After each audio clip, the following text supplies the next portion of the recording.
Hello everyone, welcome to ZaranTech, comprehensive training on SAP Group Reporting, your gateway to efficient financial consolidation and reporting. In today's dynamic landscape, accurate financial insights are crucial, and SAP Group Reporting ensures just that. With ZaranTech's expert instructor-led session, you will delve into the complexity of SAP Group Reporting, mastering features like real-time data consolidation, collaborative workflow, and integrated financial planning. Our experienced instructor will guide you through the practical scenarios, empowering you to streamline consolidation processes, enhance data accuracy, comply with global reporting standards. But before we begin, please subscribe to our YouTube channel and hit the bell icon for the regular updates from us. Now, let's take a look at the agenda. Key milestones after the evolution of HANA, introduction to group reporting, consolidation, charts of accounts, consolidation unit and consolidation group, breakdown, category, additional characteristics master data, mapping, FS item, GL accounts, data monitor activities, consolidation monitor activities, flex upload parameters, validation key points, validation of universal journal data, data validation key points, posting level key points, document type key points. Now let's dive into the video. 17 years of experience, SAP into 15 plus. I've did my implementation, support, upgradation project starting from 4.7 to till group reporting. I started my career as a FICO consultant, and then I worked on 4.7 and ECC implementation. And then from 2017, I'm working as a freelancer or a contractor, where I'm executing multiple assignment across the globe, wherein I do trading as well as the projects. I'm expertise in FICO, Central Finance, as well as in the group reporting. Okay, coming to group reporting, I have done more than 40 to 50 trainings till today, starting from 1809 to till 2022, and now the release which we are having is 2023. Okay, so this is a brief background about me. So the first part, normally I go with the introduction. Okay, so introduction is as if you understand the introduction, say 2011, till 2011 we were in ECC 6.0 platform. In 2011, SAP has given first introduction to HANA database. In 2012, it has given an approach how you can migrate HANA database for your BW application, that is your OL AP application, online analytical processing. In 2013, it has given an approach how we do a database migration from our ERP as well as BW database. That means I have one database, okay, that is where OLTP and OLAP plays at the same platform, that is your HANA platform. Whereas in ECC, we should have a ERP database separate and BW database separate. We call it as OLTP and OLAP database. With the introduction of HANA database, we have one platform where it performs both as OLTP and OLAP. That is where in 2013, SAP has given a roadmap with the introduction of HANA database. In 2014, when it looked into the HANA, when it gave the database structure and all, now SAP looked into the module wise, what module I have to make the changes. So that is where it has first looked into finance module. Simple finance add-on 1.0 is what been given in 2014. It is not a customer launch, it is just a product launch. In 2015, 1503 Simple Finance add-on 2.0. 1503 is the first release to the customer, which carries the finance module changes. In the same year, we got additional two releases. Those are, sorry, additional one release, that is 1503 is one, which is for finance, 1511 is for simple logistics. Then in the next year, we got in 2016, 1605, which is an update of 1503. And then we had 1610, okay, which is again an update of 1511. So 2015 and 16, simple finance coming separately, where only financial changes are there. And then simple logistics, including FICO, MMSD changes used to brought it. From 2017, SAP stopped giving two releases. It started giving only one releases per year, that is 1709, which includes S4HANA logistics. Again, we have 1809 and then 1909 and then 2020. See, till 2019, it used to give 1909. 19 means 2019 September month. From 2020 onwards, the financial year itself is a version. Okay, so we add in September 2023 release also. Our trading now, what we are going to do is on 2022, because 2020 always SAP recommend whenever we do for implementation, always N-1 implementation should be done for the customer. So now if SAP's product license, it will be 2022 implementations what we are going to understand and do it.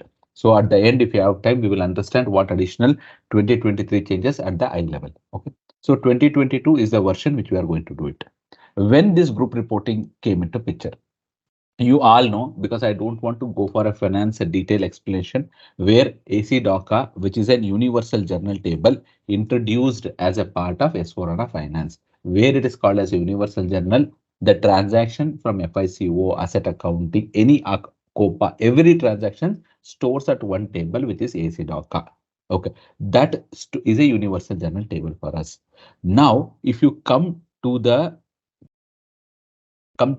SAP consolidation softwares, we have ECCS, we have SAP Enterprise Management for Business Consolidation, and we add SAP BPC also. Okay, and few customers may use a third-party consolidation system like Hyperion or any other system. Okay, even if SAP is having these many consolidation softwares or consolidation applications, why group reporting came into picture? The basic reason for that is, now we used to extract, now in the sense in ECC, you used to extract from different table a data and take it into BPC or ECCS and route. And once you extracted a data, you do the manipulations required as per your consolidation activities, and then you used to report it. At any point of time from BPC, if you have to redirect what is my source data, there was no possibility, because it is completely extracted data and you are doing in a separate tool altogether. So what SAP has thought, as I'm giving an AC DOCA, which is universal journal table, okay, which is a single source of truth where I'm getting entire data here. From that data, I can take a data to another table and develop one consolidation application, wherein from that table I can redirect to AC DOCA itself. That is where the group reporting concept has been introduced, where group reporting again and altogether completely, it is not a completely new solutions are developing.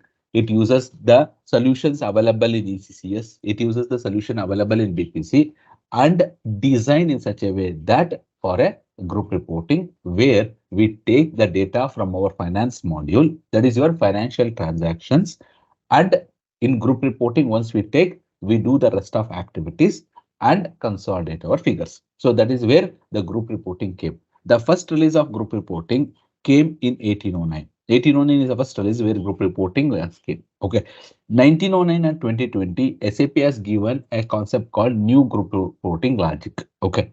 Further, every year we are getting updates from the group reporting also for consolidation. That means new functionalities are getting adding up. So if you are working in a support, it will be in any of the releases. And as you all know, SAP for every 5 years, it has to upgrade. Okay. It says now whoever in S4HANA, every 5 years, they have to upgrade. For example, I was in 1809. Okay. I have completed 5 years. Now I have to upgrade to 2022 or 2023. I have to do an upgradation. That is an SAP rule for all S4HANA customers. So now you don't need to worry about 1899, which is earlier, very earlier product. Okay, further, whatever the changes brought in and what is available as of 2022, we'll understand in detail during our session. So the universal journal table for group reporting is AC docu. For that, the data from AC doca will get flow to AC docu. That is my actual data. AC doca full form is accounting document for actuals. Okay, that data will flow to AC docu and give the consolidation figures for actuals. The same way AC doc P is a planning data.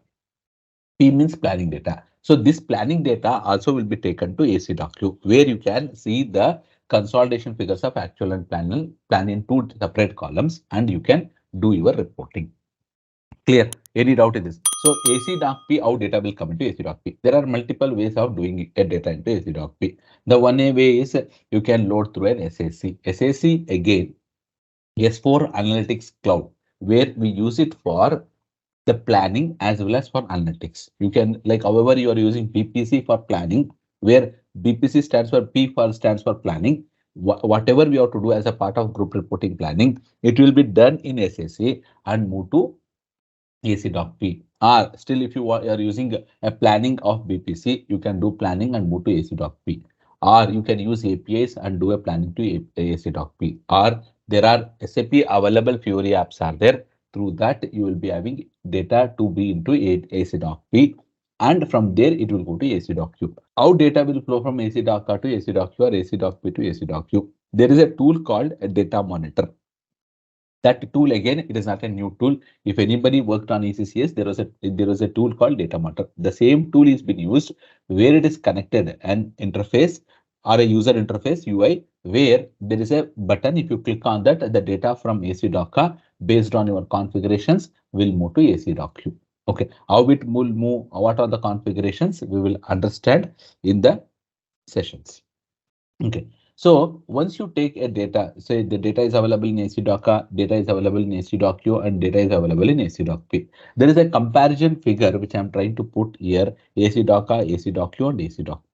Okay. So approximately, see, AC Docker numbers are keeps increasing. So approximate figures is what the numbers I have given it here. Data update, AC Docker, you will be posting data in S4 HANA as a finance module, or for example, you will have center finance implemented where you have posting to AC Docker. So before we come to this part, I wanted to explain one or two architectural design. Say when you will go for a group reporting, okay. To go for a group reporting, the system where you are implementing a group reporting should be mandatory in S4 HANA.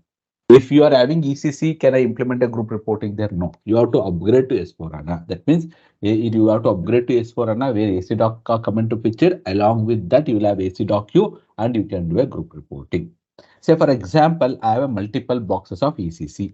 Okay, ECC1, EC2, EC3. Okay. Now I wanted to do a group reporting implementation. So wow, I'm going to propose a solution. So one, I'll say, okay, EC1, EC2, EC3 is there. Okay, because you have three different systems, you wanted to go for a consolidation part where you are using from BPC, you are taking data entirely separately and you are doing it in group reporting. Okay, now going forward, I suggest we have a concept called CFIN, which is called Center Finance System, where data from EC1, EC2, EC3 will replicate to CFIN by using SLT on real time. Okay, so as it replicate everything, that is the data coming and sitting in AC Docker. Okay, I can do a group reporting implementation in the same CFIN system where I can bring the data to AC Docu and do consolidation. This is one solution I'm going to give to my customer, where I'm having a center finance system and I will be implementing a group reporting in that. If I have a non-SAP systems, okay, something Oracle, JD, something is there. Okay, so how you will integrate? There are two ways of integrating again. From JD, I can make it to CFIN. If they wanted to consolidate their financial figures also, from JD, I will interface to CFIN, and from CFIN, as usual, it will go to AC Docu. Or this, I don't want to take it into my finance. Okay, I just want this value to come into AC Docu. Okay, then from JD, I can directly data take it into group reporting without touching CFIN AC Docker. There are two ways of doing it. Non-SAP integration. If you are using CFIN, you can from here you can take it as usual to CFIN, and from CFIN it will go to group reporting. If your customer says, I don't need that CFIN data, financial data of them, directly we'll take it into group reporting. You have an option where you will take it directly to a group reporting. This is another way of doing an architect. Okay. Assume that, okay, I have EC1, EC2, EC3. Customer says, I don't want center finance and all. Okay, I don't want center finance, but I am using consolidation. I want a consolidation part. So what I suggest upgrade your EC1 environment to group reporting. Okay, group reporting. Assume and upgrade in EC1 environment to group reporting. Tomorrow you have to upgrade EC2, EC3, EC1 because SAP will not support ECC environment. You have to upgrade. For now, temporarily, what I can give a solution is you have to upgrade any one of your box to group reporting. Okay. After upgrading from EC to EC3, you can extract data to group reporting because it is an SAP part of application. You can extract from EC to EC3 also to group reporting and do a consolidation. Or I upgrade to EC1. Instead of setting up a new box, you make EC1 as a CFIN box and push the data from EC to EC3 to CFIN, and from CFIN it let it flow to group reporting. That is another way of telling to the customers. There is a fields AC Docker, AC Docu, and AC Doc-P. There are three tables are there, which is AC Docker, AC Docu, and AC Doc-P. We'll try to understand few of the field differences, how it will be appearing as a eye level before we go to the system. Data update. First is you will see that data, how data will get posted to AC Docker. Okay. The AC Docker, as usual, you may post a financial transaction, or if it is a CFIN, or you upload through some APIs, whatever it is, the data will come to AC Docker. From AC Docker to AC Docu, it will, as I said, it will be through a data monitor.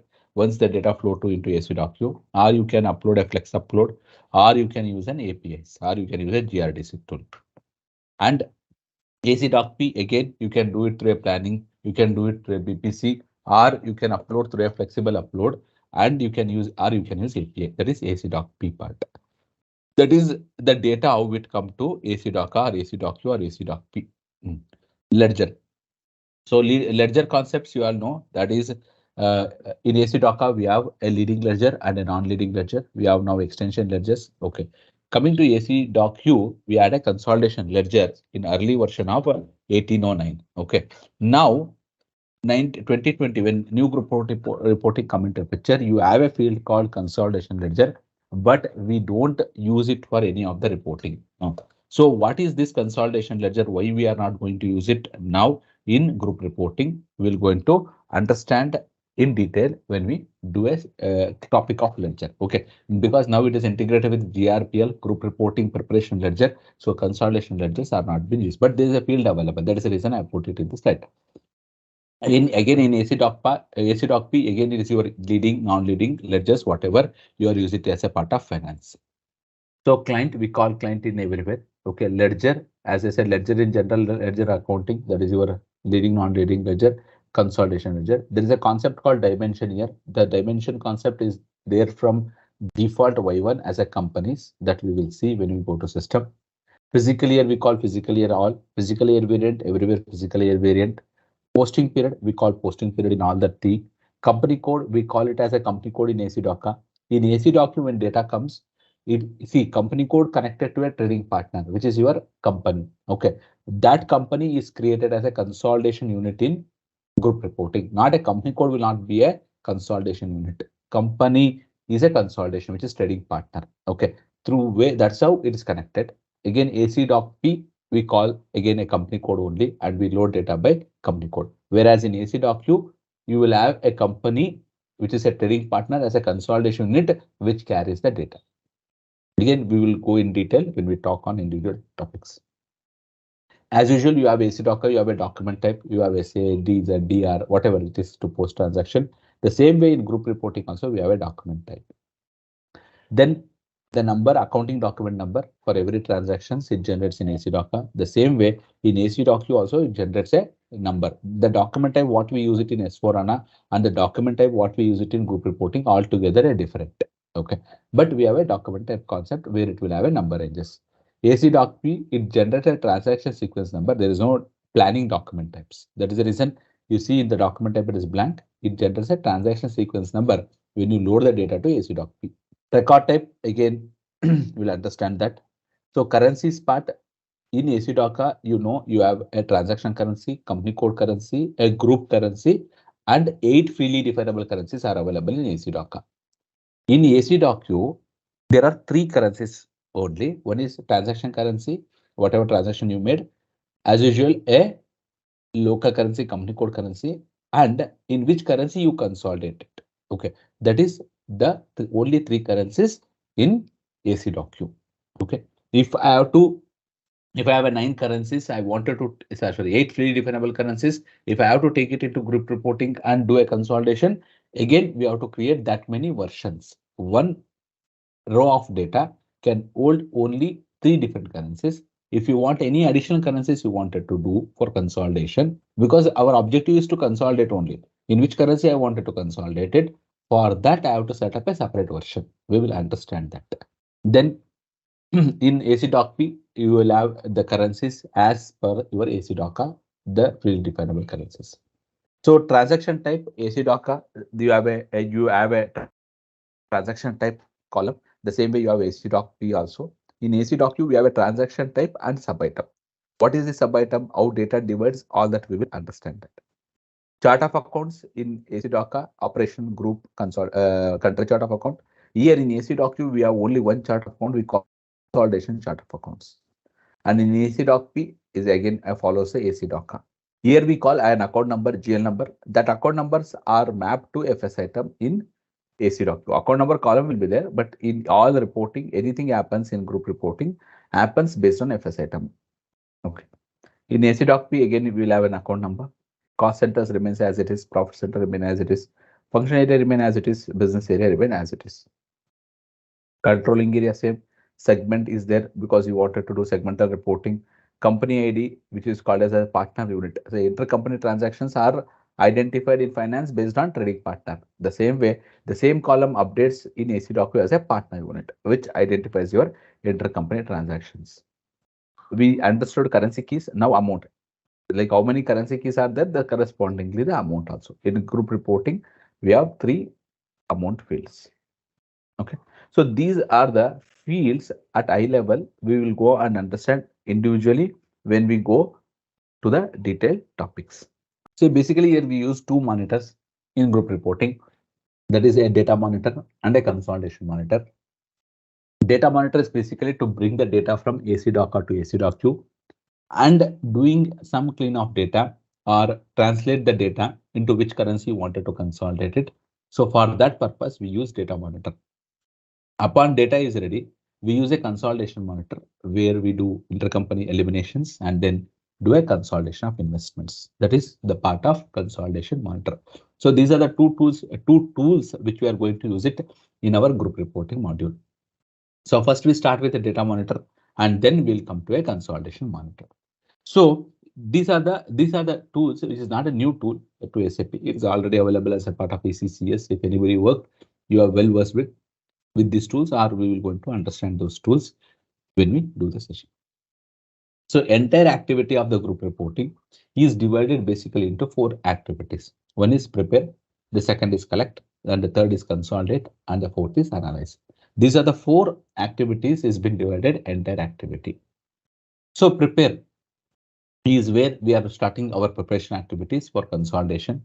Collect is where we are going to collect the data. Okay. Consolidate, where we are going to consolidate the data collected and we do analysis. That is our reporting. That is an activity of a group reporting activity. Prepare, as usual, we have to check the master data. All the master data are available in group reporting. What are master data, FS items, all that we'll understand. Exchange rate, maintain exchange rate for do your currency translation. Open the period because you have to pull the data into ACDocu. Balance carry forward, okay, where you carry forward the balances. That is again year-end activity. Release of universal journal, that is where you release the data from ACDoc to ACDoc2. That is the preparation activity.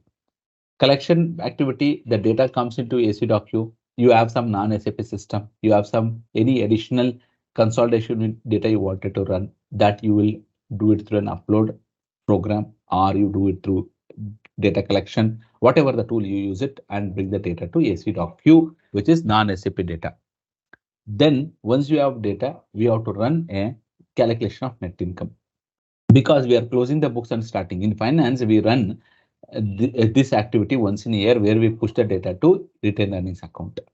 Here, because we have to consolidate and declare the figures, so for every month of data what is available, we run a net income. That means from P&L, the balance will go to current year retained earnings. Current year retained earnings, where system push the data. That is what net income. validate of reported data. Whatever data you got, you are validating with some formulas whether the data is correct or wrong, or any adjustment I have to do or not. Once that done, if you want to have do any adjustments, that is where you do manual posting of data. Further, I do reclassification, and then I do currency translation. I do reclassification. Reclassification means moving of one FS item of data to another FS item if you wanted to do. Then you will do a translation. That means in which currency you wanted to consolidate it. You taken from a finance a local currency and a company code currency. And upon that, you will going to do a translation that is called currency translation. Once translation is done, you again, if you wanted to validate data, you can do it. Then you do your intercompany eliminations, your ARAP, sales, purchase, all that. Any adjustment to post, you post again. Then you enter a group shares. That means what is the percentage of holding of parent to child? What is the percentage of holding? Upon that, we are going to run the investment consolidation of investment, which we have two methods, rule based and ABC. As a part of the syllabus, we will going to cover rule based consolidation, and then where we understood a divestiture, if there is any divestiture scenarios, how it will work, and any adjustments to be done upon your consolidation, and then you will going to report it. So this is the activity or overall picture what we are going to understand or in detail during our next sessions of group reporting. So these are all the part of overview. Okay, now let's start with the topics. Okay, the first topic I'm going to talk in the group reporting is consolidation ledger. As I said that these ledgers are not being used. Yes, now in present versions, we are not using it. It was there as a part of earlier. So in the table, if you see AC docu, still there it is there. We don't do any configuration. It is a default value which you go and load there in that particular column. So what is this consolidation ledger? There are two types of, like in consolidation ledger, SAP has delivered Y1 and Y2. So what is the purpose of using a consolidation ledger in earlier versions? It is a to set a currency, in which currency you wanted to consolidate it, and in which ledger data it will take it. That means from finance, if I am using a leading and non-leading ledger, I wanted to take it into group reporting, both ledger data. Then I used to set up two consolidation ledger. And if I have a currency, I used to set up a with respect to currency in the sense in which currency I have to consolidate it, not the finance currency. In which currency I have to consolidate it, I used to set up in a consolidation ledger. For example, if I have to by leading using a leading ledger data of finance, I wanted to consolidate in three currency. I have to set up three consolidation ledgers in earlier version. Now consolidation ledger, we are not going to use it. All this configuration, whatever I'm mentioning, a currency as well as a ledger, this settings what we are doing it in ledger, it has moved to a version. Version which was not available earlier, yes, it was there available. We were using version and consolidation ledgers in parallel. Now we don't use ledger concept, we use all version. That means in version itself with a concept of GRPL, group reporting preparation ledger, where we have an option to set up a ledger as well as currency, in which currency you consolidated in version itself. So the ledger configurations, we are not going to do it now. Coming back to a version. What is a version? Say version is like how you treat your Excel data. Like for example, I have Excel data. I kept it in one. I made some changes. I wanted to keep it in another version. You can keep it in another version. That means in group reporting, we always differentiate data or store data with respect to version. Whenever we do any reporting, it is where it says a version. Version, what actually it covers? As I said, version, you will have a version in that you decide which ledger data you wanted to bring, in which currency you wanted to bring. Okay, you will finalize that. So if to for example, if I have a leading and non-leading ledger, if I have to bring that data, I have to set up two ledgers. Okay, I wanted to consolidate in multiple versions, sorry, multiple currencies. I have to set up that many versions. Now, if you wanted to set up for the same data, for a leading ledger data, I wanted to do it in Euro, USD, JPY3. Earlier, that is in 1909 versions, if you see, we used to set up those many versions. Now we have a concept called group currency versions that we will understand later. Okay, that means basically in version, there are three type of version. One is standard version, extension version, group currency extension version. So now what I am specifically talking is only with respect to a standard version. That means when I set up a standard version, I will treat in which ledger data I'm going to take it and which currency I wanted to consolidate it. For the same ledger, if I have to consolidate in another currency, I will use a concept of group currency. I will not going to use a concept of standard version because the data is already available in my standard version. I just wanted to translate into another currency. If I have to put it back in an Excel sheet, say in finance module, I have a leading ledger and I have a leading ledger. Whatever currency is there in finance, you don't worry, right? In group reporting, I set up a version as V1, for example. Here I given that is it will pull leading ledger and this I call it as a standard version. This I wanted to consolidate in euro. Okay. This euro is where the data I'm consolidating it in version V1. Okay. So leading ledger, I'm bringing a data in a version V1, which is my standard version, and I'm consolidating in a euro. Okay. I have a non-leading ledger. Assume that BB or I'll say A1. Okay. I wanted to take this data also. I'll set up another version V2 as connected to A1, sorry, A1, and I call this also as a standard version. Okay. Again, I call this as, for example, I wanted to consolidate in euro. Yes, you can consolidate it because the ledgers are different. Tomorrow I say, okay, I wanted to consolidate this in USD currency also. I wanted to consolidate in USD currency also. So what I can do, one option is I can set up a standard version for this one also. If I set up a standard version, I have to keep releasing the data and my efforts are more, keep increasing more. So that is the reason I set up, for example, as Z1 version, which I call it as a group currency extension version. So what system will do? System, when I do a translation run, that is currency translation when I run, because it may be in any currency in here, the data came here, it converted to euro, it is already holding the data. Whatever 0L data is there is already holding in V1. Again, I don't need to bring this data 0L to Z1 and then again translate into USD, not required. What I will do, I'll directly, as I set it as a group currency extension version, which we put a reference version as V1 in the configuration. When you put that, system automatically pulls this data and translate into USD in Z1 version. That is my group currency extension version. And we have just a concept called extension version. Whenever you wanted to store any delta values, okay, this is equal to an extension ledger in finance module. For example, I wanted to reevaluate it or I wanted to reclassify my data, something I wanted to do it, which holds the same data of V1. Only the delta entries, whatever is there with respect to V1, will be stored in extension version. We'll understand in detail when we do the configuration also. So these are the three different type of versions we are going to set. When I'm setting a version, I select whether it's a standard version, group currency or extension version. With respect to ledger, they should be standard version mandatorily.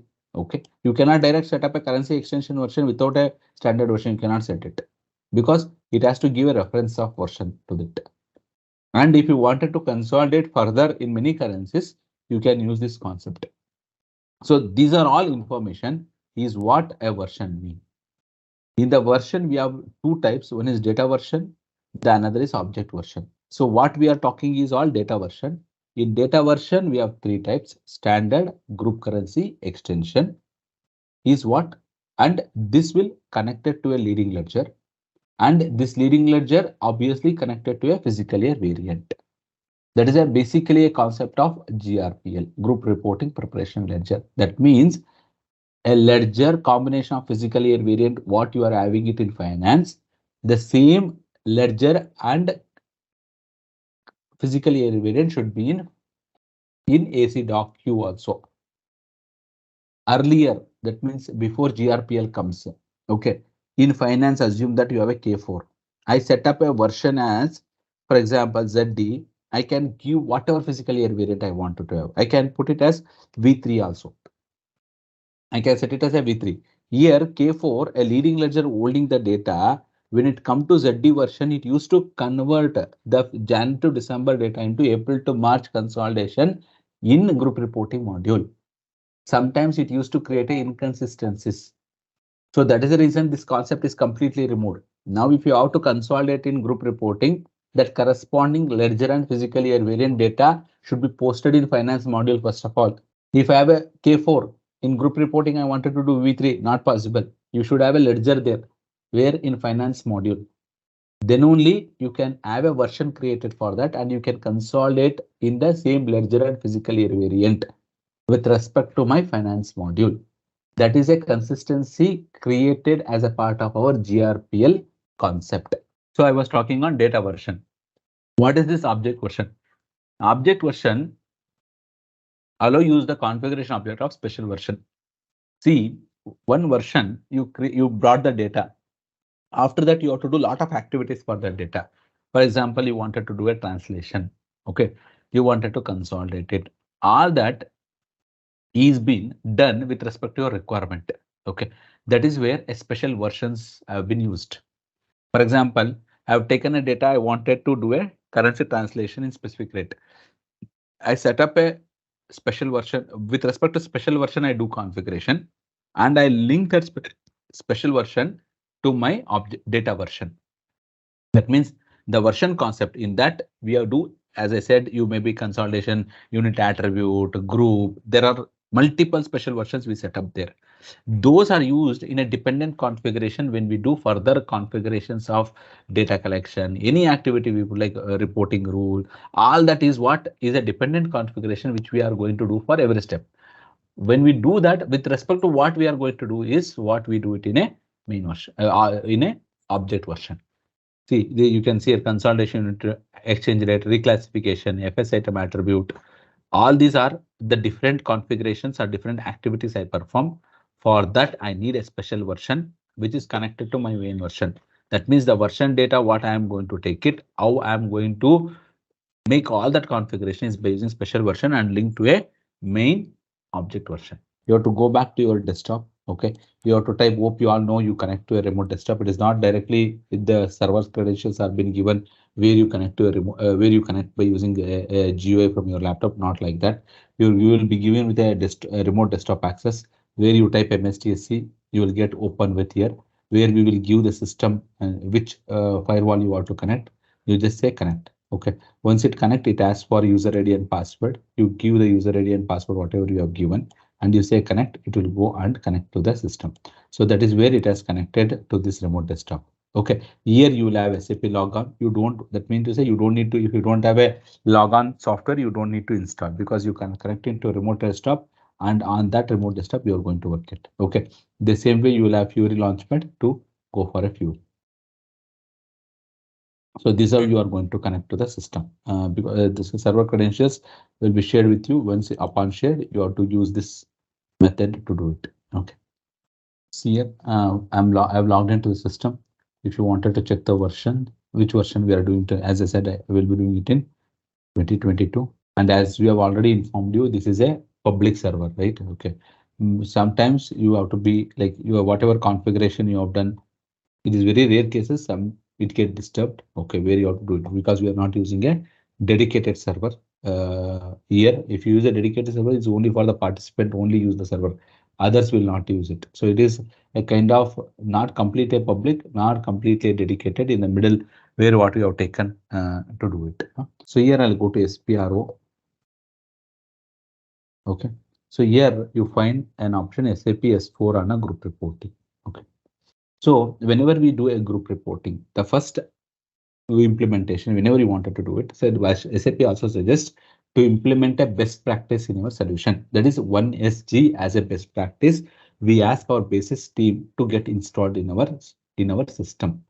So because the best practice gives many of the default configuration. Okay. So where it awards you to do multiple configurations scratch from the starting, which may sometimes it is difficult for us to do it because few of the settings or few of the things which you will understand when I'm going to talk in the coming session, we will find it difficult. So that is the reason SAP also recommend to implement a best practice whenever you go for a group reporting solution, so that the standard configurations are available. Through that, you can copy and create your own configuration if you still need it. Okay.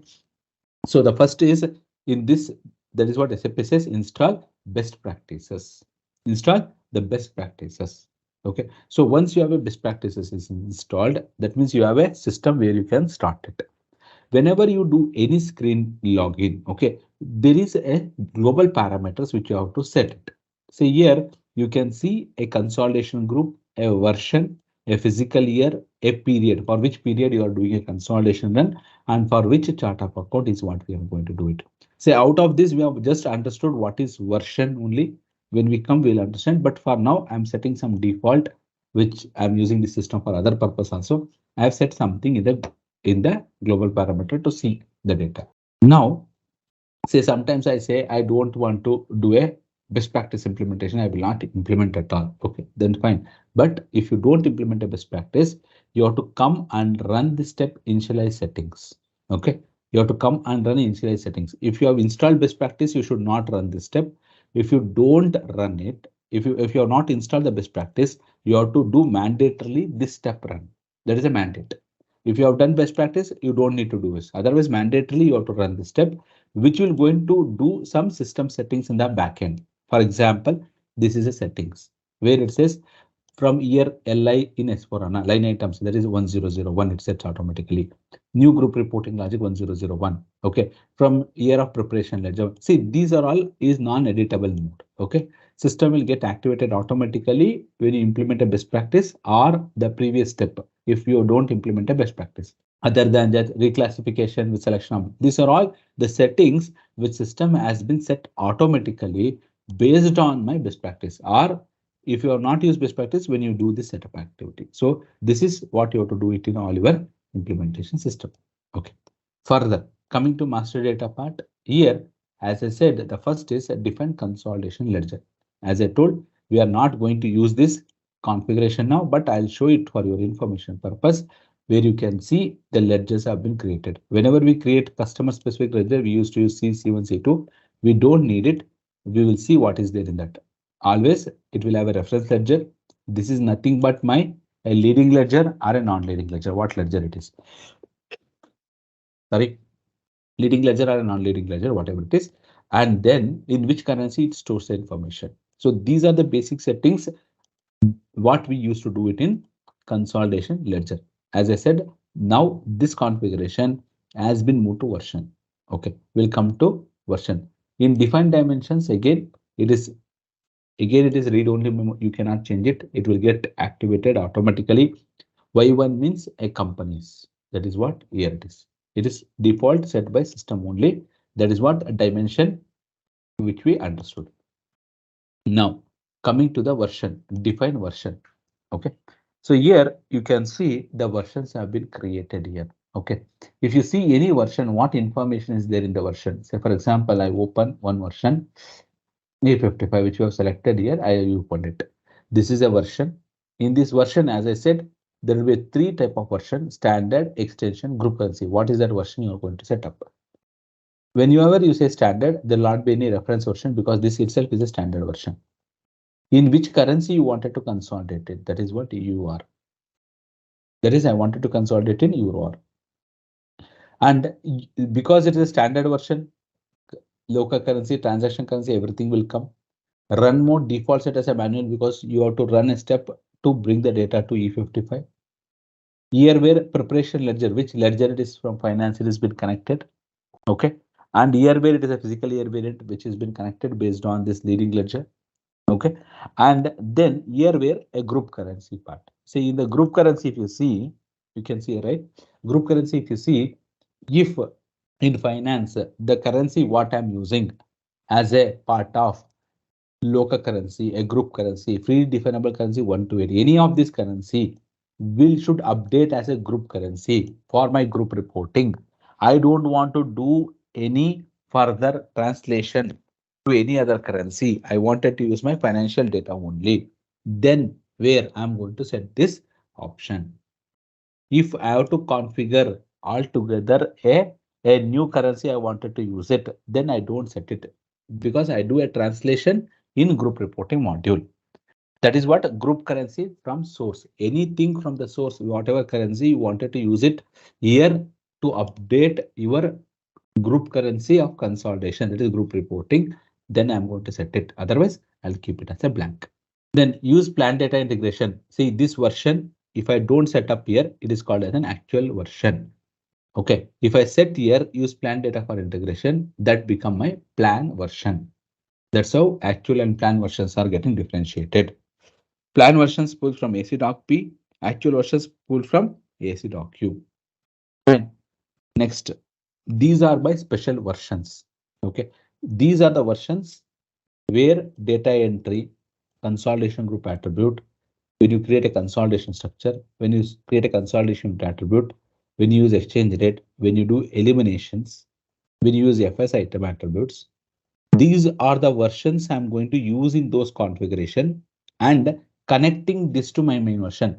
I give the same code because for my understanding purpose. You can give whatever code you wanted to configure. This I will use when I configure my structure. Okay, and that is assigned here, and this is applicable for this particular data.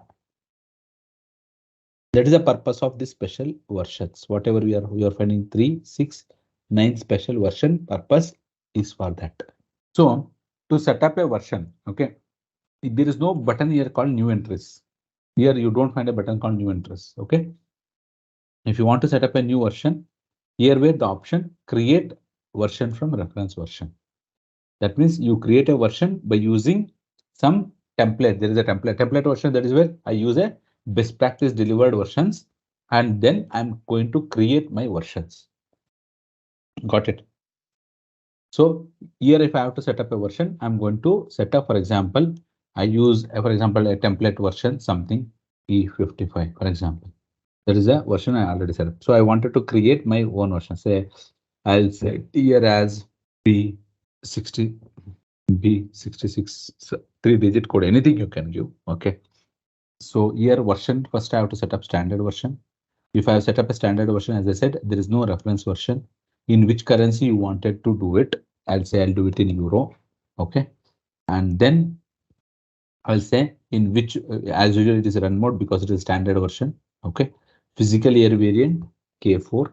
Okay, it is fine. I'll remove test run, execute, created B66 version. If I come here, because I copied all E55 settings will come for now. We'll change all that. B66. I'll double click here. I'll give it as B66 version. See here, K4 in the leading ledger, preparation ledger automatically came. Okay, for example, if you say non-leading ledger to connect, you can connect a non-leading ledger. Group currency from source I'm giving blank because I will not take it. Okay, for example, my local currency, that means in finance, if I set up a euro as a local currency, then I set here a group currency as euro also. Then you don't need a translation because your company code currency and currency you are consolidating both runs a same. In that case, it automatically updates as euro in the group reporting module also. Here, I have to set up this 9 version. To set up this 9 version, I'll click on this button, go to new entries, B66 only, and give data entry. Okay, so why I'm giving B66 data entry? Tomorrow, wherever I use, you will understand. Oh, data entry means here where I'm using that part is what you will understand. So that is the reason I'm giving the description like that. Okay. So that is the reason I'm giving the same name for your understanding. If I just say B60 will be everywhere, you don't understand. So data entry, when I do that particular activity, I'll show, okay, this is here you are using, we are using data entry. Consolidation group, again, when you set up a consolidation group, you use here B66. B66. So I'll change here to B66. Consolidation group, sorry, I'll change to consolidation group 1. Consolidation group B66. Consolidation unit attribute. Change rate is done, B66. Reclassification and elimination. FS item attribute. B66 reporting goes used in reporting part. FS group items. Fine. So we completed the standard version and configured the special version. Where all we use the special version, we go to the next topics, we'll understand in every topic where we use this particular part. Okay. So we have understood the version, okay, and how to set up a standard version. So we will run I will set up an group currency as well as an extension version now. So here again, my template version will become B55, okay, and my target version I'll say it as B66 is my standard version, and I'll set a B67 as my group currency extension version, or I'll set it as a group currency extension version. Okay. Here I have to give mandatory the reference version and currency. Currency, the one B66 is translating in euro. Here I wanted to translate in SCR. Okay. And I wanted to make it automatic run. Automatic run means whenever I run a translation for B66, it also convert to B67. If I say manual, I have to execute again the step manual. So that is the reason I don't. What is that manual step? We will understand when I go on to a data monitor and start releasing the data. Okay, where I select a version and do it. So again, physically at variant, I'll set it as K4 only. Okay. Here reference version is mandatory. So what is my reference version? B66 is a reference version. I'll remove test run, execute, create it. Now, if I come back to see my B67 version, because it is a as usual, as I said, the publisher people will be using it. Will delete because otherwise cannot wait for others. So B define version, I'll say it as B66 is my, I'll put it as standard, and this I'll put it as group currency.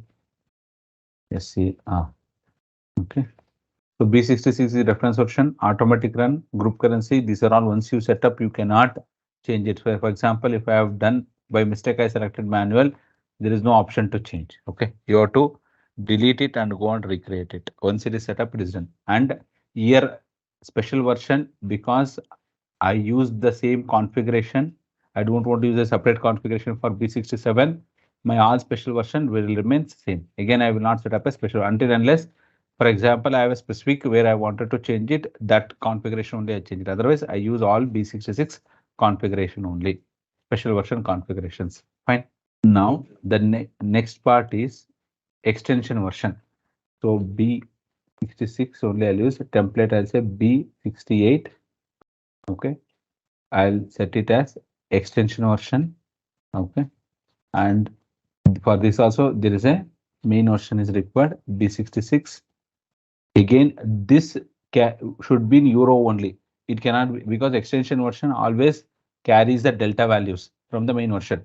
I cannot go and set it as a USD or SCR because I wanted to make this. So that is the reason. Okay. Here I'll say automatic run. Okay. Physical event K4. I'll remove test run and I'll save it. Sorry, not execute. So B68 also got created.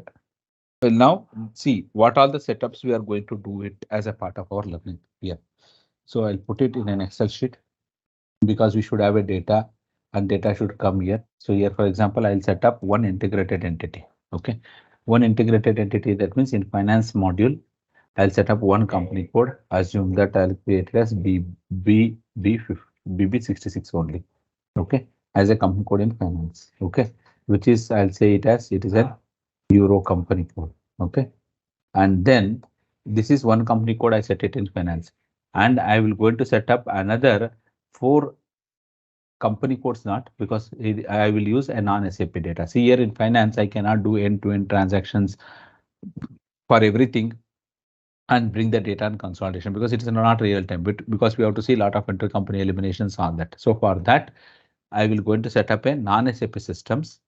Again, I'll set up 4 non-SAP systems. Okay, saying that SW66. Okay, and FR66. Okay, and then US 51, US company code US66 and CA66. Like this, I'm going to set up additional 4. This is again in euro. This is euro. Okay, this is USD, this is Canada. Okay, this is, I mean to say, company code. These are my non-SAP. Okay, where I'll directly load the data to ACDocu. Okay, non-SAP. SAP, I'll create one company code and I will load the data. So this is how we're going to try to bring the data to group reporting. So first I will go and set up a BB66. Again, I will not go and set up step by steps all the activities. I'll go and copy from my standard company code as usual. Okay, I'll just see 1710 hours, whatever the best practice company codes are there. I'll try to create, copy and create from there. Okay, fine. So that will copy your chart of accounts, everything, so that it will be easy for me to set up further. So if I see a 0L 1710 and all, which is in which best practice company code, USD is the USD. Okay, here the group currency is also USD.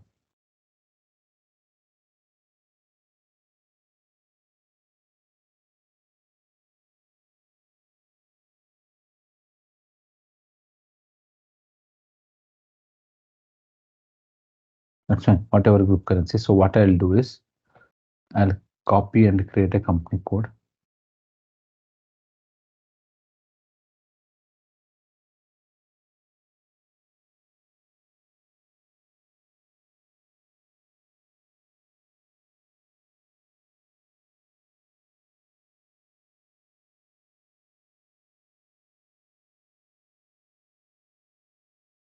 I'll copy from here.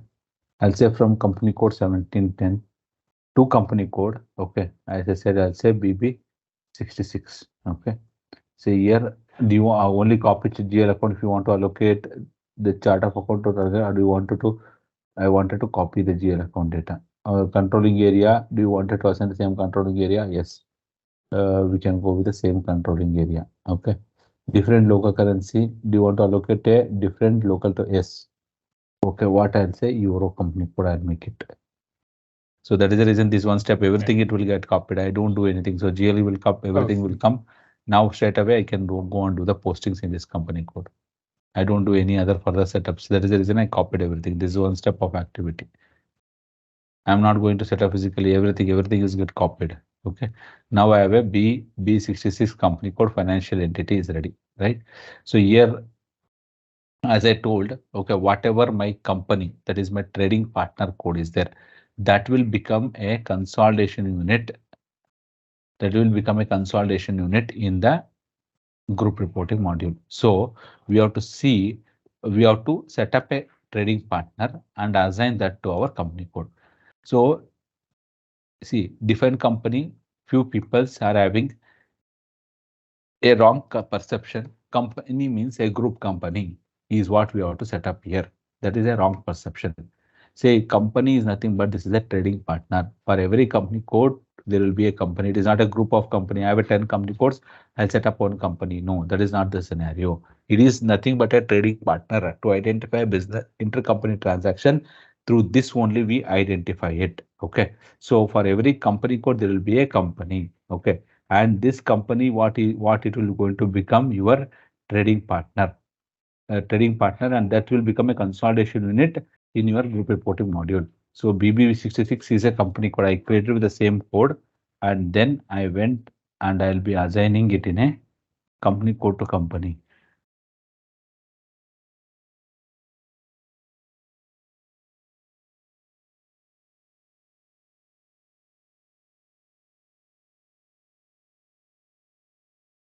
I'm assigning this. Fine. So this BB66 is what I'm going to set up a consolidation as a consolidation unit, not this BB60. This is company code to company. Okay. Now I'll come back. Okay. So this is my finance facility. As I have done here. Okay. As I have done here, if I see my company code, there will be a chart of accounts. That is my GL accounts, right? So the GL accounts should be connected to my group reporting. As I told in the introduction or overview session, for every company code, okay, whatever the GL account we are going to set up in the company code. So for that, we have to set up a FS item in the group reporting. Whether it can be 1:1 scenario or N:1 scenario. It is not 1:N scenario. The FS item, what you are going to set up in a group reporting, it can be a 1:1 scenario or n:1 scenario, not 1:n scenario. That will not support. So whatever the FS items are available as a part of SAP delivered group chart of account. In the group reporting, we have a consolidation chart of account that is called as Y1. Y1 has delivered, SAP has delivered a chart of accounts for Y1. So if you see here, define consolidation chart of accounts, display consolidation chart of account. Here you can see this is my Y1 consolidation chart of account. For this chart of account, under this chart of account, SAP has delivered FS item. So if I log into, you have to log into Fury to set up a FS item. Let me log into Fury. Hope you all know what is Fury, and I don't need to give background. So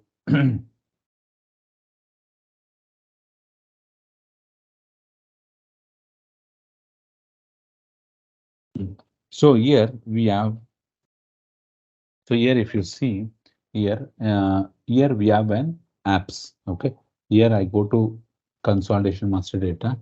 In the consolidation master data, we have FS item, define FS item. Okay, so here in this FS item, you can see here we can set up our FS item. If I want to set up a new FS item, I go here. Okay, you can give the code for it. Okay, whatever code you define, a 6-digit, whatever the length you wanted to set it, give a chart of account. Here we are going to set up a FS item. So FS item description, in FS item type, there are, as usual, you are finding 6 FS item. As usual, if it is FS item, expense FS item, income FS item, liability FS item. These are my 4 different categories of FS item. Reporting and statistical will understand at later point of time when topic comes. Okay. So other than this, this will have a breakdown category. We'll understand what is breakdown category and all. And every FS item will have a 7 selection attributes, whatever you are saying, 1, 2, 3, 4, 5, 6, 7, 7 selection attributes, 3 target attributes. What is the 7 selection attributes? See, 7 selection attributes means, for example, I'm creating an FS item here.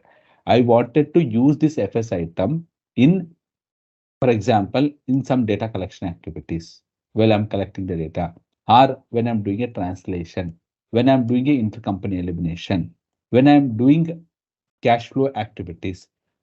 Other than that, any other selection, I'm grouping. Say, for example, I have 10 FS item I wanted to group. Again, going and creating a multiple groups when I wanted to pull it, we use the selection attributes. Okay. In the selection attributes, whatever the common nature of FS item, we group it. Say, for example, I wanted to do ARAP elimination. So I will create one code which is called as elimination selection, and I'll assign in all my ARAP related where I wanted to pull for elimination. Okay. Again, this is 3 target attributes. Whenever you wanted to elimination and post and entries, then I use this elimination target. So if you don't understand this for now, you can keep it as it is. Whenever we come to the topic, we'll understand. So for whenever you wanted to define an FS item, as I said, you will give this description information. You select what FS item type is.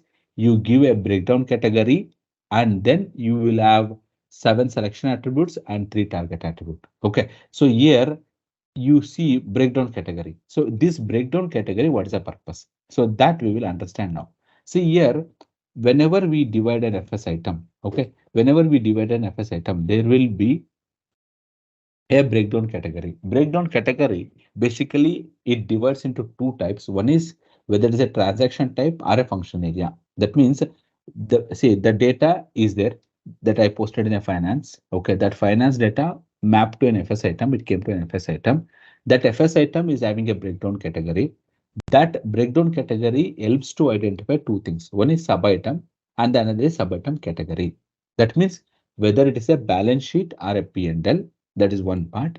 And if it is a balance sheet, it will take a transaction type. If it is a P&L, it take a function area. Got it? This is a functionality of BDC, breakdown category. See, GL account, you posted an entry. The data flows to group reporting. In the group reporting, you are dividing that into 2 parts. That is dividing into a breakdown category into 2 parts. One is sub item and sub item category, where it identifies whether it is a function, whether it is a balance sheet or a P&L. If it is a balance sheet, it update 1. If it is P&L, it update 2. And if it is a balance sheet, further it go and update a transaction type, because for balance sheet line items, that means what activity you are performing is required. That is where a transaction type help us to do it. Okay. And further, if it is a P&L, it go by a function area. So if you come to the next slide, here you can see the data is there. The data I've released. Okay. I've configured a breakdown category. Upon a breakdown category, because you can see here, there are two things, subitem 1 and subitem 2. Subitem 1 and subitem 2. So the subitem 1 and 2, there is 915 and YB19. These are my default value. That means if from the finance side, there is no transaction type, it will come and take 915. So basically transaction type is nothing to do with your asset transaction types. Again, fixed asset transaction types are only for fixed asset module. That is not for consolidation part. Okay, that is a basic thing you have to keep it in mind. For consolidation purpose, we have a transaction types. Okay, that transaction type, if anything got updated in finance, basically it will not. Basically, it will not. So when it coming to a group reporting module, it updates. If it is a normal day-to-day transaction, it go with 915. As I said, if I do a carry forward balances specifically in group reporting, it takes 900. 980 when I do transaction difference. So whatever is required is been pre-configured or available as a part of standard SAP. So that value it will going to take. Again, a function area, if you're using a cost of sales accounting in your group reporting module, sorry, in your controlling module, you can use the same function area. If you don't use it and if you don't need it, you can apply a default function area. If it is a blank, it go for a default function area. Or in group report, in CO module is not doing it. When I come to controlling, when I come to GR, I have to do it. You can also do that. That means P&L updating a function area can be taken from CO module, or you can take it from default if you don't want to use it. Okay.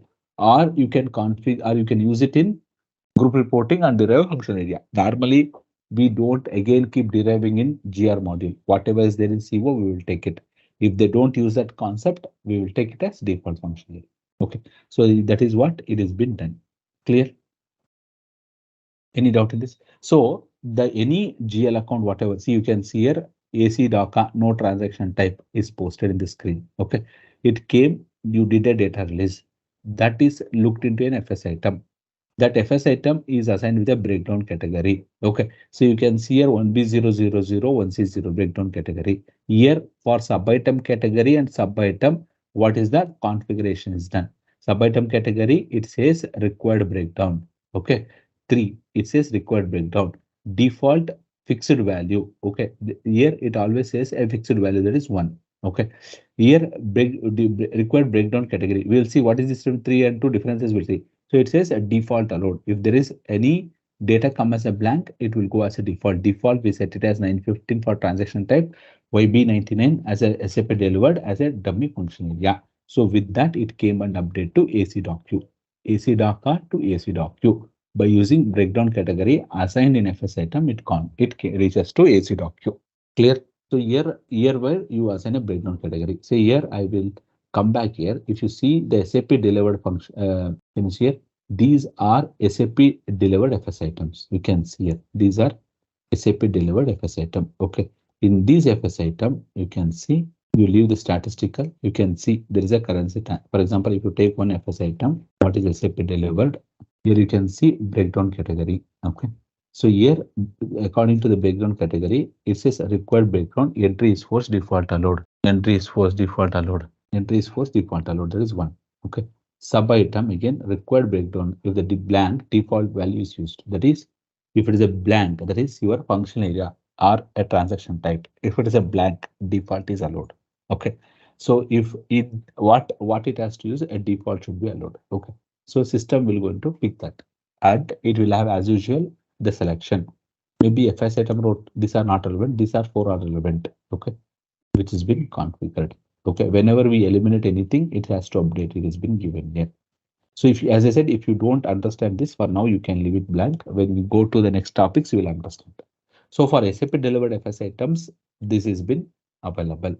As we will going to use the SAP delivered chart of accounts. That is, we are going to use this one only. We will go and take it and upload to our version part to this day. This part, got it? So here is a consolidation reason E55. Okay. If I check for now to understand we are doing it for D66, if you check, there is no data because we have not yet done. D66 you don't find here. This is copied data. Okay. So this will not have a complete set of information. Okay. We cannot use this. Okay. So I'll come back. These are my FS. How will I going to? This is you understood, right? So if I come back here to my presentation, okay, here you can see what all the configuration blank, no breakdown. No breakdown means that value will not break down. What is that breakdown means? In sub-item category, whatever you are seeing. Here you can see breakdown. One, here we set 2, 3, everything. Okay. One optional breakdown, 2 required breakdown, 3 breakdown, entry is for default allowed, 4 required breakdown, entry is for default not allowed. That means here default will not going to take whatever data is there, it will only take. For now, whatever we have used only 2 and 3 in our this one. We have not used 4 here, 2 and 3. Okay. 2 in the sense the default value is automatically used if the field is blank in the source data. The associate items must be subclassified by the sub-assignment and default value can be used. Okay. So the default value is here 1 and 2. Okay. Where we configure this breakdown here, I'll come back to this one. Here you can see different breakdown categories. Can you see here breakdown categories? This is a breakdown categories. These are SAP delivered breakdown categories. If you take any breakdown category, you can see here the value. Okay. Sub-item category. Okay, sub-item. Fine. So if you use, for example, if you use a best practice, as I was showing, whatever SAP delivered breakdown categories, you can use it. Okay, that you can just assign instead of you start doing a breakdown category configuration from the scratch. Okay, you can use here, which say, for example, here what all the breakdown categories are available. So in the real time, what will happen? Whether you set up a new chart of account or you use the SAP delivered chart of accounts. Say basically we implement a best practice and we will always refer to the standard available configuration. Whether if you wanted to set up your own chart of account, you can set up. Basically, whatever SAP delivered chart of accounts or whatever FS items are being given for a real-time business, it would not be sufficient. That you can keep it as a reference and you can set up what additional FS items are required by using Y1 only as your chart of accounts. Okay, according to the business, when you set up, you will always refer, okay, for example, this, what is the nature of this account and what is the SAP default configurations are available for that particular FS item. You copy and set up an FS item. That is one way of doing it. Or if you wanted to do all together a new FS item, okay, fine, you set up a all new FS item for your better and easy configuration. Whatever FS items you are going to set up, you try to map with a SAP delivered standard FS item. Say SAP delivered maybe 50, you would have set up 200 FS item.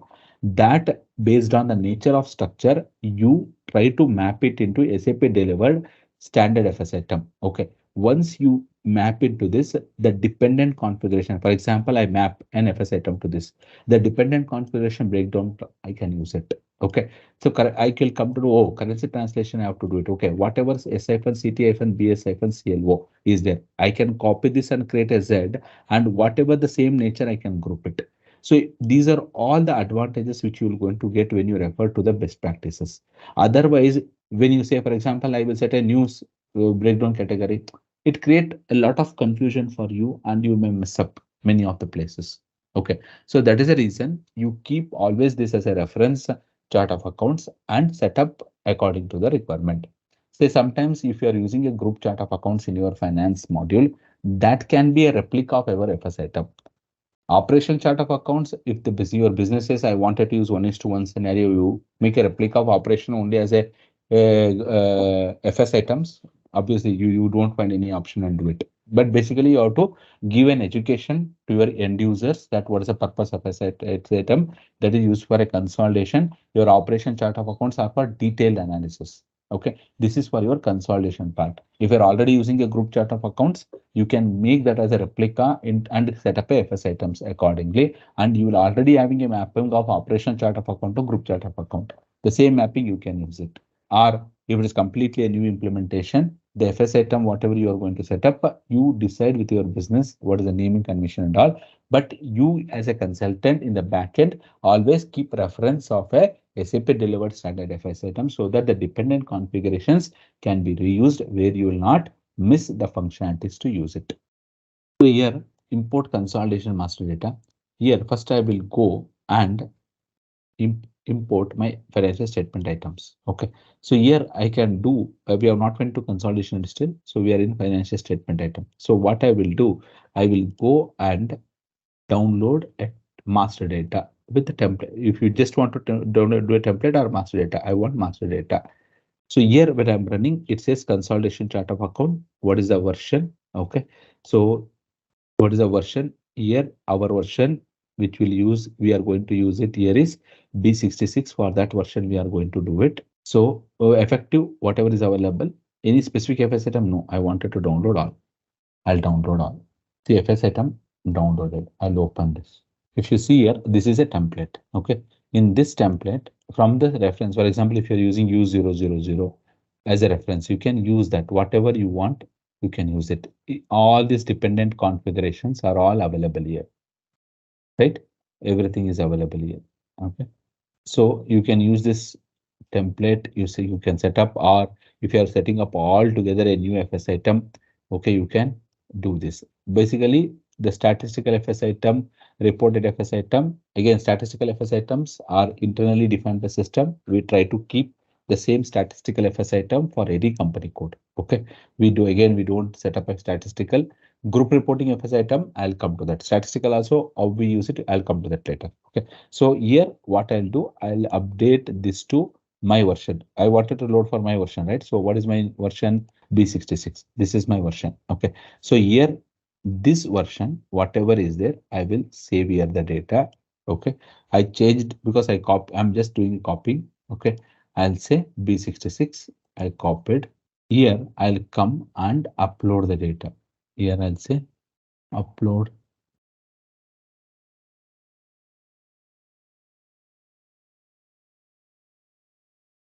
You can see here, once I loaded it, it says to be checked. Okay, I'll say check all. Once you're uploading, whether it's consistent or whatever it is checked successfully. Okay, check successfully. Now I'll say import all.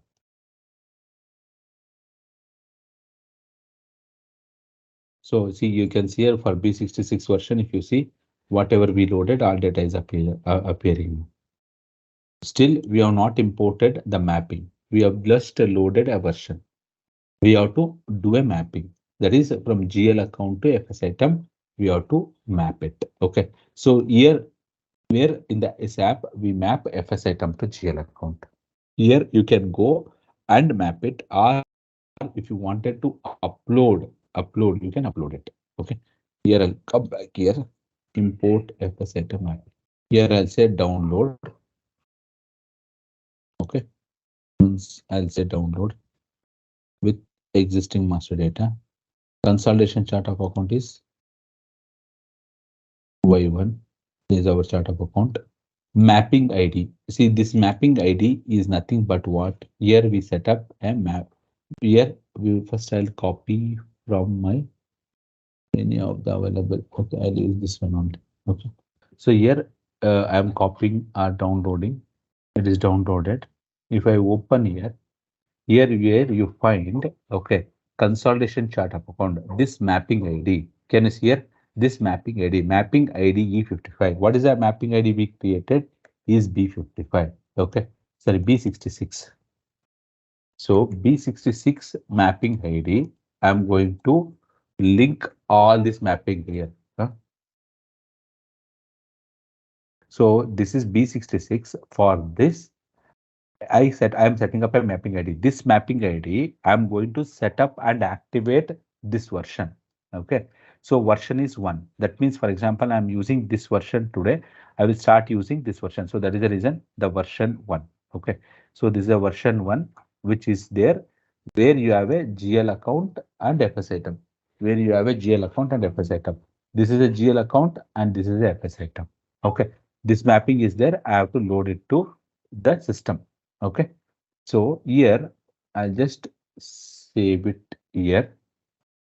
I will load it. See, I have not created a mapping ID. The mapping ID I'm going to set up to my version. What is version? Mapping version. Okay.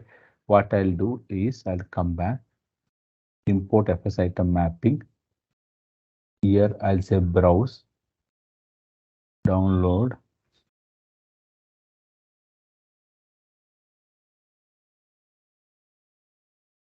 Here I'll select. I'll say check. It's fine. I'll select here. Here you can see we have loaded with respect to our mapping ID B66 with revision 1, you are finding the data, right? So here, after doing this, we have to activate the version. Okay. So here where we activate that version. If I go here, okay. Now what is my mapping ID? Created B66. Here I'll select this, say create version. Okay, when I say create version, okay, here my mapping it is B66. Okay, for this B66, I am going to activate the revision here. Okay, what we have done, we have set up a FS item. For that FS item, I have done a mapping where you are seeing here where we have done a mapping. Okay, so once we have done that mapping, okay, here where we are going to activate that, okay, as an FS item mapping. Here FS item mapping version, can you see here what is this mapping version? This is nothing but my special versions. Okay, so here, so B66 is what I have set up FS item group. This is linked to you have to connect. That is the reason I have given the naming conventions like that. In my version, the special versions 66, if you see B66 here, I have set up as for FS item mapping part, I have set up a FS item. Okay, so that FS item attribute you can see here B66 FS group item B66 FS group item B66 FS group item B66. Can you see here? This is B66. This B66 is what I'm selecting here and activating that to B66 to my GL chart of account YCOA. Okay, mapping ID which I created B66. See, I created an FS item. I created an FS item with respect to B66. I mapped with respect to B66 mapping ID. That mapping ID is getting linked to my mapping version, special version. Okay, all codes I'm trying to keep similar. Got it? Say I created an FS item, I loaded directly to my standard version and I created an FS item. Then I'm doing a mapping. When I'm doing a mapping, I use a mapping ID. That mapping ID, I'm linking it to my mapping version. This is what it is linked in my configuration. FS group items, FS group item B66. Okay, that is what it is here. Revision, which revision you wanted to use it. If you wanted, if you say 1, 2, 3, 4, for example, I keep multiple mapping. I wanted to use from next month another revision. You can do that by giving from which date you wanted to use it. I just give it 10, 2023. I'll say revision 1 is what only one revision we are having. I'll say save. That means whatever the revision maintained in the mapping with respect to B55 mapping revision 1 will be used from October or it is getting assigned to FS item group item. So whenever I can pull the data, the mapping will use by using this configuration. So now we understood this mapping part also. Okay, we understood the breakdown category. We understood the mapping part also. Before to that, there is one more topic which I wanted to cover it. Say there is a concept called additional characteristics master data. Say we do a reporting in the, we do a group report. Sorry, when you do a reporting, always master data should be consistent. Master data cannot be As it is, you cannot put. Say, for example, you have SAP data, it's always validate from your SAP masters. You created a cost center, profit center, everything it is created, it is validate from there. When you load a non-SAP data, you say you are trying to load a cost center or a profit center. Maybe SAP third party, that means out of the box SAP or a non-SAP system. Okay, a GL account. Okay, all that should be available as a part of master data, but we don't have a financial company code. We have an option to make that as a master data in group reporting only, where a basic information you have to fill in. Like cost center, you create so many long cost center if you create it in CO module.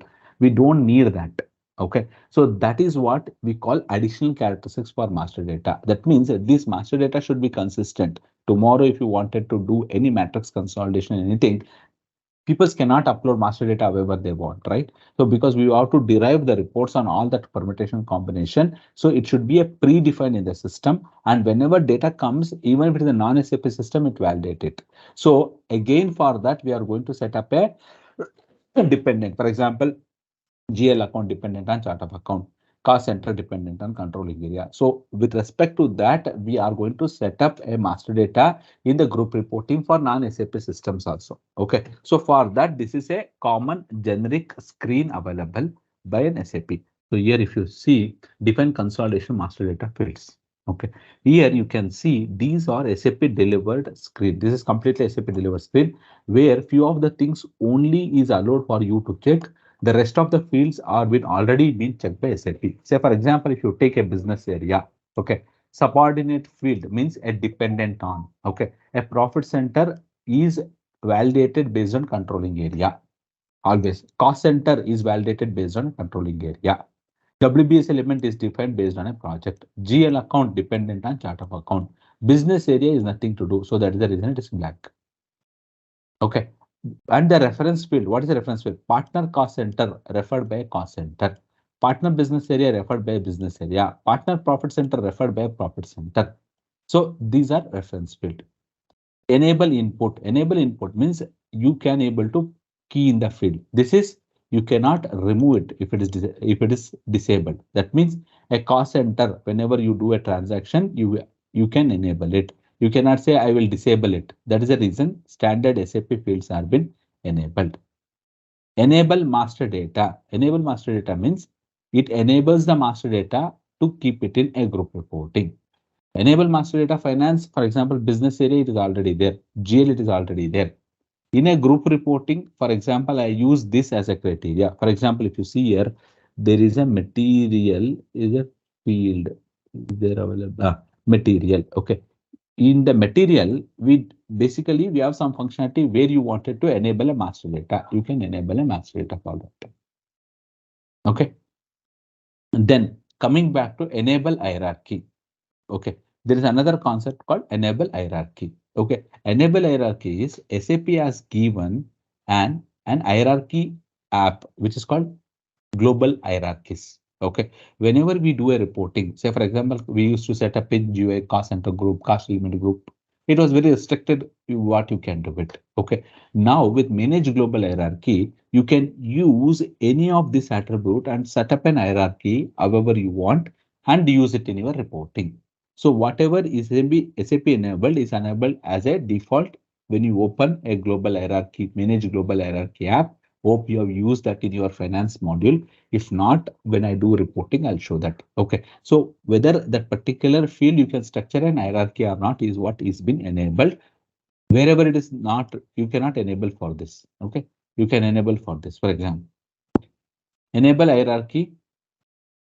Again, enable hierarchy elimination. For elimination part, whether you wanted to, in elimination part, it allows only the profit center to the segment is what it is allowed. Others are all grayed out. You cannot do it. Okay. Because it is a intercompany elimination part. Aggregate on carry forward. That means whenever I run a group reporting carry forward, whether it has to aggregate on that level or not. That means how your value should flow it into a next financial year. So basically, we say based on a profit center, based on these are all best practices ones. But we normally don't change it based on a cost center. When I do see based on cost center is not required because carry forward will not happen based on cost center because it is an expense only it carry.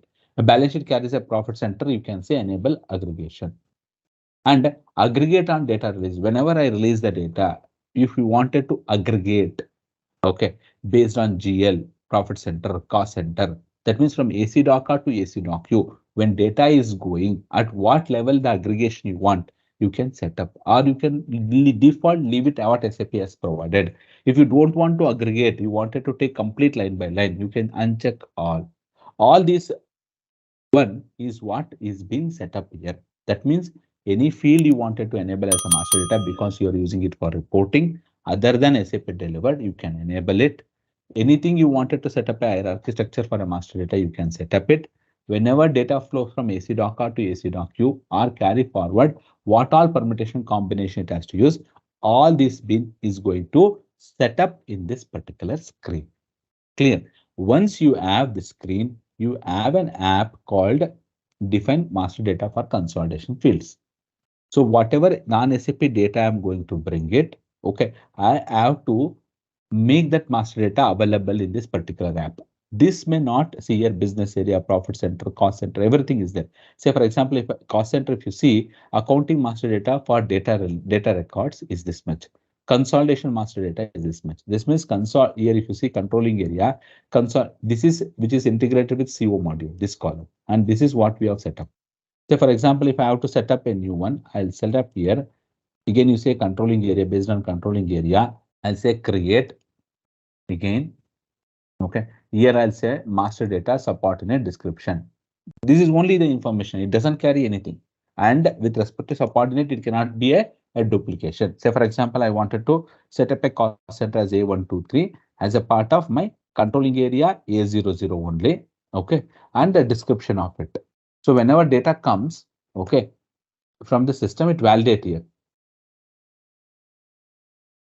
Fine. So here, if you see consolidation master data A123, A003, I created. Other than that, there are other. This is where it has been taken from your S4 master data already available. Combined master data means it shows both. Is that clear to all? So these are this whatever the whenever you treat a non-SAP data, how you can make sure that the master data are correct, one part, and any of the SAP delivered master data you want to enable and use it in for all that purpose, you can use this. Clear? Let's test your knowledge. Here is a question for you. What was the first SAP financial consolidation version after the evolution of SAP HANA? Option A, SAP HANA Finance. B, SAP BCB Embedded. C, SAP BCB Standalone. And D, SAP Financial Consolidation. Take a moment to think, and when you're ready, choose the correct option. Remember, each choice holds a key to unlocking the answer. Good luck and type the correct answer in the comment section. Hello everyone. I wanted to provide a brief overview of ZaranTech's training program of SAP Group Reporting.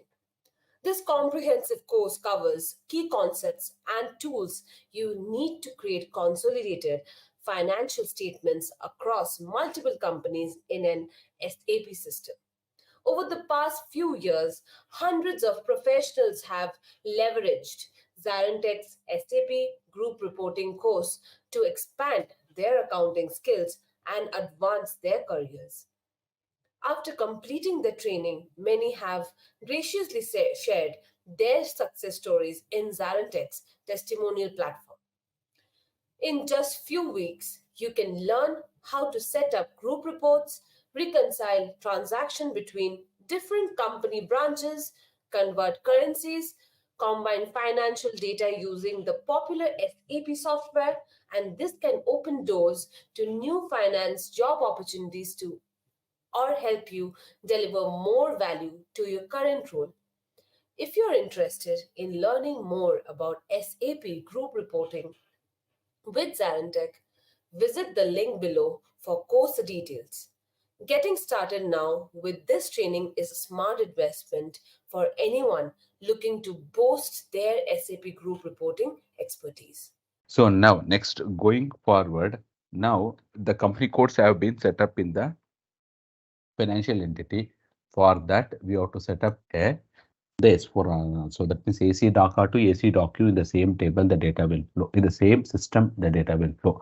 That is, those are called integrated entities. We call as integrated. That means whatever the company codes we created, company codes created as a company code created, and we set up a trading partner. We assign a company code to company. That is what we call it as a trading partner. So this trading partner is equal to a company in sorry, a consolidation unit in group reporting. See, the data sits at a company code level. Company code is not we are going to use it. We have to use a whatever the trading partner we created, the same code will be used and create a consolidation unit in group reporting.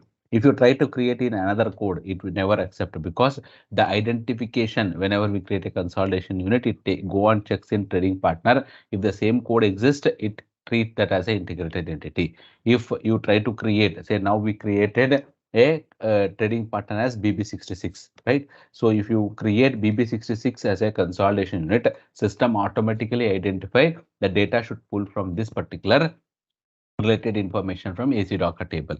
But from 2022 onwards, what SAP has given, SAP said that if you try to maintain a same code, it is well and good. Otherwise, when you set up a consolidation unit, we get an option where we can select what is the trading partner or a company you wanted to assign. So, for example, if I have BB66 there, here I can create BB77 also and link BB77 to BB66. This is available from 2022 version onwards. If you see any system before 2022, a trading partner code is equal to your consolidation unit code. Clear? So this is a concept of setting up a consolidation unit. This is for an integrated entity. Non-integrated entities means the entities which are not there in the same box of S4HANA. Okay, then we call it as a non-SAP entities. For that, you can load a file through an Excel, Notepad, or whatever the formats you wanted to, or APIs, or GRDC, you can upload it. So those we call it as a non-integrated entity. So here we created BB66 as an integrated entity. Along with that, we'll create SW 66 as one of the consolidation unit and FR66 one, US 66 one, and then CA 66 as another one. These are the consolidation units which is our non-integrated entities we are going to set up directly in the group reporting. Okay, so that we have to consolidate the figures. See, here I one integrated entity, and these are my non-integrated entities which we are going to set up in the system as consolidation unit. So again, consolidation unit setup, we do it in a Fury only. In GUI, it we were used to create. Now because there is enhanced features, so we cannot use it as GUI, so you have to use Fury only. So consolidation master data, here where we are going to set up a consolidation unit. I will go here, different consolidation unit. So this is an app where you are finding the consolidation unit. I'll say create. It is as for which consolidation. So BB66 is the entity which we created in the yesterday. So I'm going to set up BB66. BB66. Description and support. If you want a region country to set up, you can set up. Here, as soon as I give BB66, because the company is automatically available, it is reflecting here. Say for example, if you don't, if you put it with the same, you have an option where you can select. This is from 2022 onwards. Previous to version, if you see, you don't have an option of this to select. Okay, as I give BB66 as my consolidation unit, system gone and check. Okay, it is there. It came. Otherwise, it will open up where you can select to make it as integrated. As soon as I assign a company BB66, it gives an option transfer from universal journal. That is, it is integrated with my PS4 system. That is where you are finding with transfer from universal journal. Okay. Then here, okay. So this is the part. Okay. Other than this, here for again, however, we are having the attributes for FS item. Here also we have an attributes, data collection selection. Okay. Posting rule selection, validation selection, partner selection, where you can use this selection attributes. Okay. So here I'll select one of the standard package what SAP has delivered data collection addition. Partner selection, there is nothing created, we can leave that blank. Okay, now see whatever, see this is a consolidation event which I'm setting. Here you can find attributes with dependencies. Okay, these are the attributes, whatever you are seeing these attributes. Okay, these attributes are version dependent. Getting my point? So the version what we are trying to assign, it is taking for E55 version. Okay, E55 version. So I don't want for that version, I wanted to for my version. So what I'll do, I'll cancel it. Always whenever I go and do this activity, as I told, there is a global parameters for which one I'm working. I'll be selecting that. Okay, here I'm coming. Still, I have not set up a consolidation group, but I have a version. So I'm doing it for a version B66. Now I'll go for a consolidation unit. Okay, if I would have saved, that would not have been affected to my version. So that is the reason I came here. I'm going for my version. Okay. Here now if I create again BB66.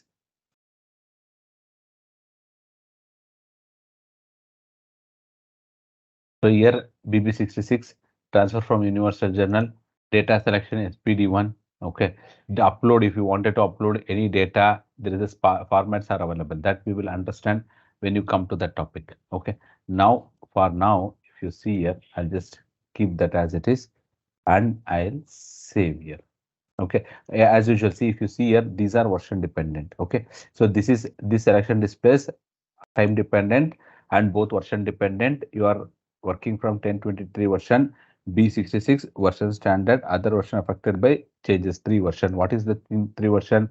The group currency and other versions. So for this version is what the settings is. Okay, in another version, if you wanted to change any of these settings, you can change it and use it. So that is the reason it is version dependent.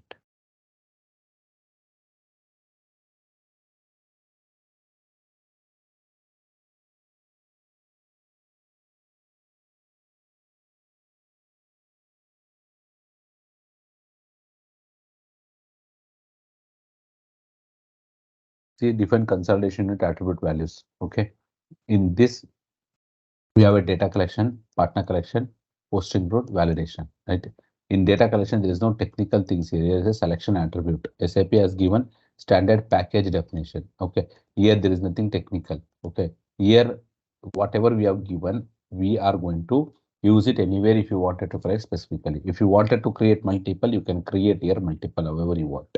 Got it. So these are the selection attributes. What are these are four selection attributes is what you are finding it here in the fourth selection attribute.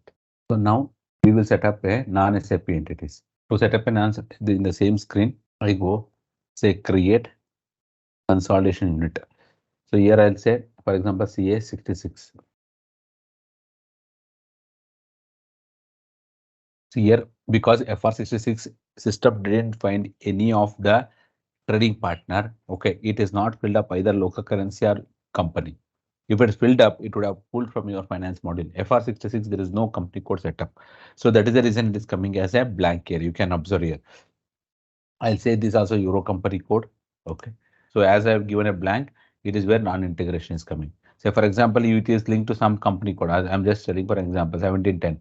As soon as I select, you can make it as a universal general company code. Okay, I don't want to do it. So I'm giving it as a blank. Okay. And then here you can see no integration. That means there is no data flow from your AC Docker table. Okay. And as usual, if you wanted to put for data collection selection, whatever is available, I'll select here. Upload method, any specific upload method you can select, or you can give it as a blank also. And then I'll save it as save. Say because it is a non-integrated entity, if you observe deviating physical year variant, okay, which what is a physical year variant which you can set up here. Okay, if it is a non-integrated integrated entity means whatever financial setup in your company that only should come here. Okay, with respect to your version, I'll save it here. So I've set up the one non-integrated entity. Like that, we'll set up other non-integrated entity SW and have local currency as euro. In upload, there are formats. Okay, that will be there in the upload method. SRD2, SRD1. These are the formats. Okay, tab text. What method you wanted to use it? Text tab delimited, comma delimited, however you need. Okay. It is not mandatory that you have to, even if you give blank, you can upload whatever you want. Again, this is another non-SAP entity. US 66 USD company, nothing. Okay, I'll save this also.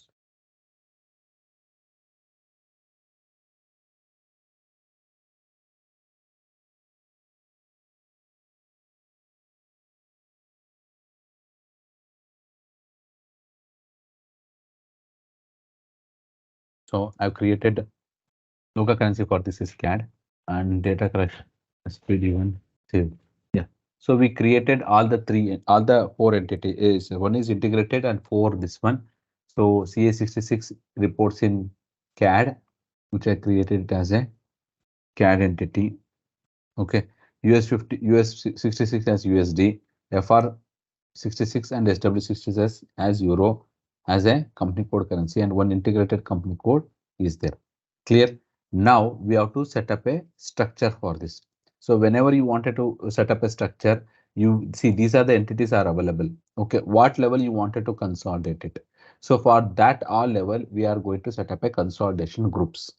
Getting my point? Say I wanted to do a consolidation at US 66 and CA 66 level, that is America level. By combining these two, I can set up a consolidation group here, and I can set up another consolidation group by these are the three entities where I can set up a another consolidation group. Got it? And overall at world level, I wanted to consolidate it. So I can set up this as one consolidation group. So wherever at what all levels you wanted to get a consolidation, so you are going to set up a consolidation group to that level. So here we'll set up a consolidation group at one America level, one Europe level, and one world level. Whenever you set up a consolidation group, you have to identify which is the parent entity for that particular group. Whenever you set up, for example, if I'm setting up a consolidation group at this level, I have to set a parent entity. And another point is whether you will going to report in purchase method or equity method. What is purchase method and equity method? If your shares is more than 50%, then we assign a purchase method. Okay. If your share is less than 50, about 20, then we are going to assign an equity method.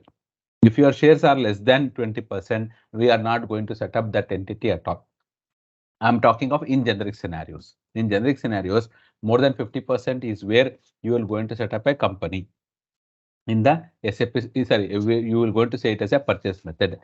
20 to 50% where you will assign it as a equity method.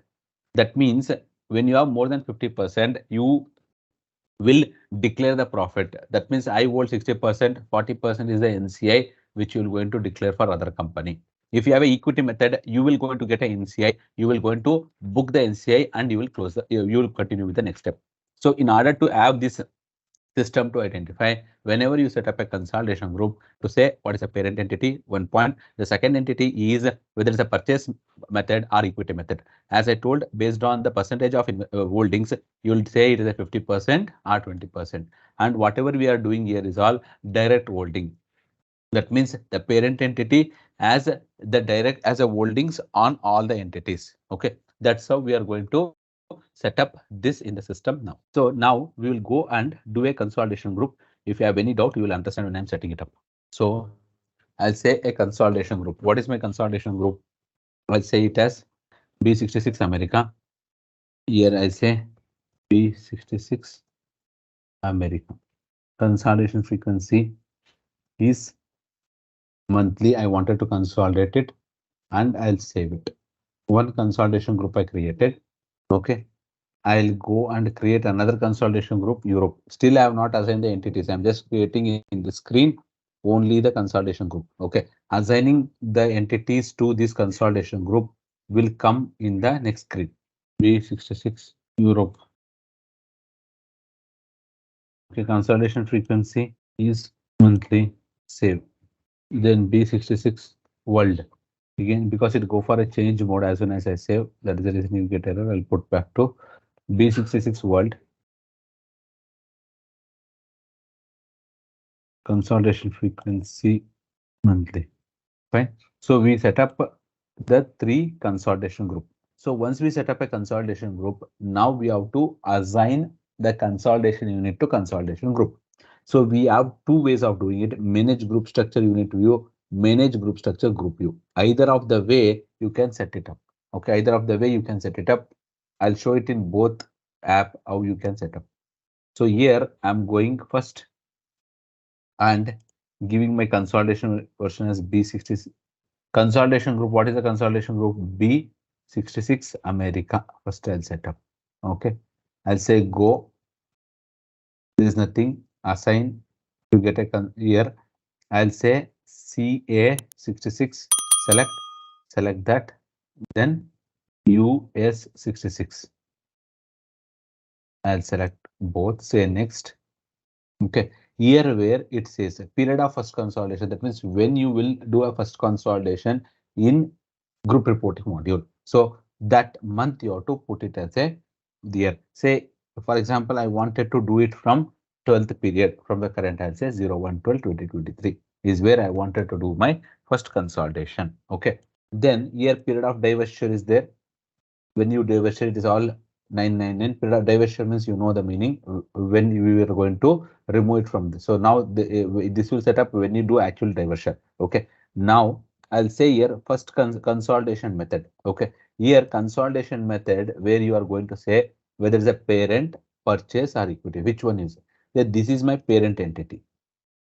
Okay, I'll assign a parent entity to this. Okay, it's the same got assigned to both. I'll go to CA66 and change this to equity method. Say CA66, I'll say it is 20 to 50% holding from US. So that is the reason I'm going to set that as a equity method. Okay. Now I'll come back to the next. This is the one way of doing it. The another I'll do, the another is B66 Europe. Assign. So in Europe, we have SW 66, then FR 66, then B 66, sorry, BB 66. So I'm assigning here, out of which I'll say for BB 66 as my parent entity. Okay,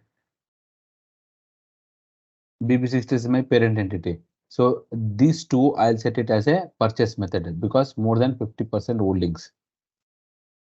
CA66 equity, this is purchase method, and then go to SW56.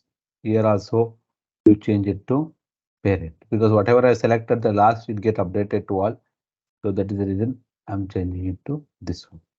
So here you know BB66 is an entity where it is implemented FR66 and SW66. This is what we have done by using this particular two groups.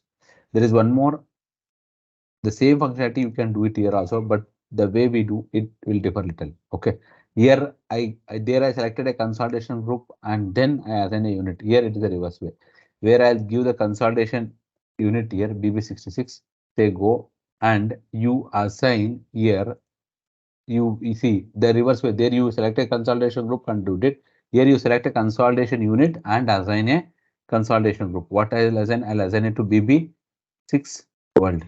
Sorry, B66 world.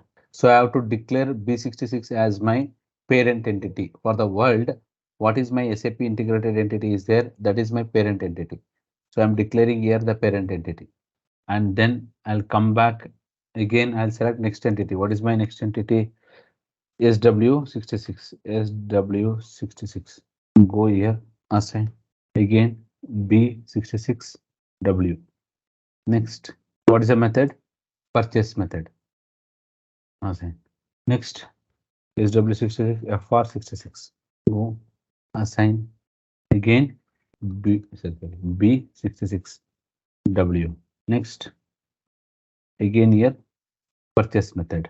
Again, sorry, FR66 is done. CA66 Canada. Assign. What is the method we have to assign for this? It is a more common sense. When US group I created, US is a parent entity, CA is equity method. Means when I do group, obviously it will be an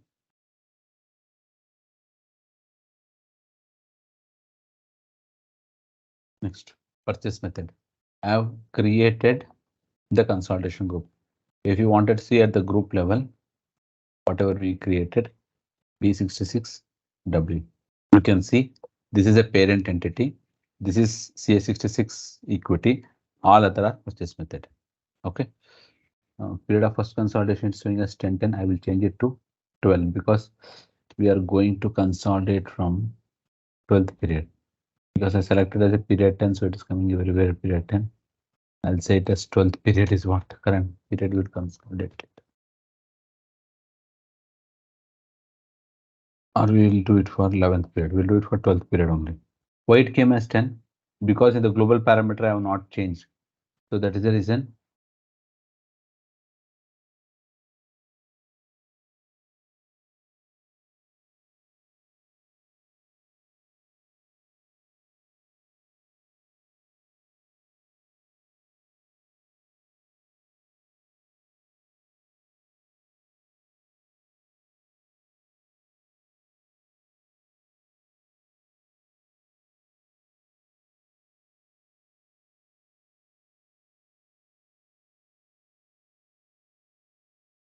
Now consolidation group is also ready now, right? So now I will go and do the posting in. I'll come back to my global parameters.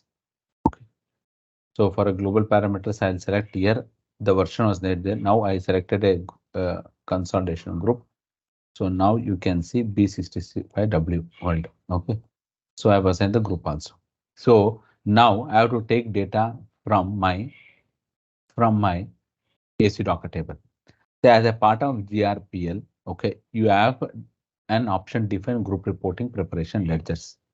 Here, what it will happen, there is a SAP default configuration ID is there, where it will link your leading ledger to your consolidation chart of account to FS item mapping version. Okay, to FS item attribute version. So we have understood FS item mapping version as well as FS item attribute version. Both we have understood FS item attribute version and FS item mapping version.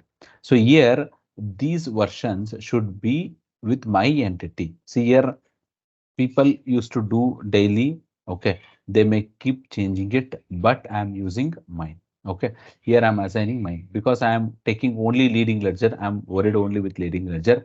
Non-leading ledger I have not set up a version. I'm not worried. That is the reason that 2L I have not selected here. Okay, what is the logic of this? See, whenever I post a data in AC Docker, okay, in AC Docker itself, now we have group reporting fields like FS item, sub item, sub item category. All that informations are available in AC Docker itself. That means whenever data getting inserted to AC Docker itself, system check this mapping logic, whatever we have assigned to these version, it will go and check and take that particular FS item and get updated in AC Docker table automatically. Getting my point? So that is an integrated, like that is where the GRPL says whatever data flowing to a group reporting will have a connectivity with an AC Docker. If you see your AC Docker table, here we have group reporting fields also. Here you can see here consolidation unit. You can see right, consolidation unit, partner unit. Okay, FS item, sub item category, consolidation chart of account, sub item category, sub item. These are the fields available as a part of AC Docker only when the GRPL concept has been come. That means whenever I insert a data for an integrated entity, when it is getting inserting into AC Docker itself, it checks, okay, my leading ledger is assigned to a consolidation chart of account of Y1, and in that there are versions are available, which is mapping version and attribute version. Say here, if you see B66,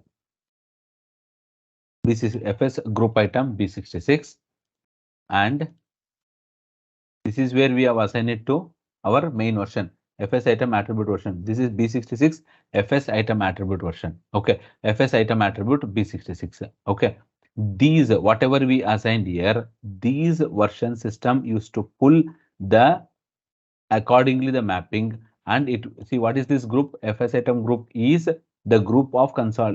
Let me go to your again in another screen. One is GL account and FS item mapping. The another is FS group item. Okay. And FS item attribute. Okay. FS item attribute is what? FS item attribute. FS group item attribute is whatever we have created as a part of our consolidation group and assign those dependent FS group items. Okay. So all this is been connected here to your this one. That means based on this configuration, whenever I insert a data to AC Docker, system will update this particular information here. Got it? So as soon as it get inserted in AC Docker, when I use a data monitor tool, when I use a this is a data monitor tool which we use it to release the data from AC Docker to AC Doc Queue. Okay, we are in this group, we are finding these are the entities. Here there is an option of release of universal journal. When I do it, it takes from the data from AC Docker and put it into AC Doc Queue. Previous to this GRPL concept, whenever I release here, system used to go and check mapping. When I release, it used to take a time or there would be a performance issue where it check your mapping, all that permutation combination, and then it used to come to AC document update. Now it is not like that. With this GRPL concept, based on this configuration, whenever I insert a data to AC docker itself, these fields will get updated. So when you release it, your performance is speed where it takes the pulls the data and update to AC docu table. Now I will go here. I have to post an entry. Okay. So I will post an entry for a P&L as well as for a balance sheet. Okay. So to post for a P&L, I need to have a profit center and a cost center. So we have not set up a profit center and a cost center. I think we'll set up. I think we have used a controlling area. I'll set up one or two profit center and the corresponding this one.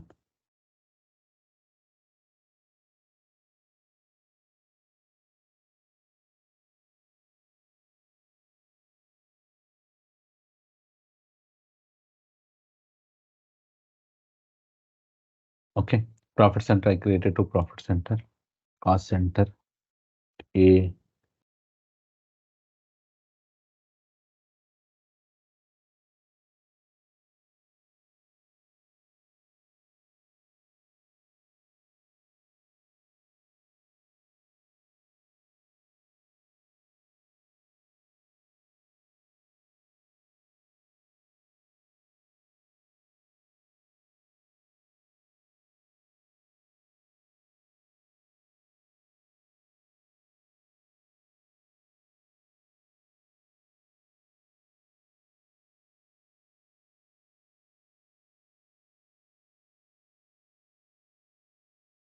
Yeah, say now we will go and post an entry. We created a setup a cost center and a profit center. We'll post an entry and we'll release the data. Okay, so I'll go to as usual BB66 company code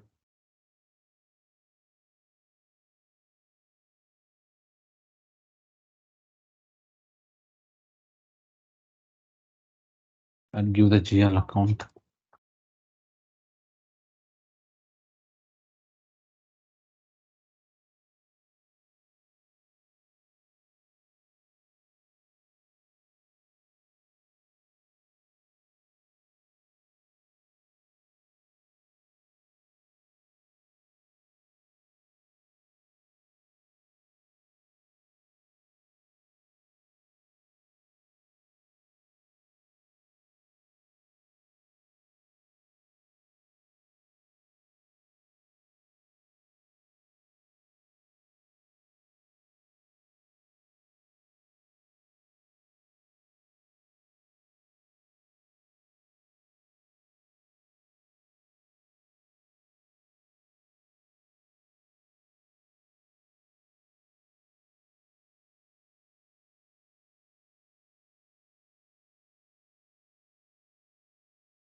So I'm posting this entry. Is that fine? So system has posted entry. If I go to AC.ca now and give company code BB66, okay, execute. See, you are finding entries in leading and non-leading ledger both. Okay.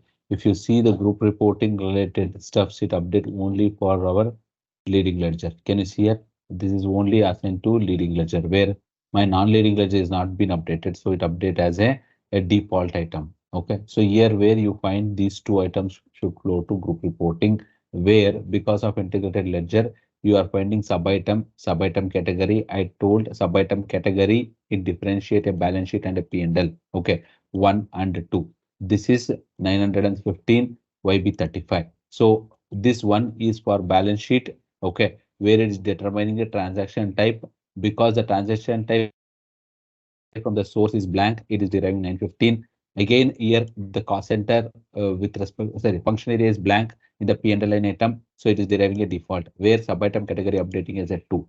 Got it? Where that sub-item categories and sub-items are defined. Here where you find a transaction type and a function area. Okay, these are the place where we define. Okay, if you wanted to define a sub-item category 1 and 2, one part. The cost center, we don't need to derive anything because it is maybe because we whatever is there in the source, we will going to take that direct. Define default values for sub-assignment. Here where you assign a default values. Okay, so what are the default value? Here you can see sub-item category 1 will have 915. Okay, which is if there is a blank, it derives here. For sub-item category 2, we have said to derive YB99. Can you see here? YB99 to derive. That is what it is deriving here in this 915 and YB35. Function area YB35.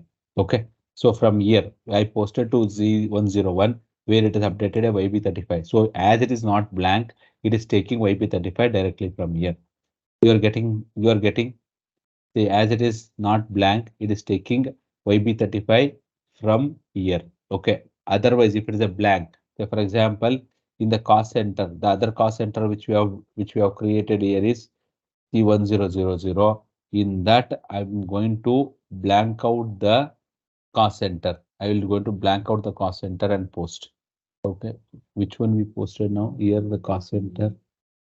We posted to C100. Okay, I will not blank out in C100. No, I'll blank out in C101. Yes. Okay. So C100, what we posted is having a cost center. Okay, you find YB35 here. See, right? YB35 is what it is getting updated. It is not taking a default because the data is flowing from CO module. Clear? I'll post one more entry now. 631630040 debit credit. Okay. So here I'll say 400. And then I'll give the cost center C101 and I'll save it. It is posted another entry. If you come here, refresh. So here you can see 0L data for 10001. Here you can see here YB99 is coming. Why YB99 is coming? It is taking from my default value configuration YB99. Okay, because from the source, the data is not there, it is coming blank. Whereas here from the source, there is the data, it is coming from our YB35. Got it? So now, once the data is there, now we understood data posted, we understood GRPL, where in AC.ca, based on the mapping. See, this FS item and all got derived from where? Based on the mapping. That mapping is assigned to your GRPL configuration. Okay. Upon that, this has been derived. When I release the data, already mapping is sitting here. It will pull. Say, for example, you may ask a question, sir, I have started doing it after data coming in. I realized I did a wrong mapping. What shall I do? Okay. So early now the option is there is this option called realignment. There is an option called realignment. You have to run the realignment. Okay, that realignment, what it will do, it will going to make an correction in AC Docker itself. Upon that, it will move to AC Docu. That is called realignment step that we will understand at the later stage. If there is any case where if your mapping is changed or it has been made mistake upon that you recognized and you wanted to pull the data. So that is where you go and change a mapping and you have to rerun the realignment activity for the backdated data to get updated it properly. If it is one or two, okay, if it is not more, if it is one or two in AC docu itself, there is an option called reclassification, moving an one from one FS item entire value to another FS item. There is an option you can do it. Otherwise, you have to run a realignment, get updated here. Upon that only you have to bring the data to group reporting. That is the reason AC doc and AC docu to be in sync path. That is the concept of overall concept of GRPL. Say for example, you have, that is how we normally do the activity. So we'll proceed now to the posting and release of data to AC docu. This is a data monitor tool as we have discussed. Here, whenever I log in, there should be a global parameter to set to which consolidation chart of account you are doing, what version, what period. So the period what we are doing consolidation is 12th period. So let me put back to 12th period. Okay. So upon this selection, so you are finding here individual consolidation unit. Okay. So this data monitor basically having the following activities: balance carry forward. Okay. Which will be done once in a year. That means when I go to January, I carry forward group reporting balances. If you do carry forward in finance, that data will not move to group reporting. That is one point. Then release of universal journal. Okay, when you say release of universal journal, here where the data flow from AC doc to AC docu. Okay, now first here if you are seeing it as a green color means the period is locked. Okay, you have to right click here, say open period. Okay, that means I'm opening a period. Okay, once the period is opened, if you see in the release of universal journal for BB66 entity only, the step is in executable. The other steps is not in executable. The reason is this is an integrated entity where we have set a configuration that it will derive data from AC doc to AC docu. So that is the reason it has been available as a release of universal journal. I'll set here and say test run. When I say test run, system shows, okay, here universal document total. If I click on this, system shows what all the data it is getting released. You can see here the data is getting released with respect to my B66 version. Okay, and B67 and B68. You are finding what is my B66? It is a standard version. Okay, B67 is group currency extension version. B68 is my normal extension group currency version. This is extension version. Say if I select on this document B66, you will find what data is flowing. It is flowing total 1400 value, which is this FS item and this FS item. Okay. At the it says at a summary level. Okay. If you see on the task log, you can see what all the complete information of data getting flowed. I clicked on the task log. You can see here, see data, what all the data it is getting flowed. If I go back here, again go to document. Again, if you click on this FS item, if you click on this documents, okay, you find what all the documents it is getting flowed. Say that is summary level with groups at the FS item and shows. Okay, when you see here what document it is flowing, these are the documents is getting flowed to my AC docu table. Got it? This is a flow of data which is happening to my AC docu table. Here we posted to two documents. One is and that to two different cost centers we have posted. Okay, so if you click on again on this, you will find what is that document details. That is it derived from your universal journal. You can see what is this document in universal. That is what you can see. This is a document number which is deriving from universal journal. Got it? So if you have a millions of record flowing, when you see here in the flow, you can log it out what data is getting flowed it into group AC docu table. So here whatever we are doing is all a test data. When you see here, okay, here you find this is my main standard version. This is currency extension version. Currency extension version, this you will not have a document to flow here. The reason is here it will used only to do a SAR translation. So when I do a translation activity, then only it will flow here. Okay, that is the reason now it's showing as a yellow. This is my extension version. If there is any differences I posted here, that only it will flow. Any difference here, what it will show? It show entire document where if you see, it will show you a debit and credit both. That means the balance, if you see here, it is coming as a zero. Can you see here? See what it will do? 1000 debited, 1000 credited. The same is reversed back. 400 debited credit, the same is reverse back. That means when you do for an extension version, it release the data and reverse back the data. Why? Because there is no difference. The difference of value only it will store. Getting my point? So that is the reason you see here 1000 debited credited that got reversed entry here. 400 400 minus that is getting reversed back. So this how my data will get flow to the extension version when I release the data from AC doc R to AC doc Q. That means we have understood how standard version data releases, how group currency extension, there is no update, you don't find it. When I do a translation, it fetches the data from B66 standard version and it will translate into SAR and do it. That step we have not yet went. We are just taking the data. So when we are taking the data, you have to observe one more thing. One is we are having a Euro company code, Canada company code, that is CAD and USD. And my version is consolidating in Euro. Okay, wherever the company code currency is Euro, it update a group currency in version as Euro only for those entities, whereas CA and US 55, that will going to come as a blank. Okay, that will going to come as a blank. See here, if I go for the details, this is again the data getting from AC doc Q. You can find in all currencies now. Okay, because it's an integrated entity. Okay, I'm talking of here Euro, it update company code currency, transaction currency, group currency, all that. So release of universal journal. If I select here, now I can go and do an update run. Here I select, I have to click on release universal journal. It pops up. So do you want to confirm to release universal journal document? Say continue. Now the data will flow to AC doc Q table. Okay, it is updated. I'll go to AC doc Q.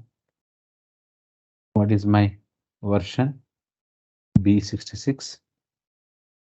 Execute. See here, you are finding 40024 with one document number. As I told, this will also have a document number when it is updating into AC doc Q. It is updated here. You can see here record type as U, that is released from Universal Journal, version B66. Your company code currency in finance, transaction currency, we did it in Euro only. Local currency is also Euro and our version currency is also Euro. So that is the reason in a version, even if I give it as a blank, I have never said in my version to derive from the source. Okay, what I have given in my version, because in B66, I said the group currency source as blank. That is, don't take anything from source. But here, my version currency is also Euro. My company code currency is also Euro. It got updated. Now, if you see FS items, breakdown categories, FS item, document type as 0F, which is released from Universal Journal. Okay, and you will find here a posting level also, which is come as a blank for this. Why posting level? In order to find a different type of transactions, what type of activity it is, we use a posting level also. So this is posting level. So here you can see all these three currencies, chart of accounts, what is your source account number, okay, profit center, function area, controlling area, all this got updated upon release of my data. This is my AC docu table for my standard version. So B67, I'll execute. There is no data we have seen. Okay, which is my group currency extension version that will come because it has to do it in SCR. It will come once I do the translation. That we will understand when we come to translation. You have to remember. Say B68, you can see I've released the data. It has updated two document number 23 and 25. 23 is for an entry directly and 25 is for my reversal.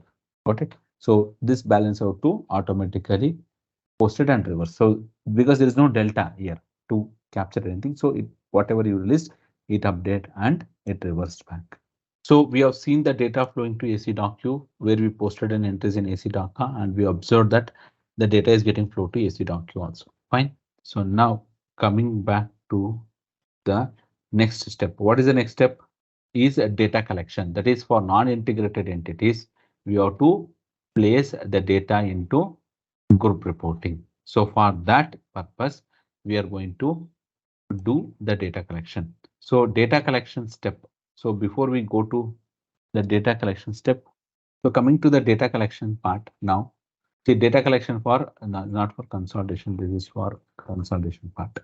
So now we have to do the data from universal journal. Sorry, we have released the data from AC.K to AC.Q. Now we have to do the data which we have to update, load from an Excel sheet or the manual update. See, before I go to that, I wanted to show you the document type. Real-time update for defined document type. Real-time update means whatever data flow from AC.K to AC.Q. Here where the configuration, how system will pick 0F only. You would have an asked a question to me. So here you see there is a document type 0F which we have seen. Here you can see document type 0F. This is picked because it is configured here. Posting level is blank. What is posting level? How it is being used? We will understand in detail what all currencies it does and number ranges. Here where you find the number ranges with respect to your version. If you want to set up a specific number range, you would have asked the question from where the number range, how it is getting picked. Here where the version with respect to that, what is the number range which is being used. Okay. And for that, if you wanted to define your own number range, you can define a number range here. So accordingly, system is making a data to AC.Q table. So this is where a data releasing from this one. Now we have to go for a data collection. Okay. So in the data collection, define methods for uploading the data. See, these are the methods which we have seen when I'm assigning a consolidation unit upload method. These are the ones what we have seen. These are SAP delivered methods. These are the SAP delivered methods where the data is sitting, whether it has to sit in comma delimited or it has to sit in tab delimited, and in this you find what all the value should come here, what all the value should come in data rows. Okay, if you this is the entire remaining fields, what these are the fields available. Okay, so what all the data should flow in data rows is what we are going to put it in into this. For example, value in local currency is there. I wanted to add additional column to here. I can add it here. Say I can, for example, I wanted to move sub item category, whatever is that format is what we are going to design it. So before to coming to this, let's understand how the format behaves. You can see my screen, right? So here you can see this is how the format of data looks, which is comma delimited separator. Okay, so here what all the fields you wanted to keep in. Okay, that is what I was showing in the system. Here what all the fields you wanted to keep it, data rows. Okay, and data rows where you have a ledger, consolidation, chart of account, version, physical year, period, consolidation at FS item, value in local currency, data which is which you put it in data rows. D means a data rows which you are seeing it here. Okay, so if you see here, if you read, first is periodical. Okay, then update mode. Okay, then a digital separator. Then what are your default versions? Sorry, default global parameters. That means for which ledger, which version, which chart of accounts, which year you are loading the data. Okay, followed by a data rows. This is how your format is been done. Periodical and update mode. Say periodical is what it says, import period wise or YTD data. That means every period you are going to do it, or you are doing a YTD data is what system will tell in the periodic data. If you see in the periodical input type, okay, if you enter X, the data of the file is interpreted as period data. Here it is blank. Okay, in the input type after periodical input there is a blank, right? If you give it as X there, it interpret as a period data. That means I load January data, February data, March data, April data, May data. That is period wise period is what you are loading is what system interface. The data of the file is returned to the period specified in the file with no additional calculation. It will not going to do any calculation because you are doing January, February, March, every month you are loading. Whatever you load, system go and insert the data. One month. If you leave it as a blank, in our case, if we give it as a blank, for example, here it is blank. Okay. The data of the file is interpreted as cumulative. That means it takes as a year to date. That means if I'm loading November, it consider Jan to October. That means because I'm loading already till November I loaded, I'm loading a December data. What system interprets Jan to October data? For example, I'm loading 100 balance. Jan to November, if I've loaded 60, 100 minus 60, 40 will get inserted into current month. On the combination of FS item, cost center, profit center, all that permutation combination, it calculates YTD. That is where if you leave it as a blank, the data of the file is interpreted as cumulative year-to-date data. The system subtracts the cumulative data from the previous period and stores the periodic value. Got it? So it cannot overwrite it because already you have done a consolidation. So it depends whether it's a period or the YTD data depends on your legacy system, how they provide data. If they agree that I will going to give period data, you can go with X option. If you say we cannot give always, we extract and give YTD balances to you, then you go with a blank where system calculates and interpret period to period wise the data. So this is what in the file format you say it as a periodical. Then update mode. Update mode. See here when you say there are two ways, one and two here also. Enter one. Enter one. What it says, all existing records in the block with respect to ledger, chart of accounts, any of consolidation ledger we are not using now, chart of accounts, version, physical year, period, and consolidation unit. Okay. On this permutation combination, it reset to 0 before loading the new data. That means it will going to reset whatever the data you loaded. It will going to reset to 0 and it will load the data if you maintain it as enter one delete all, where in the second row which you are seeing in the update mode. Okay, is that clear? So if I come back to the second option, enter 2 to overwrite. If you write 2, only uploaded records are written. Any existing records that shares the same item and all the same sub-assignment are overwritten. That means when you load it, it checks in the table for the same combination if data is there. If data is there for the same period, same combination, it will overwrite that data. If it is not there, it will just insert the data. That is what the option 2 does. That avoids your duplication of data. Clear? So whether it is 1 or 2, what option you select and load, system will interpret that way when it is considering the file. Clear? So here this is a file format. Okay. This is a file format as we have understood. Periodical, I'm giving it as a blank. Okay. And update mode as a 2. As usual, the digital separator, your decimal separators as 2 digit. Your header data, that is, this is my sample data, which I have to change here the values, I'll change it. And this is my row of data. Okay.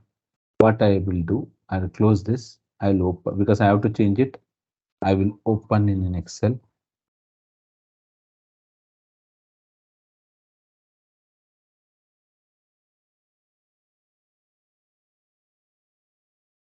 Okay, this is a data I'm putting in an Excel, there in Excel sheet. Let me change here. So my version is B66 and I'm doing it for here. So here my version, I'll change it to U0002 B66. Replace all. Okay, it got replaced here. Okay, physical year, I'll change it again this to 2023, 2019 to 2023. Okay, yeah, see here. So I'm setting up the physical year as 2023. Period we are consolidating in 12. I'll leave it my consolidation unit. I'll replace, yeah, to CA0002 CA66. This is a sample data which I prepared to cover the most of our training scenarios. Okay, based on the experience which I had, what all scenarios I covered, because we cannot post all data from the finance module. Okay, so that is the reason we have added to the extent of the data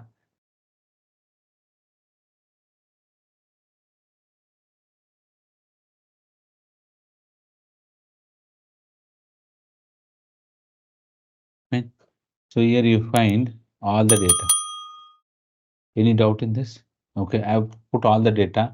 So these are my different FS item. These are my when I'm loading here, because I'm just loading data directly to AC docu, sub item category, all will not divide. You have to divide in your file. Okay, system will not, because if you release from AC docker to AC docu, it check for your configuration. During upload, we have to give for P&L one, sorry, balance sheet one, P&L two. Sub-item category is where you differentiate. Here I put 900, which is opening balance data, 915, my day-to-day transaction data, because carry forward balances logics also. Carry forward balance means it is mean to say it is a January carry forward balance of 2023 is what my observation. Okay, that is what 900 is opening balance.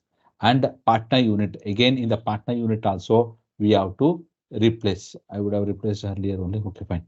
Here partner unit is used for trading partner purpose. US002, US66. Okay. And then TA002. And there is my BP66 SAP entity. Okay. This data is also got replaced. Okay. Wherever partner unit is there, it identifies as a intercompany transactions. Fine. Next, my controlling area remains same because I use the same. Okay, that is where it validate any additional master data is there. Amount in, see, amount in local currency is what only I'm feeding here. Okay, I'm not feeding a group currency, because if a group currency, okay, if I have set it in my consolidation unit, if it is as euro as my local currency, this and my version currency is also euro, it will put this value in the group currency column also. Whereas for CA55 and US55, it is Canadian and USD. As is the Canadian and USD, this will not going to put this value, it will give it as a blank, which you will observe when we upload the data. Once I do a translation, group currency column will get updated. If you say, I don't want to do a translation in group reporting module, I will do outside the box or what is there, you can add up a column and load your group currency value also for USD and Canada company codes. Okay. Or if you wanted to do a group reporting system, that is the reason we are loading only local currency. As usual, segment, cost center, partner profit center, chart of accounts, and your GN number. Okay. So this is a data. I will just go and say save as. Here, when I'm saving this as, I will save it as there is a unique code separator, unique code, local files 2. I'll put save, close this local file to, I'll say it as open with notepad. So yes, fine, my data is fine.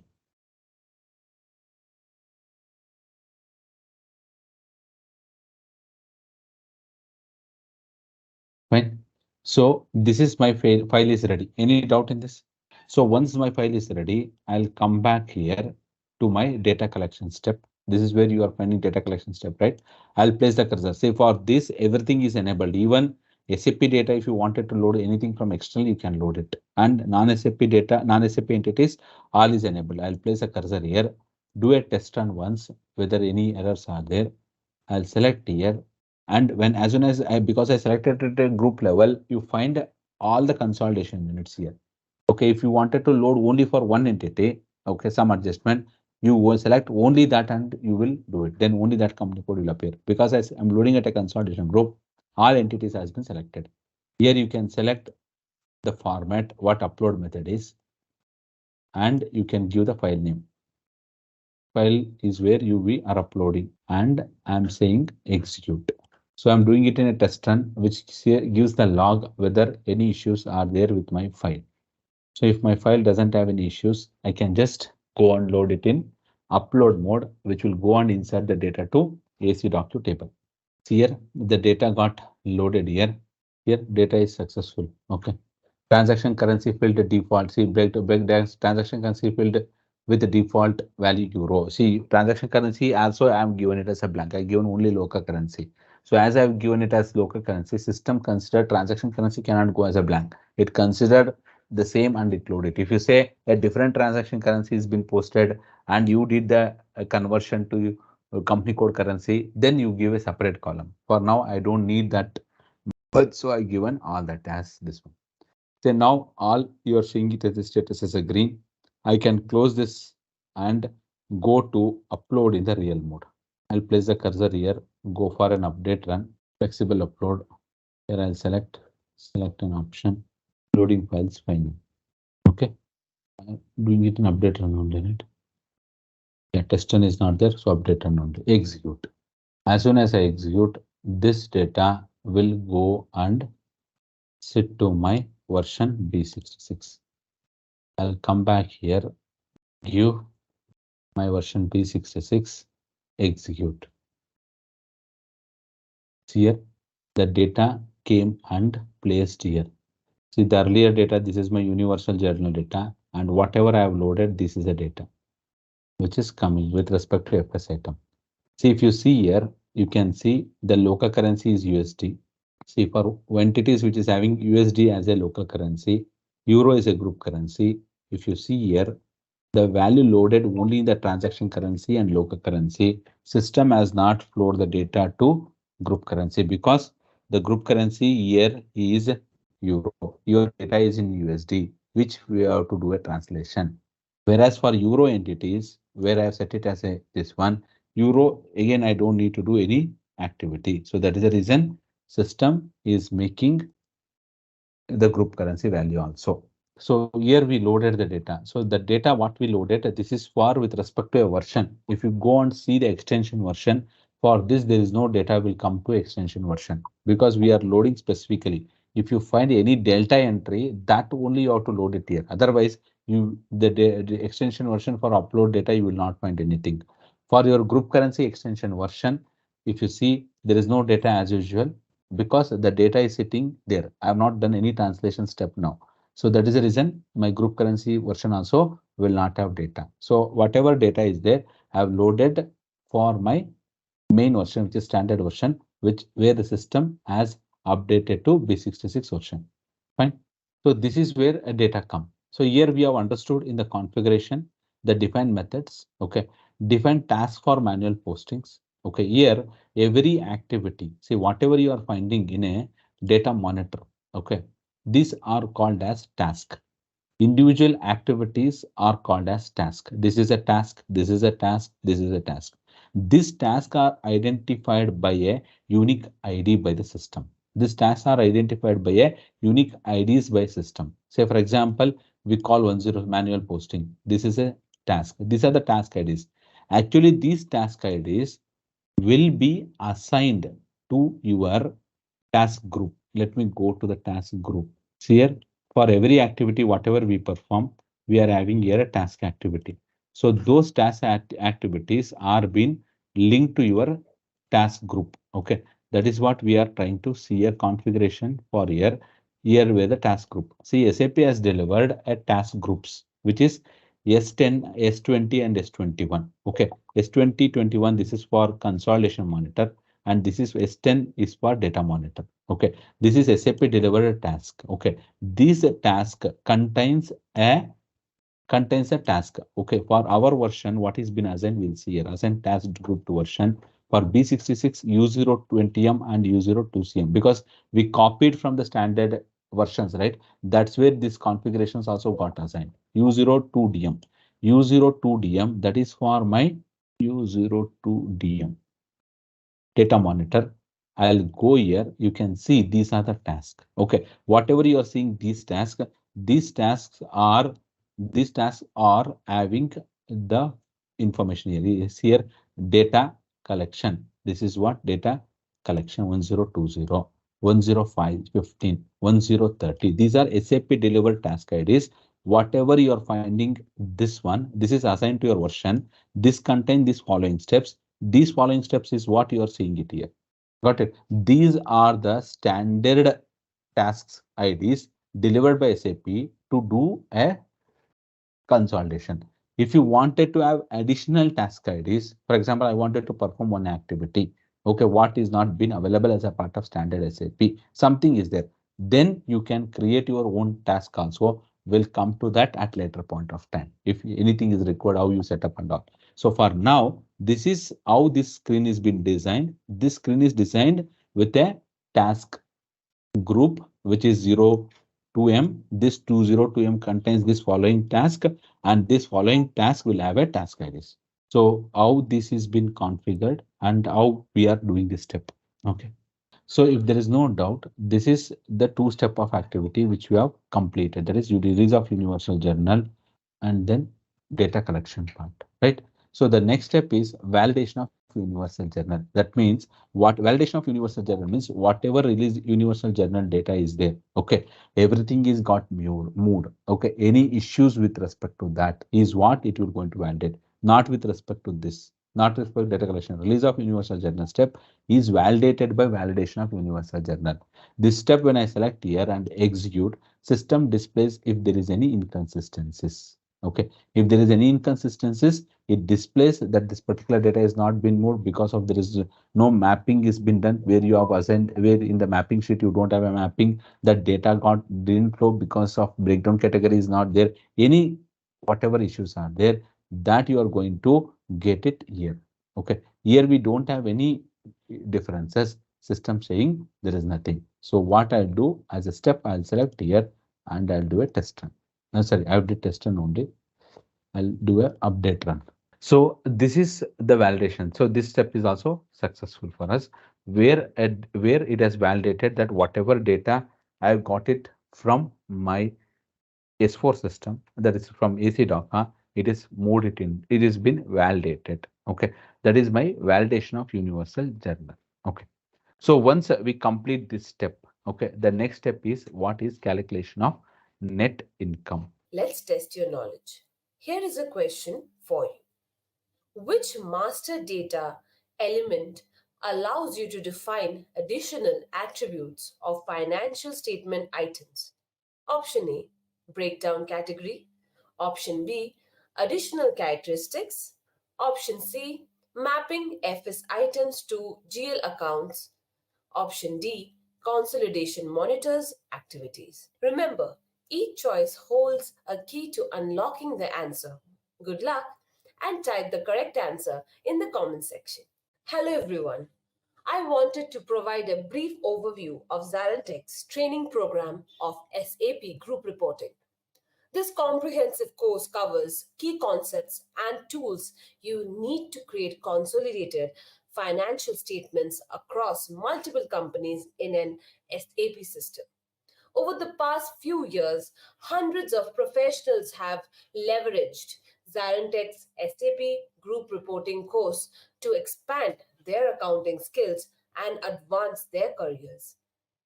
After completing the training, many have graciously shared their success stories in ZaranTech's testimonial platform. In just few weeks, you can learn how to set up group reports, reconcile transactions between different company branches, convert currencies, combine financial data using the popular SAP software, and this can open doors to new finance job opportunities to or help you deliver more value to your current role. If you're interested in learning more about SAP group reporting with ZaranTech, visit the link below for course details. Getting started now with this training is a smart investment for anyone looking to boost their SAP group reporting expertise. Now, next part is calculation of net income activity. Now, the calculation of net income. Say calculation of net income is a step where whenever you run the calculation of net income, your revenue and expenses, okay, the balances will go to current year retained earnings account. So we have done the so in the standard best practice system here, you can see if I go to a configuration here, Fashion SPRO. Here you can see there is a configuration to update my current year retained earnings account. Okay, this is default values. Specify selected FS item for automatic posting. Okay, here we will have S underscore ANF as a role. Okay, here we have not called the FS item, we call the role. Okay, let's see that that role is assigned to which one. How we will check? I'll go and open another tab, go to FS item app. So here if I search FS item role, what is been assigned? We have not assigned FS item. we have assigned in this particular FS item an FS item role S-A-N-BS. So wherever I call this, it will going to pick this particular FS item. That is the purpose of 7 selection attributes. 7 selection attributes in the FS item. Say here, if you see the configuration, we have used S-A-N-BS. That means this is my current year retained earnings account. Okay, 31700. The same way, it should credit or debit a P&L FS item. So P&L FS item is this. So P&L FS item, again, if I search for P&L FS item, it will be 799000. Got it? So based on your credit or debit balance, which will appear for revenue minus expenses, system will debit and or credit this, and it will hit to my current year retained earnings account. Okay, so this is an entry which will post. That means whatever the profit you earned or loss you made, it is moving to a retained earnings account because we are going for a closing. That is a step will happen when I run this particular step. So from this step, from where the FS items are going to pick, these are picked from this particular node. See here, it is picking the same FS item which you have seen 31700 to 7990. Because we are revenue minus expense, we are getting the profit of value. System is moving this value to here. Okay. This is a value in BP66. How this value? We have loaded the entire data in the yesterday session. If you see, in AC.Q table for the version B66 sub-item category S2, okay, and consolidation unit as BB66. So if I take what is the value here, any other values are same. 283625 credit balance. This is your balance. Okay. I have done it in a test run. So the same balance is debited to this account and moving to current year return earnings. I'll place the cursor here and do the update run. So this will going to post an entry, which we will see the entry also. Now it has posted an entry. If I say here refresh, your P&L will become 0. See, now the balance is 0. Okay, system has posted an entry 40024 40024. Okay, where system no sorry, not this 40024, this is return earnings, right? So it has posted here entry, you can see here. So this is an entry 100055 280520 debit value. Earlier credit is debited, so the balance is 0, and it has updated the corresponding FS item is a balance sheet. That is the reason we are seeing only the P&L 799000 is what it is posted. So here, in order to show it to you, all the things are been in the same profit center PC4R. Okay, here see, whenever it does, you have to observe here. It has done based on a your return earnings account also went based on a profit center. Here, if you see 7990, three rows came. Why 3 rows came? If you scroll to right and see, there are profit center level. Okay, if you see at the profit center where I am showing for all these entries, PC4 is a profit center. It came here. Whereas for this PC1, this is the entry. For this PC2, this is the entry. That's how system posted. See here, for this one, this is the entry. This one, this is the entry. Where even when return earning accounts are moving, it is trying to summarize at least by profit center and moving the data to here. Because we don't have any cost center updated in any of the transactions, we have not updated a cost center, we have not loaded. So a profit center object is there. So obviously it takes a profit center and it has loaded. Got it? So this in generic you have to tell here whatever your P&L balances are there, it will credit or debit your P&L account and it move to the current year return earnings account based on the configuration done here. Okay, to which FS item you have to do is the configuration is available here. So for that it will going to move it. Okay, coming back to the next part. Next step here is validation of reported data. Okay, validation of reported data. That means you got a data, now you calculated everything, you are fine now with the data.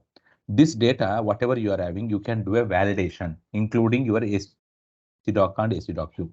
This validation talks of universal generally. Just check the universal data, that is AC doc or table data came to AC doc view only. Here you are going to put some formulas based on your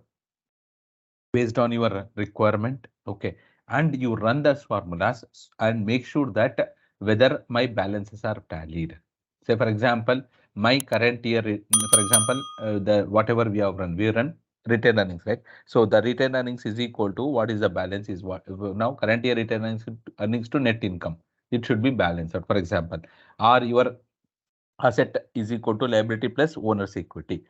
This is the basic logics, or if you have any specific logics where this FS item should be greater than this value or whatever it is you wanted to validate, because you cannot go at table level and validate, and business cannot validate. So you can make a formula for that and run this particular step to get the validations. Okay, so that is what is validation for reported data. Let me go back to the presentation. Okay. Say validation key points. What is this validation? This will check a data quality is essential for effective and efficient consolidation. Whatever data you are having, you are checking the quality of it. Validation is run from data monitor and consolidation monitor. This validation can be run both in data monitor as well as in consolidation monitor. So now we are talking data monitor. There are two main type of validation. One is validation of release of universal journal data. Okay, validation of release of universal. That means you are validating the data which you are doing the release of universal journal data. Okay, that is validation.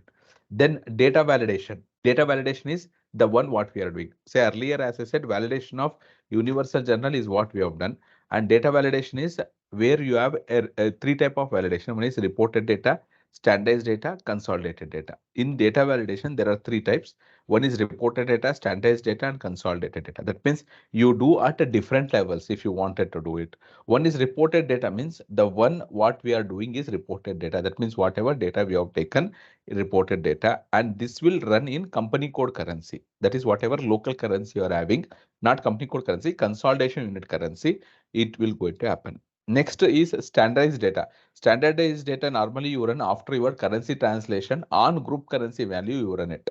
Okay. Next, consolidated data. That means once you do a consolidation, you can also put some formulas and run a consolidated data. That is what consolidated data. Okay. That means there are two main types. One is validation of universal journal and the data validation. In data validation, three types: reported, standard, and consolidated. The one what we are doing is reported data. So validation of universal journal data, this is anyhow we have already done. This is only relevant if data collection method for consolidation is read from universal journal. It is possible to correct the submitted data manually using manual journal posting with document type level 0C adjustment for unit. That means whatever data comes from here, if in validation, if you wanted to do, you can do adjustment in group reporting. If there is an error, subsequent tags cannot be blocked in the data. That means even if it is error, you can go and proceed to the next step. Okay. This is again a program validation. There is no configuration for that. That is the reason I didn't explain any configuration. It is a program part which does. Validation of universal journal checks if error exists in universal journal in the form of missing or incorrect sub-assignment for FS item. This also I told us when are we going to get the errors. There is a mismatching in FS item or breakdown category you have not done properly. In those cases only. This is the part of your universal journal validation, which you have already completed. Now we are doing a data validation.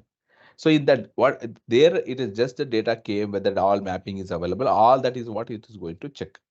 In data validation, whatever data already there in a AC docu, okay, for that we are going to check with some formulas. Like for example, check if asset is equal to liability plus owner equity. This is one of the step.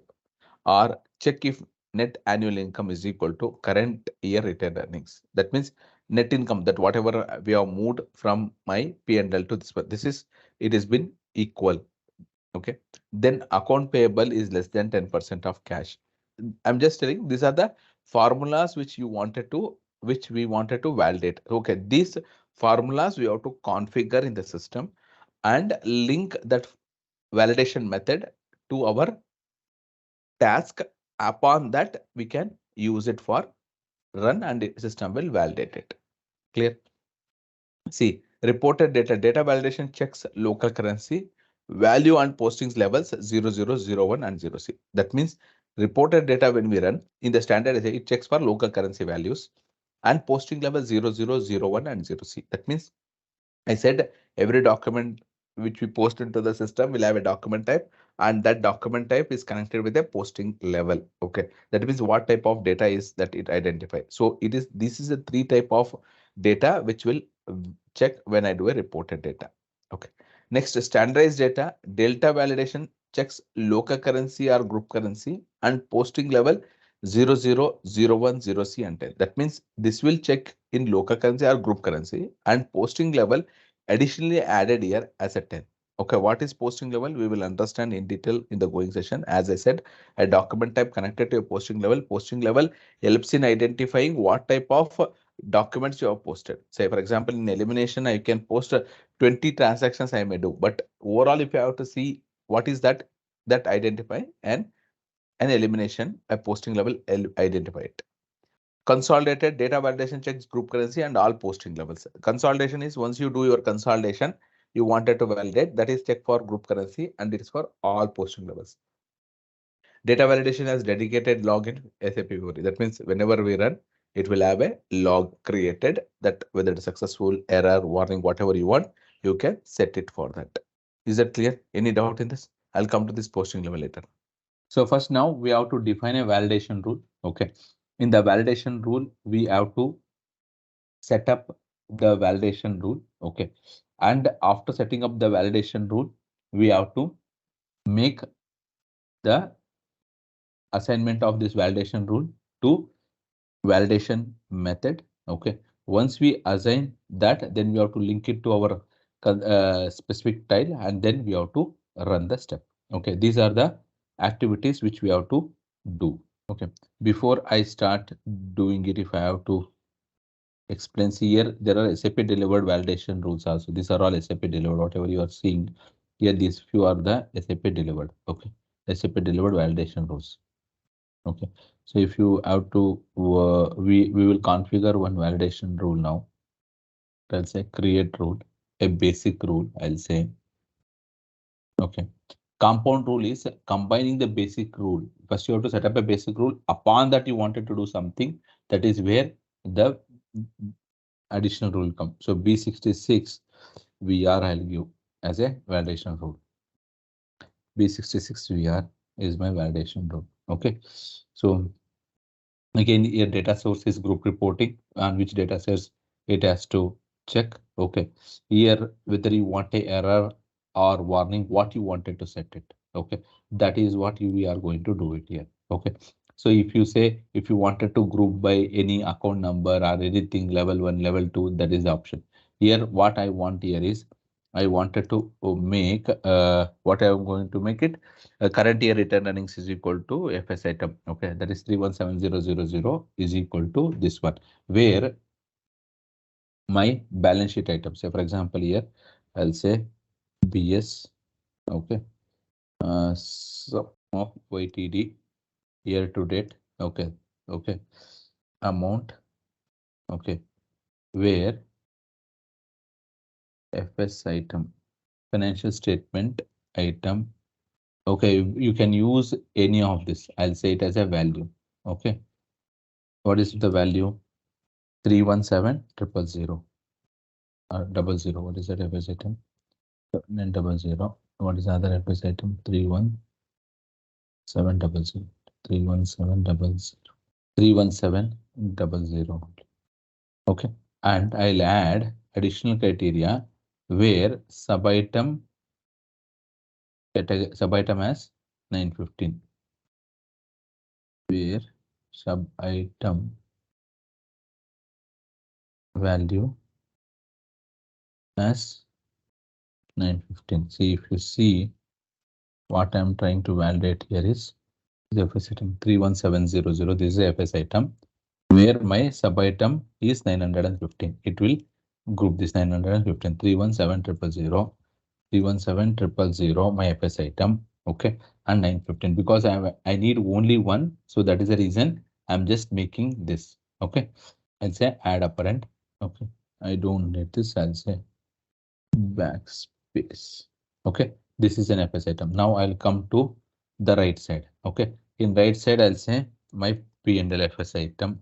I'll say here P&L FS item. Okay, again sum YTD. Okay, and then add here amount. Okay, and then where again here financial statement item item value 799,000. Validate once. 799. This one 99,000. 799,000. Okay.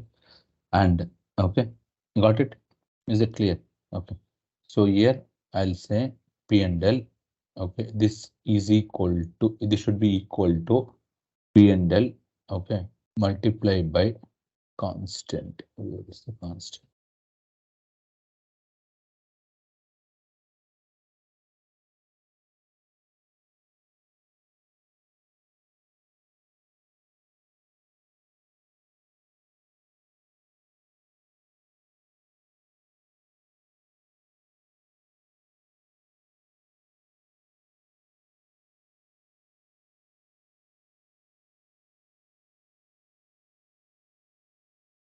You got it? See, balance sheet is this. P and L may have a credit or debit balance. I'm just checking a equality. So that is the reason what I'm trying to do here is balance sheet multiply by value multiply by minus 1.100. Clear? So that is how it will say it as equal. Okay, if it is not equal, it will throw an error message. Here, if you see what is my balance, here it will come my balance as a debit balance. If I say here it is debit balance of 7990, where what is sitting in my retained earnings account as a credit balance. If I take this debit balance and compare with it, obviously it is positive, there it is a negative value. It will not say equal. So that is the reason whatever value it is coming, I'm trying to multiply in my formula by -1 so that the system, whatever credit will become positive, then it will go here. So now I have created a validation rule like this. You can create multiple validation rule. Okay. Once you create a validation rule, what you will do, you will go to your validation method. Okay. And you will going to set up a validation group and then you link all that to your, so you may create multiple validations, right? Like this is the one formula which we have defined like this. First, you have to save and activate this. Otherwise, you cannot use it. Now I'm talking on only the validation of company code currency value. Currency translation, I told there is a separate validation. Okay. There is a separate validation which we do for currency. There is a separate step in the data monitor also I showed. Validation of standardized data. Here where it does by group currency. Okay. Here where it does by group currency. Here it does only based on your company code currency. That is what we have understood earlier also. So now whatever validation we are running for company code currency only. Okay. So here I'll come to validation method. Okay. Here when I come to validation method, I'll click on create method. Okay, validation method. Okay, here I'll say B66 validation method. So here when I create a validation method, here we will have a group. Okay, for example, however you wanted to add a group, you can add the structure. For example, if I have multiple validation rules, I wanted to make it balance sheet separate one group P and L. Again in balance sheet, I wanted to divide and group. So you can add that many group here. Okay. So for example, I'll say B66 VG, I'll say validation group. Okay. Generally, I'm creating one validation group. Okay, if you wanted to make the group, you can make that many groups. Once you add that group, for that group, you will assign a rule. Okay, here what is the rule we created? B66 something, right? So we'll go and select our validation. B66, this is a one rule what we created. I'll select here. Okay. For example, if you wanted to group, you can. Why this group is when you run your validation, it groups by this. When it displays, it groups by this. So you can navigate down and check. If you have multiple, you can have a grouping created and do it. Again, activating this. Fine. So now once we have this validation method also, okay, assign validation method. Here where a task ID. Okay. For task ID, we have to assign a validation method. What is this task? Yes. Okay. Now for 1080 is what the step we are running, right? If I go here, this is 1080 is the step what we are running. Okay. This is a task ID. So in the app, we selected 1080 reported data validation. If you wanted to do for others, when we go to the other steps, okay, you select that particular ID. Now I wanted to run for this. This is the one. I'll go to change mode. In the change mode, here I'm going to select click to add. Okay, consolidation unit. So here we have to add all our consolidation. To which consolidation you wanted to run. Whether you wanted to run for all, you can run for all. Or you wanted to do for specific one only, you have to do it. So I'll say my company codes are BB66, SW66, FR66, then CA66, and then US66. These are my entities where I wanted to run. Okay. And which method it has to use. Here where you have to assign a method. The method contains a rule. Now we created a method. We are assigning a method to here. Okay. Rule is not directly linked. Rule we create, we assign to validation method, and validation method is linking to a consolidation unit with respect to a task ID. See here, it is run and it's showing you all the success. Okay. If you wanted to see the log, you can click here on the right button. You can navigate down. Okay. So here you have to select. There is an option success is not been selected default. You select. You can see. This is the reason I said you have to create a group. See here validation method under that group under that this validation run. Say for example another group you created under that if you have 10 you can have, and it is showing the value. What is why I given a formula because it's showing equal. Here my left balance sheet was a credit. Okay. P&L was a debit. So I multiplied by -1. That is the reason it's showing as equal. Otherwise it will show as a positive, right? If it shows as a positive, obviously it says there is a difference, right?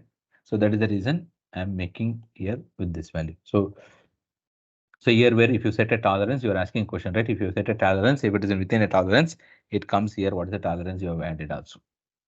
If you click on here, you can see what is the formula you have done. We have done a formula balance sheet is equal to P&L multiplied by -1. So balance sheet value is this, P&L value is this. Okay, then you are seeing here.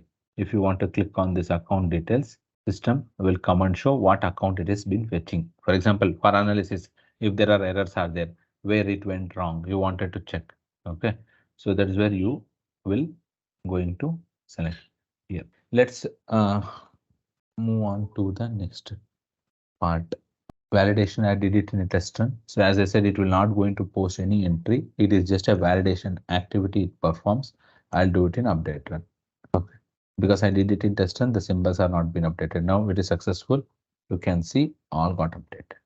So here, next part is, say once we validated, you find there are some issues are available.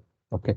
What you can do is you can go and do the manual correction for this. That means there is an Fury is available or Fury app is available where you can post directly data to AC.Q. That means it is not required to again post it in AC.R and move to AC.Q. You can directly post it in AC.Q. That is what it says, manual standard postings. Okay, through this we are going to do it, or we have an app called Post Group Journal. This is also redirect to the same app, or you can go out of this and you can do the manual group journals. So I'll show that now. So in order to do any postings, you should understand few of the things. So that is where we'll understand the posting levels and document type. So whenever we post, see till today, whatever it was posting, it was taking a document type. We have seen at eye level what document types are deriving. Now, when you are doing manual postings also, you need to have the document types available by the system. So as we said, we are going to make postings at different levels. Okay. So the document type identifies the type and source of data. For example, it is a reported data is stored on different document types than elimination. That means every activity what we perform, like in finance, we have a document type. In group reporting also, for everything we have a document type. Document type are used in various consolidation settings, task and report. That means everywhere we use a document type. The system creates a document for all data records in the system. We know that. Document types are off the shelf. You can create your own. That means if you wanted to use something other than SAP delivered, you can use that also. Document types definitely assigned to the number ranges. So in every document type, we have a posting level. What is that posting level identifies? Posting level provides a built-in audit trail. That means that is basically used, say for example, in elimination or in any activity, I may have 10 different document types, but all will have one posting level. That is how we identify for any auditing purpose. If I wanted to see the elimination data, take this posting level. That's how system also differentiated it. The reclassification of journal entries with posting levels serves as an aid to the user for selecting the data. That means whenever you wanted to select also, when you wanted to do reclassify anything, you can use posting level. When you have a if instead of writing 10 document type, you can write one posting level. Postings levels are built into the solution. By specific posting, when you're selecting the data, you can evaluate individual steps of the consolidation process in your consolidation report. That's how you can do your reporting. So here you can see these are the posting levels for a document type. So example, blank data released from AC Docker. We have seen whatever data released from AC Docker, it updated as a blank as a posting level. So that is, let me go back to the system here in the screen, right? So here, if you see the data, whatever released from AC Docker, you can see here post. This is the AC Docker data. These are the two which came from the AC Docker. Okay, document type 0F. Okay, posting level is blank. Okay, and here data whatever we uploaded, document type it has taken as 00. Okay, posting level is 0000. Okay, whatever we have done, got it. So here the data document type posting level, here 0F is posting level, blank data. That is what we are trying to understand here, right? So blank posting level, adjustment entry for universal document. Say for example, the document flow from an universal and you wanted to do an adjustment. You use a document type and you will have a posting level. Adjustment for reported data. That means whatever data you uploaded, for that you wanted to do adjustment. Okay. Again, posting level. Again, this is for consolidation group change. Okay. These are the different document type or posting level which is available in SAP, which we use it for different purposes. Okay, we use it for different. Let's go to the system and understand what all the document types are available. The 0F and all we already seen. When I am doing my universal journal only, I told how that is getting updated, right? So here you can see different document types for reported financial data, different document for manual posting in data monitor, different document type for reclassification, consolidation group change, manual posting in consolidation matter, reclassification. These are all where a document types option is there where you can do it. Now what we are trying to do here is define document type for reported financial data. That means whatever the document type what system has posted. So for that, we are taking these are the document types. Okay, in this document type, for example, 00 uploaded reported data, manual input, manual correction, annual net income correction. This is what it is posted. Annual net income 05. This is what is posted. Rounding. Okay, external reported data, investment control data. These are the ones. Okay, so if I say here manual input reported data, if I go into this, you find a number range. Okay, and you find a auto reversal and no auto reversal. Okay, no reversal. That means whatever I posted, if I have to reverse on the next day, that is where we set as a auto reversal. And if you select on the document type, any document type, you have this configuration where a posting level is assigned to this. Okay, whether the balance should check, that means debit minus credit balance should check or not, is what it is. No balance check means even if you do a debit 100, credit 50, it allows. If you say balance check, system will going to check the balances, and give the warnings. Okay, business application, online data entry, in which all currencies it allows. Okay, and it is an automatic. Automatic means you cannot post it manually. System will only do the posting to this. Okay, clear. And for this, the associate number ranges, if you wanted to auto reversal, is what we are going to do it here. Define document types for manual postings and data monitor. Say for example, here manual correction for universal journal, manual correction for reported data. Okay, manual input corrections, manuals. For example, this is one of the correction. This is one of the correction. These are the different document types we are going to use it. Here the posting level, if you see, it is 0C. This is the number ranges 01, 02. These are the ones. So here 01 is where we see translate in group currency. This is okay. These are the ones. And then 04, you can see reported deactivated checks, no balance check, online data entry, manual input corrections. Manual standard corrections where you say GW no revenue 10 MJE. This is my standardizing data. Post in local currency and manual. This is the one. So here if I again come back here 18, again it is posting level standardizing entry, error if balance check, other manual. Right? So here if you see 01, 0C reported data deactivated checks. Right? This is okay. Now these are the different document types. So these document types is what we are going to use it when we post it here the journals. Let me come back to the Fury app, post group journals. So this is a Fury app. Okay. Here, click on create. Here, where you will have this one. Okay. So here, say for example, if I select here a document type, okay, I select a document type for manual correction universal journal. Okay. So whenever I select manual correction universal journal, see here what I'm trying to do is I'm trying to do a manual correction for a universal journal that is 01. Okay. So if I say a manual standard currency for local document type, for example, if I have to use this, so every document types serves a specific purposes. Okay. Every document type serves a specific purposes. So if I select earlier, if you see, there is an option where you can select the document which you wanted to post it to extended version. When I select this particular document type, okay, that is 11 manual standard local currency, it was not allowing me to do it. Got it.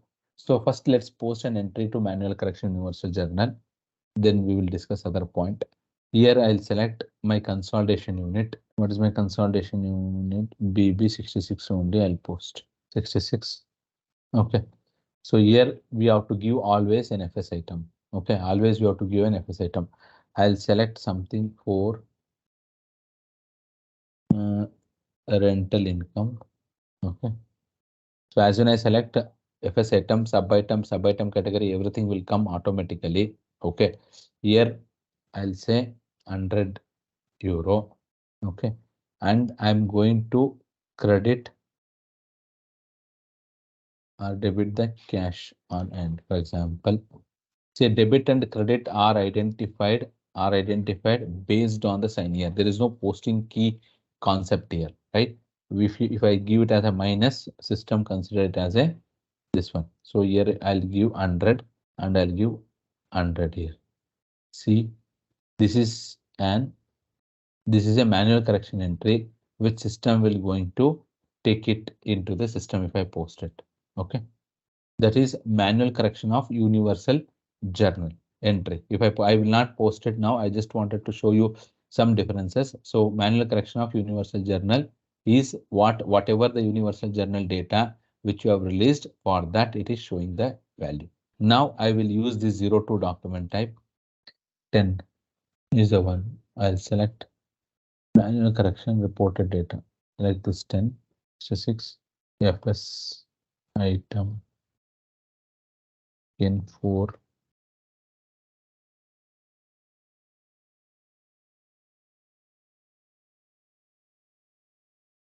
Say here 100.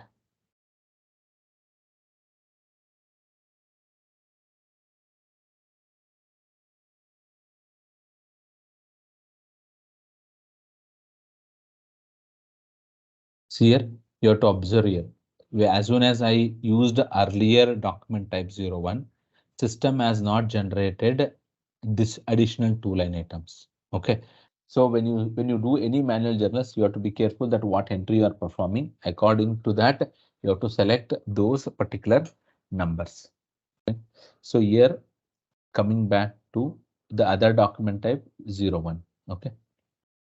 The settings also I showed it to you how it will be taken. For example, before to that here the next part is if I have to post it to an extended version. Okay. See here if I have to post it to an extension version. Okay.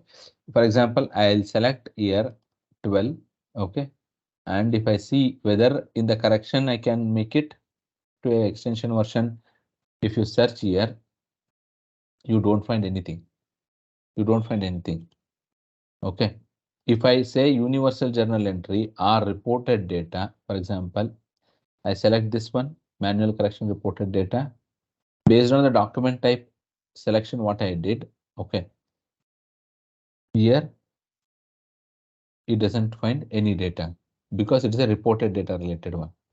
If I say the entry of manual correction universal journal, okay, where you also observe there is a versions which got a version.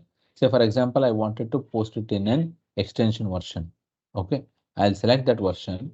Okay, and I'll give here BB66, and this version stores only the difference of data. Okay, if I don't make a difference, it will not going to post. And you got a column here also, amount to be posted in currency extension version. Can you see here? Amount in group currency version.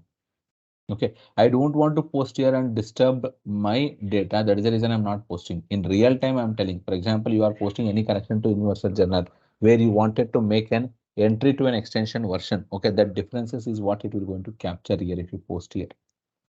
Okay, and when I post to a main version and extension version in the same document, system generate, because here it will generate a one number in extension version and in another one it will going to generate another number, right? So for both combining, it will generate one bundle number. It will going to generate one bundle number. That is a unique number which connects both. Okay, whenever you wanted to reverse, you can just reverse on the bundle number, which will going to reverse it back to both. Okay. Say I will not going to post it, but I'll show you the simulation entry.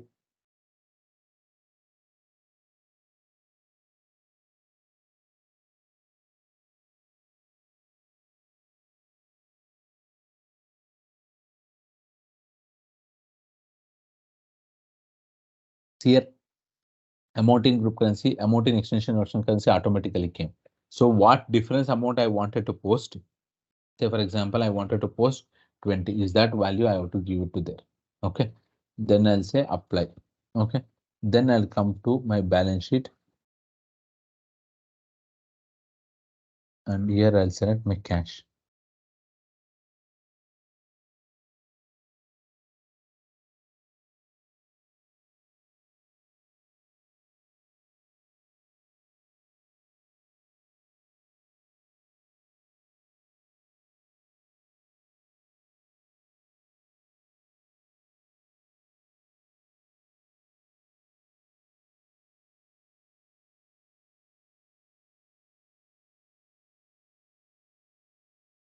Here, as usual, you'll have extension version.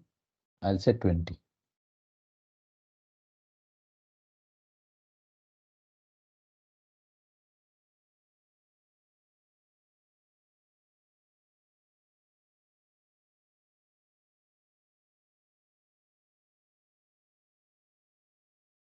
So this is how the entry looks for us.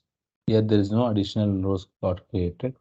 If I click on create, it will post an entry. I don't want to get disturb my data because I have to run few more steps. Okay, this is how I'll say create.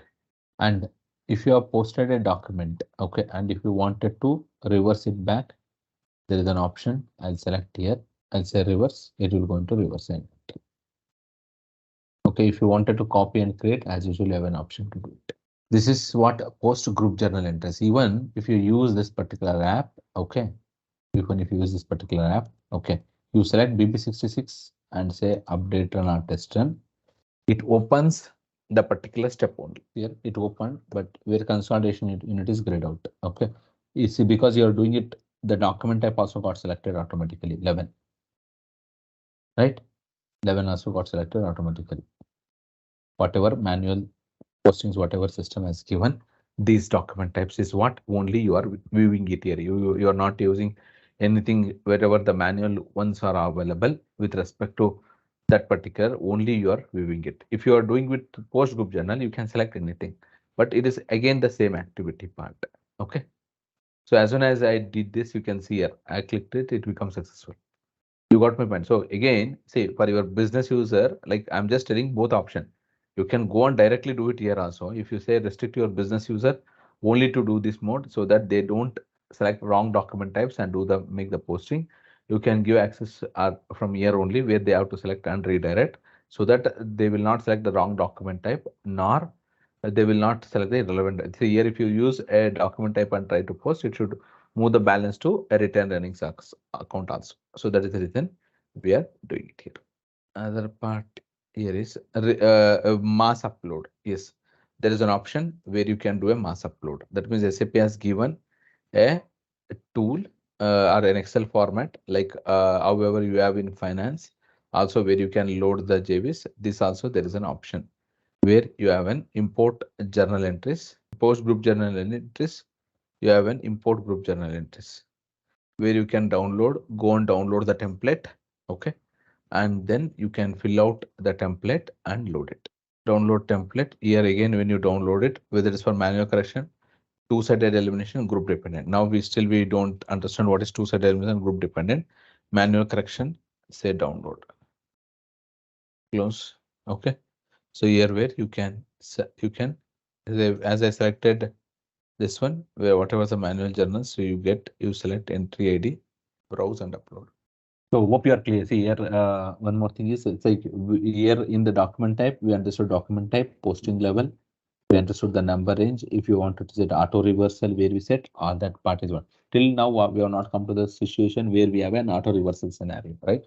So we don't have a scenario where we do auto reversal. So that is the reason we didn't went that in detail. We will discuss that other part. And these are the places where you see this and all I have shown when I do my data monitor release itself. I have showed this where it come and updated 0f, how it got updated, where posting level is blank. All this I've showed in the data monitor part only, but I have not gone in detail of the document type because I wanted to explain in this part. So we have covered that. So Thank you. after understanding this posting, the group journal entries, you have not asked one question. That is, for example, if I wanted to make a field status, which we are in finance, I can make mandatory, optional, suppress, all that I can make it. How can I do for the fields when I am making an entry in the group reporting? Okay, we have to write a validation and substitution. Through validation and substitution, that is validation only for group journals. It is nothing to do with your GGB0 or GGB1 which you do it in finance. Basically, finance FICO consultant. I'm telling. So we have a separate way we write a validations with a separate app, and then we are going to validate. For example, I wanted to make some transaction. I want a profit center to be a mandate. For example, I'm just telling. So I have to write a validation rule for that, and I have to make sure that users are keying in the document. Okay, so that's how only I can control it. There is no specific field status set what we do going to do it here. So in order to do that, there is a validation where you can see here defined in the configuration of or manage. Here there is an option called manage validation bar substitution for group reporting. Here you are finding an option. Through this app you can do validation as well as substitution. So we'll do now one validation and one substitution, and we will going to check that. Okay, here where you say create rule. When I say create rule, you get a substitution or a validation. Now I wanted to do a validation. I'll select here a validation rule. Here I wanted to do it for journal entry item. Okay, event is it automatically selected as a journal entry item. I'll say validation rule, say create. So here what I'm trying to do here a validation is whenever I wanted to book for an expense or income FS item, okay, with respect to a specific version, because I have to mention a version. Otherwise, if I don't do a version, it's applicable for all versions. Okay, if you say if you wanted to applicable for all version, you can make it for all version. Otherwise, here I have to make it to my version only. Otherwise, it will get disturbed to your version only. Also, right? Where I'll say profit center should not be an empty. Okay, so for that I'll say here B66 profit center validation. Here the functions I'm going to select here. So here in the field function when I'm selecting, as usual you have here in the financial statement item type, say I want financial statement item means I have to keep giving everything. So I wanted to give financial statement item type. Is that available functions?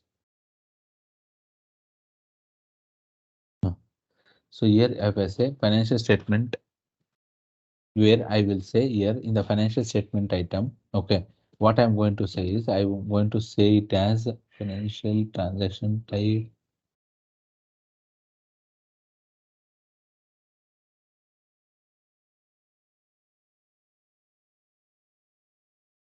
Here FS item attribute. Financial statement item type equal to, what is that equal to? EXP is for expense. Okay. That is all how I am selecting is, we are selecting specifically what we are selecting, P&L items. So P&L items, FS item is what I'm trying to, financial statement item type equal to INC. Okay. So these two, okay, it will give an error. What is a control error warning, whatever you want, error. Okay. Where I say whenever precondition, whenever I do the posting to this, what it has to validate here, where in the, again, if you wanted to, I said that we'll do it for my specific version. So I'll give consolidation version also.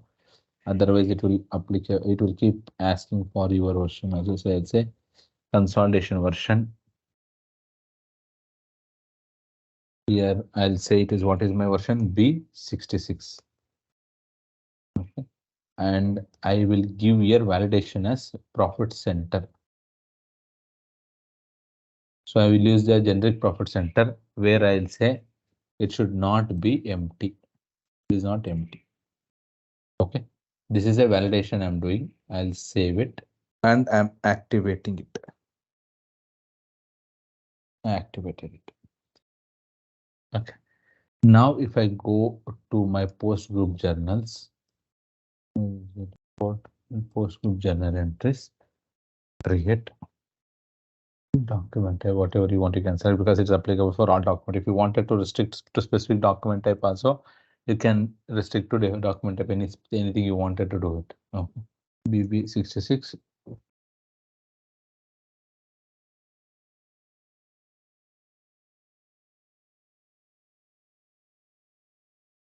Here if I go, there is an error. Okay. Here, and this is what one error. If I see here, if I go and cancel that error, here value for profit center does not comply with validation rule BB66 PC. This is what your validation rule BB66 PC, what you are getting here. Fine. Here you have field profit center. I'll select here whatever profit centers I want.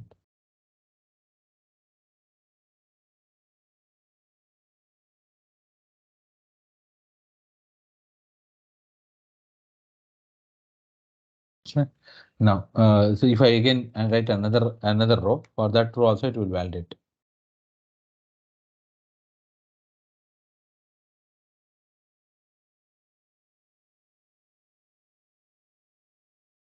You see, for balance sheet I have not written any logic. I written only for P&L. So balance sheet, even if I don't give a profit center, it is not checking. Fine. Got it. So here I have done validation only for a balance sheet, not for P&L. Sorry, only for P&L, not for balance sheet. So I've entered a balance sheet. It is not checking any validation. Fine.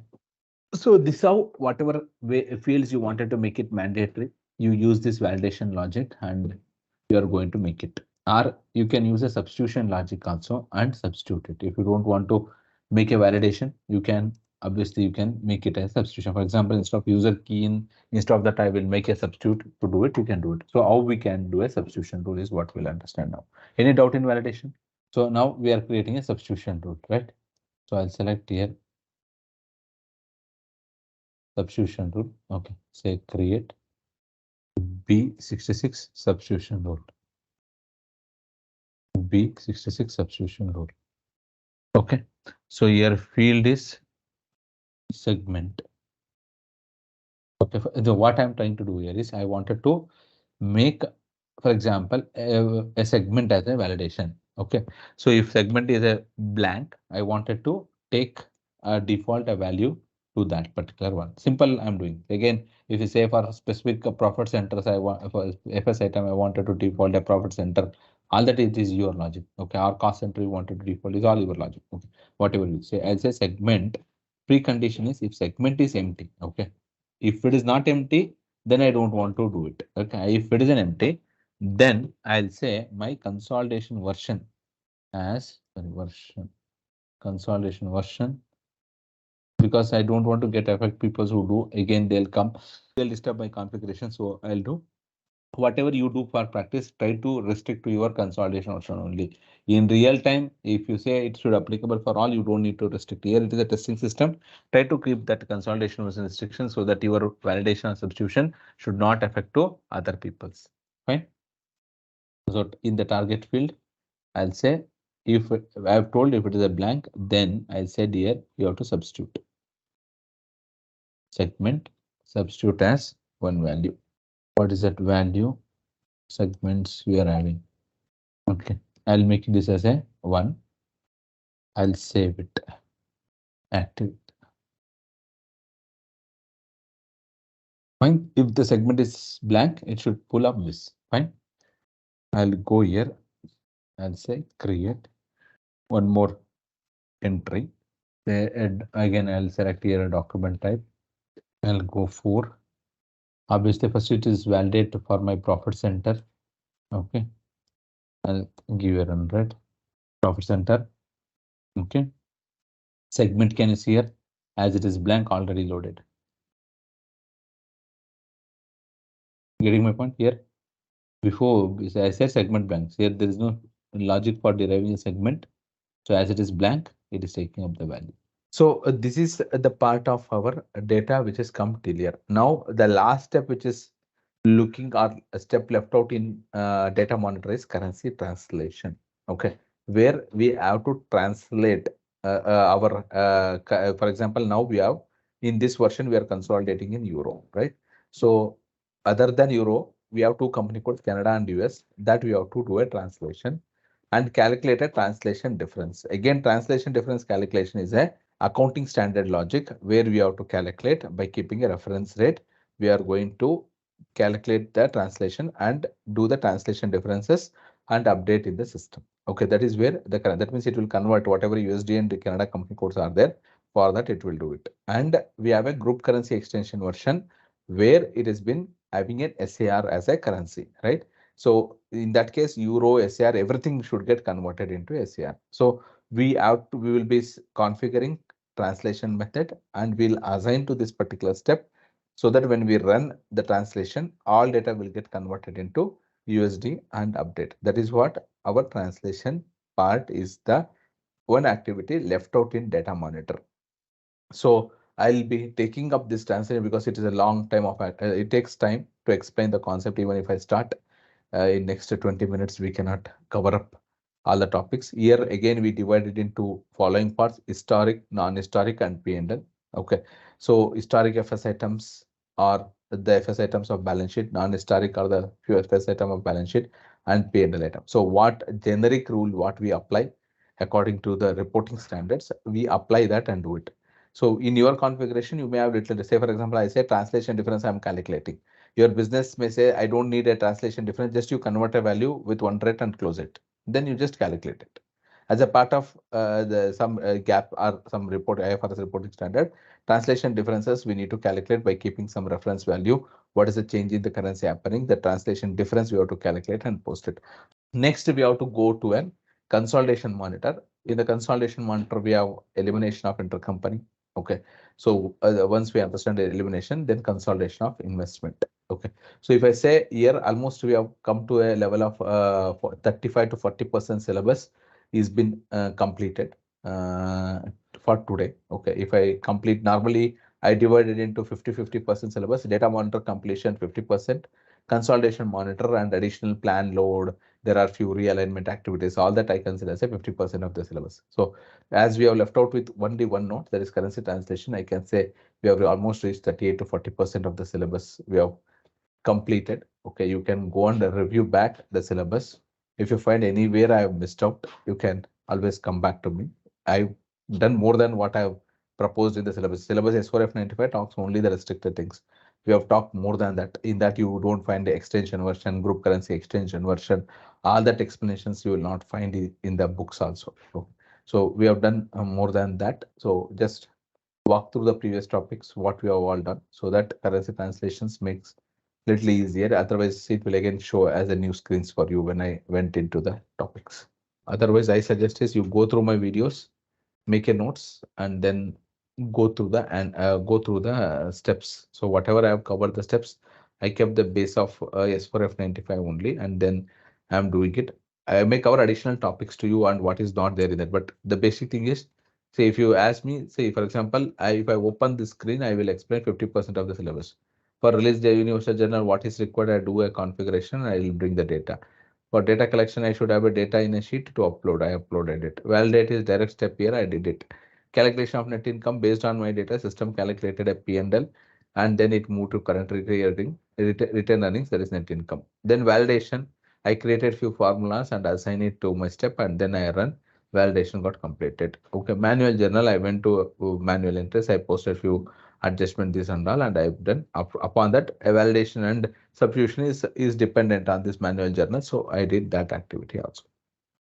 So that's what we have done. So I always keep this, you can keep this screen and refer it back. Okay, in order to do this, what all I have to do it in a backend settings.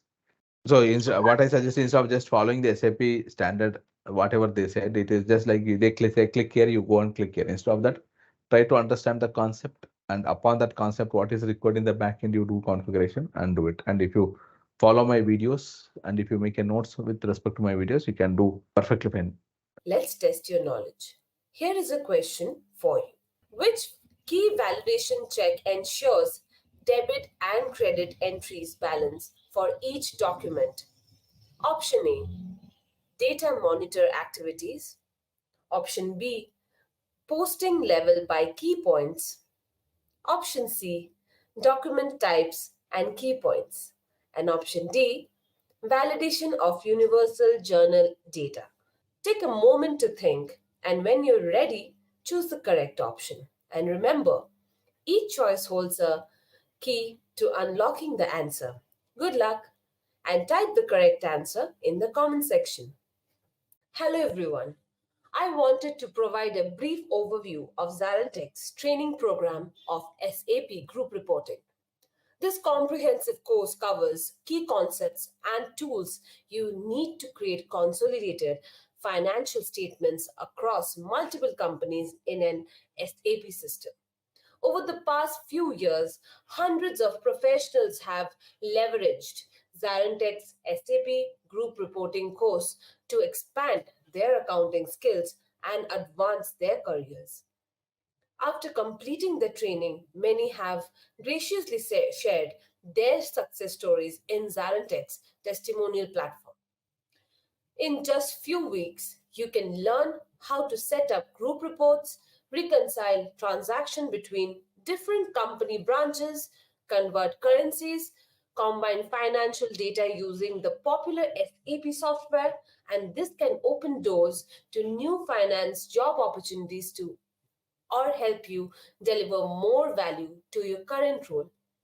If you're interested in learning more about SAP group reporting with ZaranTech, visit the link below for course details. Getting started now with this training is a smart investment for anyone looking to boost their SAP group reporting expertise. So the next part of our topic is currency translation. So what is this currency translation? Okay. So we are doing where we are taking data from AC-Doc or from any other third-party system, basically on the transaction currency and a local currency. The currency in which you wanted to consolidate it, okay, that is the version where we assigned a currency. In that currency, if it is other than your local currency or a company code currency, normally we do translation in group reporting only. So we normally don't take, even if a group currency in a finance is the same currency, we don't take it because obviously the exchange rate used for your day to day and for consolidation always differs in every business. So once we take the data, we run a translation step here and do the translation to the currency in which you wanted to consolidate it. When you are doing it, you also do a translation differences.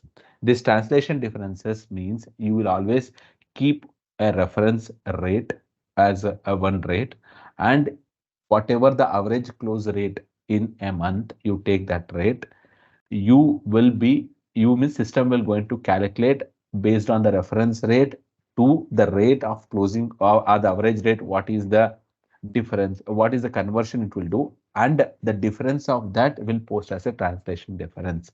So why we wanted a translation difference? Can't just convert a value based on local currency to a group currency of group reporting and proceed. You can proceed if your business requirement or reporting standard says just I need to translate the value available, you can do that. But few IFRS reporting standards or for gap reporting standards, it says that you have to do a translation difference. The translation difference is nothing but a value which you keep it as a reference, that value with the value of what is the average monthly closing rate, the differences of value, like it will convert in a reference rate and it will convert in the rate what you are maintaining average closing rate, and the differences of that will be calculated as a translation differences, and system will post to the post in the AC doc queue with a separate transaction type 980 where you identify it as a translation difference. So this way we are going to do this activity. In order to do this translation, okay, we will be dividing basically the items into a balance sheet and a P&L. There are two things. One is balance sheet and another is P&L. So balance sheet items are, in that we divide into non-historic and historic items. Why are we dividing like this? This is how normally in any process of business or any reporting standards, we are going to divide it. So one is balance sheet and P&L, and in the balance sheet, you are going to divide it as a non-historic and historic. The one what you are seeing in my screen is a non-historic. So what are those non-historic FS items? Non-historic FS item include a cash, inventory, and building FS item. So these are called as a non-historic FS items. CTA difference, that is whatever currency translation, what you are going to do it is posted to original item, but unique with unique CTA transaction type. If a translation is get calculated, if you are calculating in a scenario, for these we post to the same FS item. For example, a translation arised because of a cash or a inventory or a building FS item, it posts to the same FS item, but it uses 980, a separate transaction type uses 980 and do the posting. Exchange rate as usual, OB08 or ticker table where we are going to pick. Obviously ticker, however you update, whether you do manual or auto, that's all depend on you. SAP S4HANA Finance for group reporting currency translation is a flexible adaptable solution. That is, this is again a flexible, that means you one can translate and you can do whatever you want. If there is already a system group value, they can be used in group without any retranslation. As I said, if already a group currency is there in your source system, and if you wanted to take, you can do that. Okay, it is not that you have to do mandatorily, but both options are available. See how system will going to do this calculation. We have a translation key. Whenever you do translation, there is two options. One is translation key 1 and translation key 5. Translation key 1 says cumulative value. Translation key says a periodic value. Okay, so whenever you say, for example, if you take an example, if you do a cumulative translation, how it will happen? Let's understand first. Say here you are seeing the rate 1.5, which is exchange rate, which is 1.55, 1.45, and 1.65 in the 3 months of a specific physical year. Whatever the rate, if you see the first month, 80 into 1.55 is 124. Okay, 80 into 1 is 124. Then again, you have a in the same month, that is your based on the reference rate. I always told the value will go in a reference value. That is a reference value, first one. If you see below, it is a group currency value, whatever the rate you wanted to translate monthly average rate. That is 80 into 1.5. That is equal to 120 is a value. Here it is 124, here it is 120. The translation difference is always the group currency value minus of your reference value. That is 120 minus 124. That is minus 4 is a translation difference. And when I go to a next month, okay, what system will do? System next month you did 30 value as a it may be a dollar, euro, whatever it is you have done.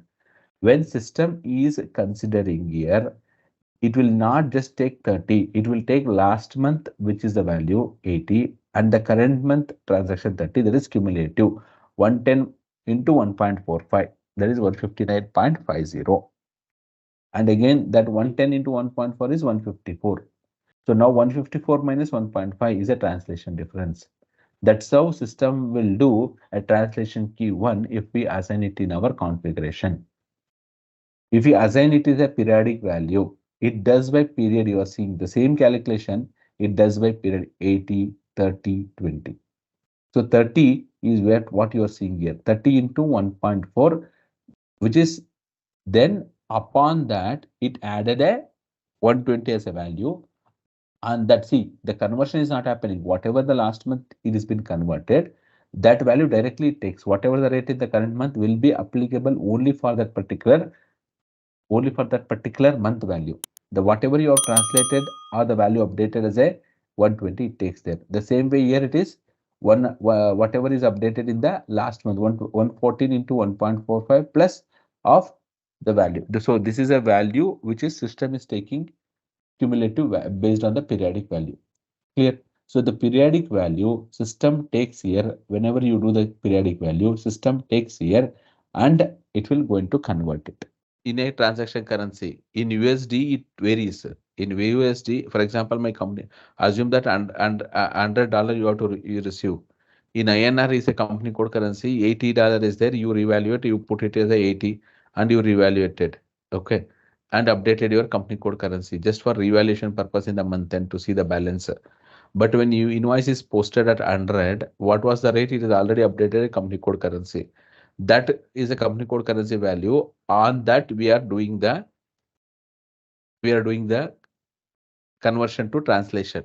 Okay, here we are not doing. There is a difference between a revaluation and translation. When you post an $100 or $100, 100 into 80 is 8,000 updated as an NR. And if I want to convert back into euro in my group reporting, for that 8,000 I am doing it. In finance, what I do for 800, whatever I have to pay or 8,000, system will think, okay, whether what is my valuation. Upon that, it will take in the month end. If I pay a balance today or if I receive a balance, that is unrealized gain and profit. Here there is nothing unrealized. 8,000 was a value that is got converted. Is it clear? INR, euro. This is my group currency. This is my company code currency. This is my USD. I'm saying $100 I did the invoice for a customer. Assume that on the time of payment 80 is the conversion rate. I'm meeting 8,000. For this 8,000, I'm converting back to euro. It may be 110 euro, for example. I'm converting it to euro. This is translation. In the month end, I do revaluation in finance module, which may come to you 8,100. That is nothing to do with me. It is a value which has been done the exchange rate gain and loss. This is an unrealized profit gain. That is the reason it is getting reversed. This translation, whatever I have done, this is not will going to reverse. This is already 8,000 is a fixed value. Whatever your exchange rate gain and loss, 8,000 based on the invoice part. When you do a realized profit, for example, for $100 to pay, you would have paid 8,200 rupees. Okay. This is your 200 rupees is your exchange rate gain and loss. 200 rupees is your exchange rate gain and loss. That system, what it will post, system will be posting 200 as a separate exchange gain and loss account. So when I actually paid, I took this both value and I'll translate here. I'll translate here upon the value available here. For example, I'll translate like this. Okay. So this value, why it will reverse? It will not reverse. Got it? So now the first part is we have to next part is currency translation for historic and income related. Say now we have done, now we have understood the non-historic. So in the system, we have to create a translation method. Okay. Once we create a translation method, we have to assign the translation method to our company code, to our consolidation units, not company codes, consolidation units. And you run a translation step, system will going to convert it. Now, then we will come and understand historical income. Historical income means this is investment, equity, and goodwill. We will come to this later. First, we log into system and configure this. Fine. To create a currency translation method, I'll go here. So here, as usual, translation ratios, whatever you have to maintain. For example, however we maintain, if you have any currencies, we can maintain it. Maintain exchange rates. Okay. Now we will go and maintain it. We will come to this before we run and maintain exchange rate. Now we will go and create a translation method directly. We will go and create a translation method directly. Okay. So I went to into the system. So here, this is a currency translation method. I'll go to new entries. Okay. Here, I'll give the translation method B66 currency translation method. Okay. B66 currency translation. And here I told there should be a reference exchange rate indicator. Okay. A exchange rate indicator, I said there should be a reference value on that system will do the calculation. Reference exchange indicator is I'll consider it as a C. Okay. So I consider it as a C as a reference indicator. Okay. And this is a reference. That means if you refer it back to do a translation, I should have a reference exchange rate indicator. If you say you don't want to do a translation, if you don't want to do a translation difference, then reference exchange indicator is not required. We have to do a translation difference calculation. That is the reason I am assigning here reference exchange rate indicator. I'll go to method bar entries. I'll go to new entries. I'll say sequence number 10. Okay. Here I'll say selection. Okay. As usual, we have a selection IDs with CT, SI-CT. These are the ones. Say here I'll say SI-CT- BS-CLO. Again, whenever we do this, here it will be divided into two aspects. One is opening balance, one is movement. Opening balance means I am doing first time a translation in the system. Okay, that means my opening balance activity. Opening balance means activity means what? 900. That is whatever carry forward transaction from the last financial year. So for that, there will be one rule, that is CLO opening. Getting my point?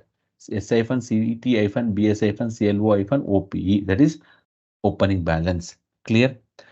In that, we have an exchange rate indicator. What exchange rate indicator I'll use?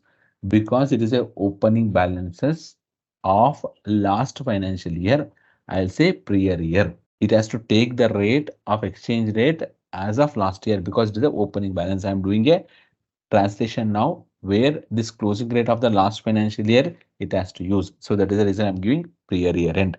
And this I wanted to do based on cumulative because this is 900. 900 always because I have done 2 years, 3 years carry forward balances. If I have multiple data, so I am telling it as a cumulative. And here I have to say to which item it has to debit and credit. I am not assigning anything. That is the reason system considered it as to use same transaction type. Sub-item category, sub-item category. Okay. Sub-item category, as usual, I'll say 1. Okay. And sub-item, I'll say it as 980 because it is a currency translation indicator. So as usual, define selections.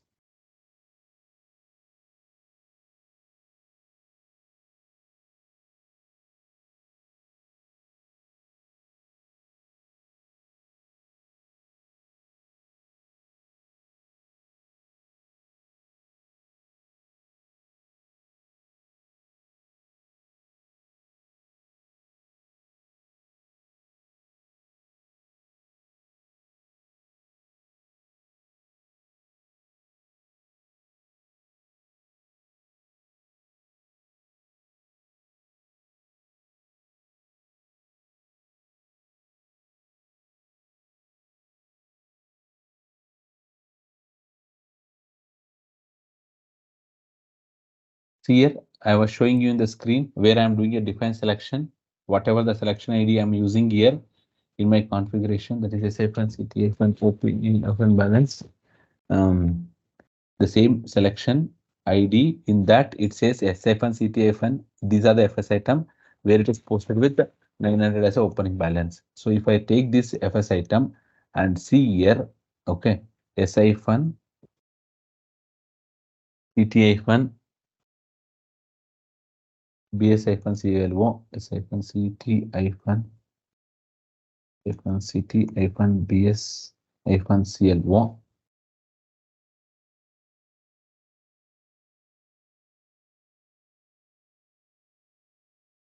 See, these are the FS item. Okay, in these FS item, I told what are the building account, cash related account. Okay, all these are receivable building. These are the set of FS item I grouped as non-historic FS item that is having a opening balance as 900 transactions only will be selected during the translation of this particular step. Okay, and it will convert by this rate.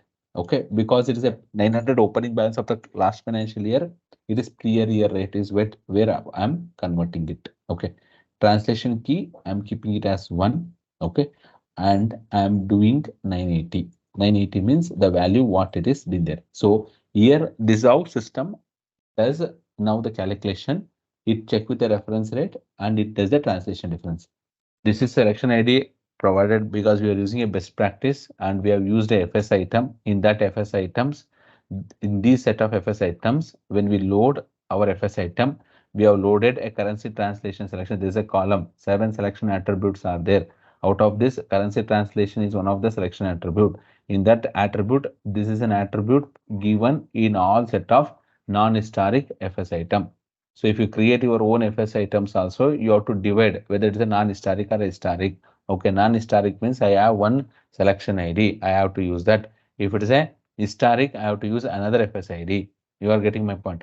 And in that, you have to say a 900 or 915 because I do translation in two different ways. So that is where the selection ID is created this, and in that the FS item are used, and in that opening balance have been selected. This is a best practice system. We copied the currency translation also. If you are creating a new or if you are using different, you have to do all the settings, whatever I said. Fine. I did it for opening balance. The next activity is I have to do it for day-to-day transaction. So in the day-to-day transaction, the same the selection ID will be with 915. S-CLO opening balances is done. Moments. This is the moment. So moment means what it will understand. System will understand it as here the same instead of opening. If I tape it as MOV, you can see this come as a 915 and other transactions. See here. See here. What are the transaction? Exclusive 900, 901, 980. Other than exclusion of this, take all the FS item. That is what it is trying to say here. So here when we do, because it is a periodic one what we are doing. So here where we use exchange rate type as usual, the exchange rate type as closing rate, sorry, exchange rate as average rate, which is my A, because C is my reference rate, right? So here translation key I will use a periodic rate. Say earlier I used 5 because it is a carry forwarded balances. Now periodic value whatever is there I wanted to use that. That is the reason translation key as 1. Okay. Now if I come here as usual, my what FS item it has to debit. So it has to debit and credit the same FS item, sub item category as 1 and it has 980. Whether it come a debit or a credit balances, it has to use the same source. So that is the reason in debit and credit, if I give it as a blank, system considers the same FS item which has been triggered should be posted. Okay, I'll save it here. So this is the translation method we have created. This translation method for now we will assign it.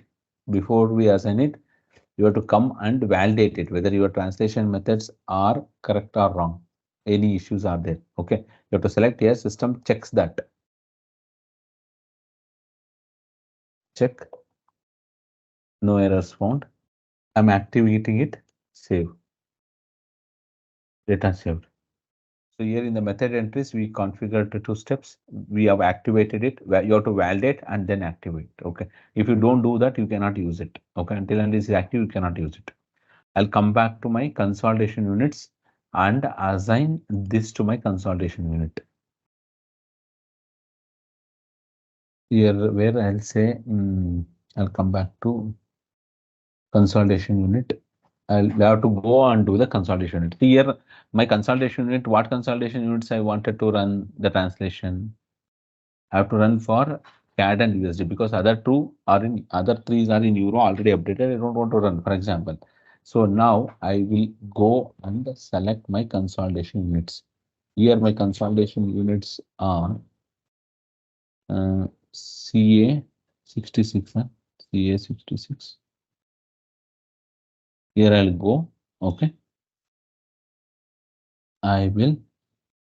Okay. I'll go for edit, and then I'll assign a translation method here. The translation method we created B66 CM. B66 CM. Okay. Then I'll save and save. I wanted to assign the currency translation method CA6 B66 CM. Okay. I selected and save. Fine. Next, I'll go to US 66.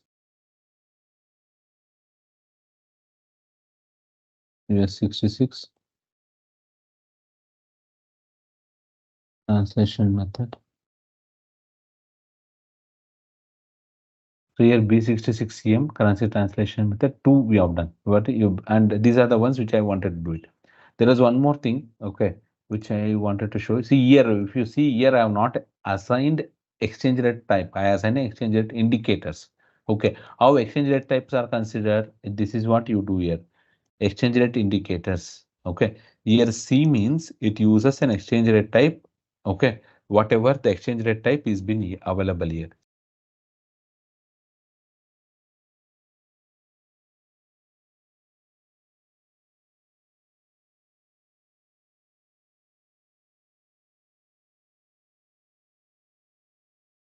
Okay, so here I'm going define exchange rate indicator. Okay, here when I'm selecting here C exchange rate type assignment. Okay, here you have a version. What is this version? B66 exchange rate B66. You are getting my point. You have a main version. This is my special version. This special version B66 is connected with this B66. You can see here the naming is exchange rate B66. Here, for example, for one version I wanted to translate in one way, in one rate. Another version I wanted to do it in another way. Is what you do you do a special, like for example, B67 is there, or my currency translation B67 is there. I wanted to do a translation in a different way. Okay, I can go and change, or I have another version as a standard version where I have all settings, but I wanted to do a different way the translation. In that case, I can have a different exchange rate type version assigned to that main version. Okay. Here, if I go here, start here. Hope you understood everyone. What does that mean? So here 223 period effective, I'll say 001 exchange rate type which I wanted to use. I say CLO. Here where I say this is a rate indicator. Which one it has to use is what I'm defining here. Exchange rate indicator CLO. The same way we have an average rate, right? A. The two rates what we have used. So A is an average rate. I'll go back here. New entries. Again 2023 period 01 exchange rate type as AVG. Clear? Now coming back, now we have to maintain an exchange rate. Okay. So let's go and maintain exchange rate.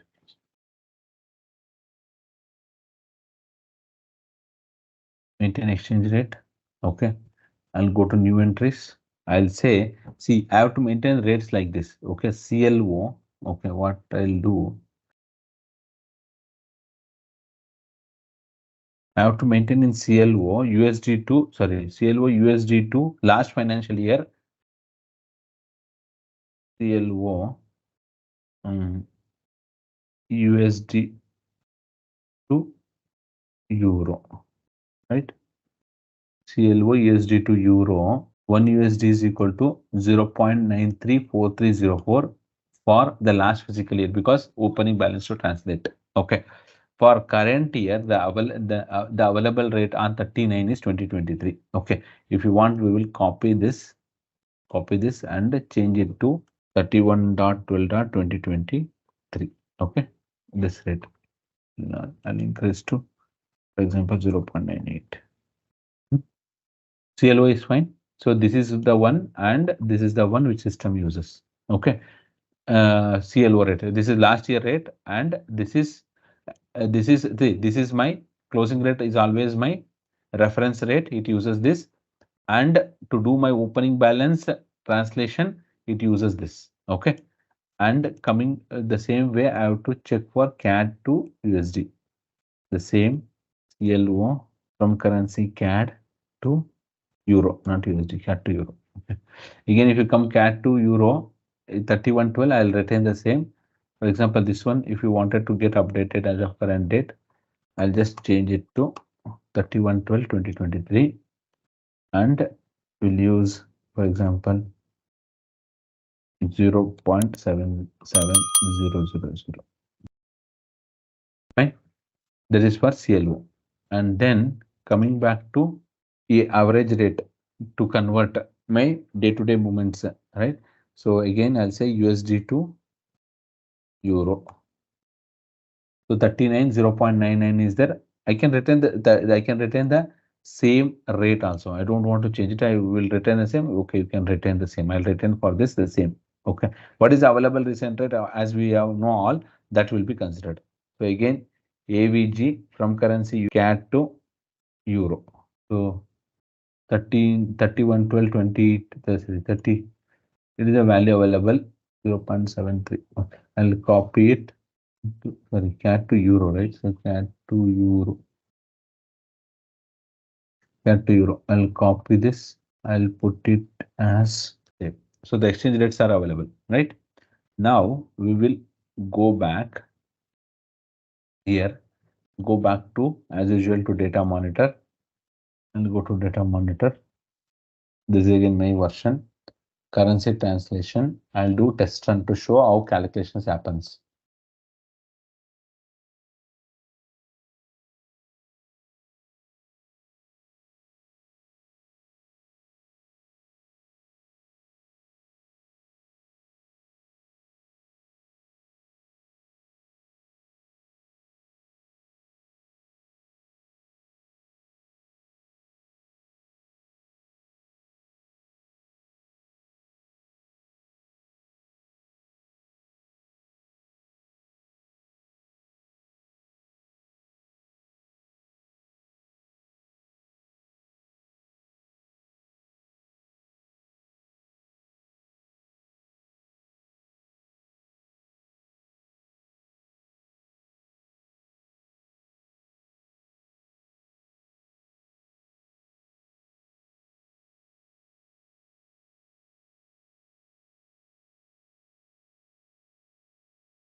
Oh, sorry. We assigned in a wrong version. Okay, because the version I changed earlier, it was in the different version. So that is the reason. You got my point. Okay. So what I'll do, I'll go back to, you got my point. What was the issue? Because this is a version dependent. Okay. This is a version dependent. It was with something ABC version earlier. So now you can see this is still ABC version. I have here now it is a B66 version. So I have to assign with respect to B66 version here. Got it? This is version dependent configuration. Again, this is one of the learning for all of you. So because I've already told during my session of whenever I assign not B66 because it is Euro, I'll say CA66.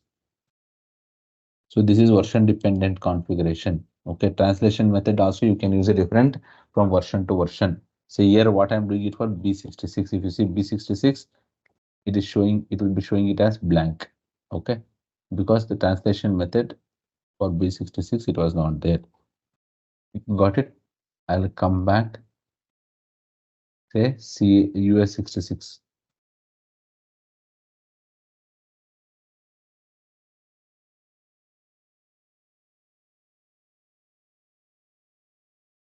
S66 again edit. Here I'll say currency translation method.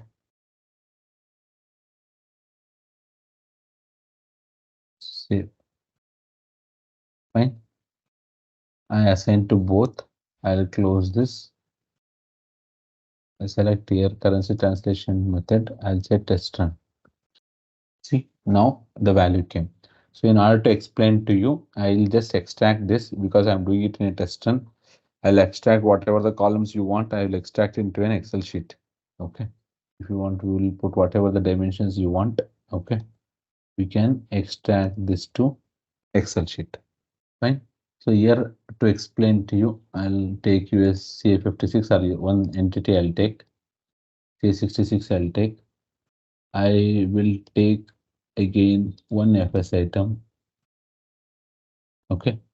If you see here, this is the value, whatever is the value is, this is a 2229 is a value. Okay. System will going to, this is again a opening balance. You're seeing it as a opening balance. So opening balances in which rate it will translate according to our logic. CLO USD, sorry, CAD to euro, right? CAD to euro, last financial year rate is 0.65. That is my reference rate. Okay, system using here, for example, this is my rate. If you wanted to show me the calculation, this multiply by this is a reference rate value. Okay, this is the reference rate value which system has converted it. Okay, what is my daily this rate? This is 31/12/23 0.70. What I'll do, I'll again say this is equal to this multiply by 0.70. This is 1544990. All right. So here you are getting my point. This is my, for example, last year financial rate is the rate which I'm using 0.6 for 3112, which it has to use it. Okay. My reference rate, this is the rate which it has to do it. Okay.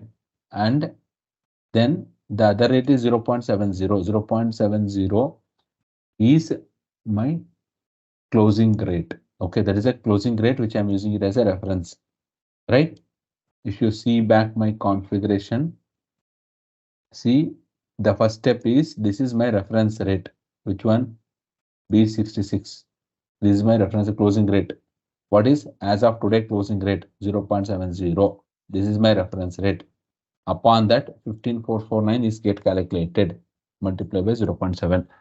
Now again this multiply by the value. Which value? This is the second value what I maintain in the methods, which is my closing rate. Okay, this closing rate is what the current, and this one, this is why it is a prior year end rate. So what is the prior year end rate here for 31/12/2022? 0.65. That is the rate it is getting translated as my group currency value. This is the value. This is the value which I put a formula for 0.65. So this always I said the value, this minus this is your translation difference. So what is the translation difference? So your reference value is equal to this minus this. 110006 is a translation difference value. Clear? Any doubt in this? This is how it is calculating. The same way for the current month. For the current, this one, current month, it uses CLO 0. What is the reference rate to that? And what is this rate? So this is 3112, as usual 70, which is my reference. And it uses AVG CAT to euro. What is the rate? 0.73. 0.73 is a value which is converted and place the value here. And this is my reference value.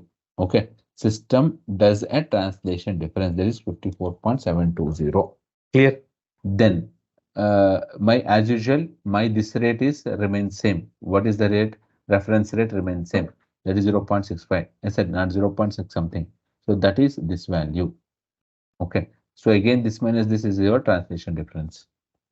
The same is for USD part also. Okay.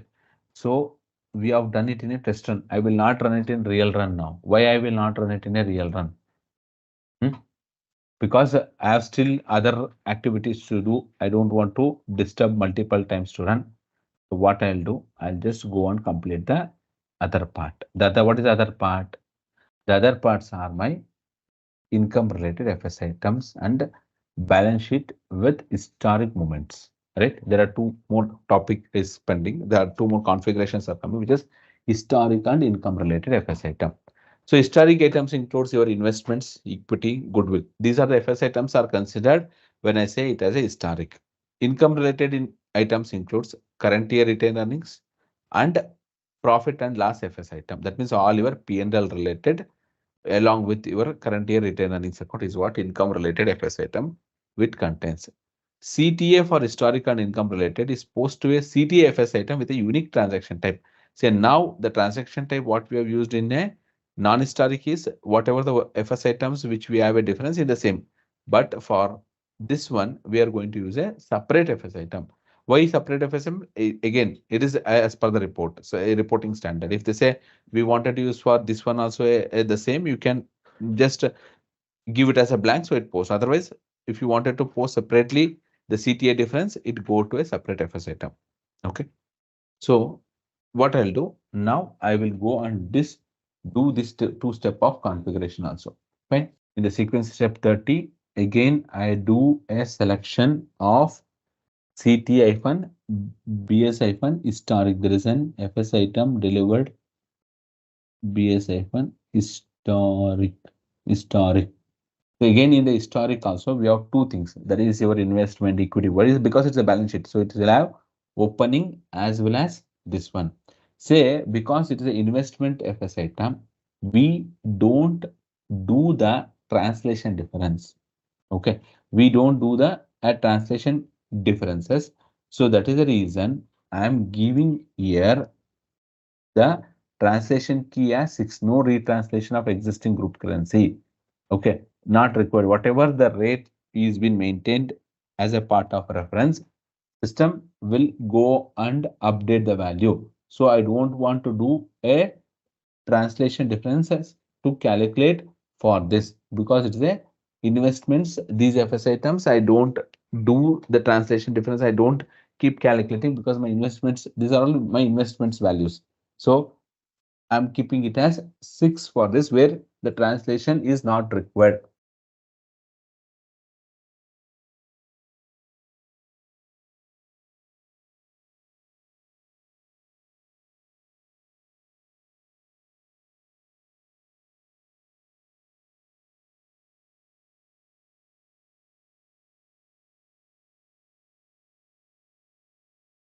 Now I'll go to the next step 040. Here next step is my again historic opening balances. That is investment, anything I did it in the current year, any other activity. So here for this, I need to have the translation to be calculated. I'll say as usual average rate and periodic translation. And here I will select an specific FS item. Which FS item to post? I will select here as usual the FS item to post.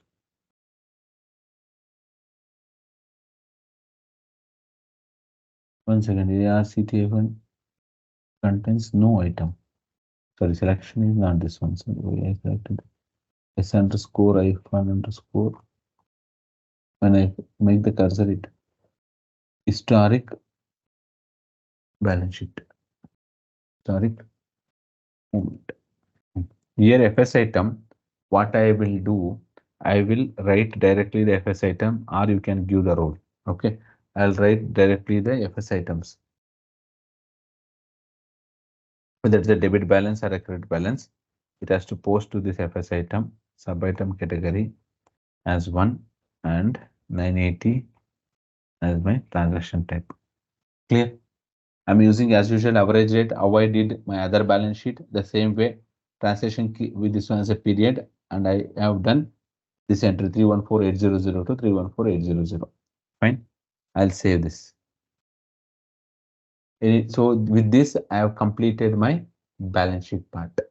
Now I have to do it for my two things. One is current year retained earnings account, which is the part of my balance sheet where I'm doing translation differently, and P&L. So I'll go to the sequence step 50.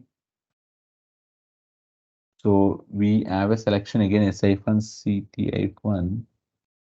CT means these are all FS items available for us as a part of this one. CTI fund, ANI fund.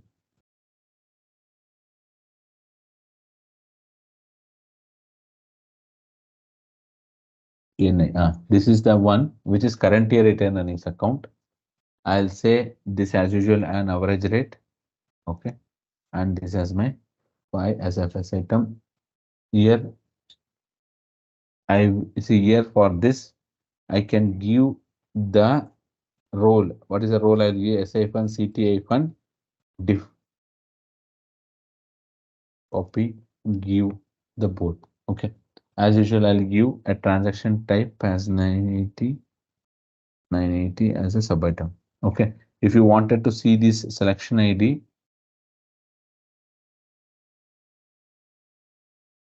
what is the FS item? SI fund, CTI fund, ANI.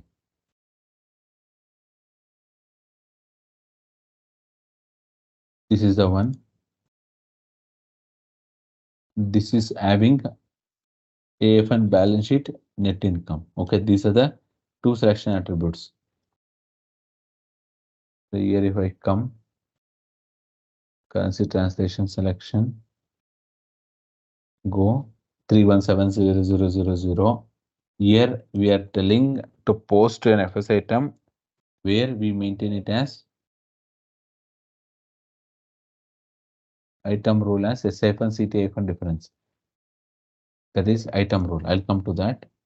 The another FS item 31700 and 7900. 7900 is where we have credited and debited the CSIF and CTF and NCIF and this one. This is your EPU if you are using this scenario, net income part and EPU. Okay, if you are using that scenario. So those FS items, here we are not using these FS items. Okay, so these are the two set of balance sheet FS items divided. Now, if I come back to, I just wanted to show you CTF and difference where it has to post the FS item which is assigned with item row CTI1 difference 314800. Earlier I have given the same. Now I'm so both the cases the same FS item. Okay. Either you give a role or you give directly FS item. Okay. I'll save this also. I'll go to next again sequence number 60. So here again I have to select SI1, CTI1, SI1, CTI1, PLI1, AVG. Exchange rate indicator A, translation key 5. Okay. So here I'll say item role SI1. I'll use the same. Okay. I'll use sub item category 980. 980. Any doubt in this? I'll save it.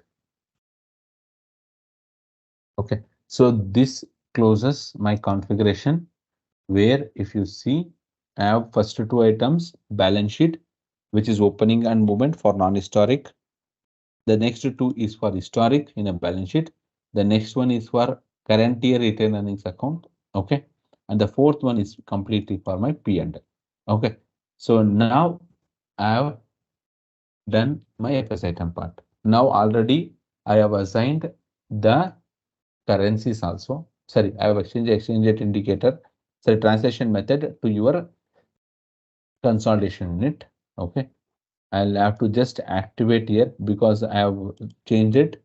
It again checks for the inconsistency.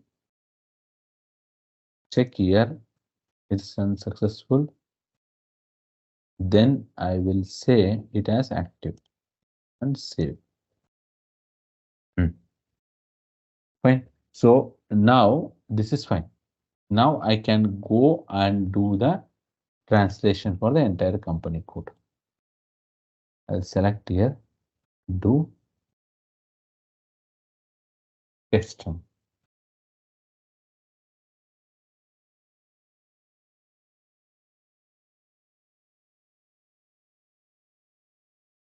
So if I go now, again, I'll extract this to an Excel sheet.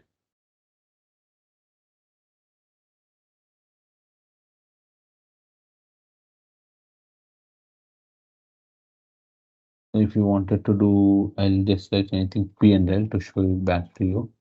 Now I'll try to show it in US 66 company code.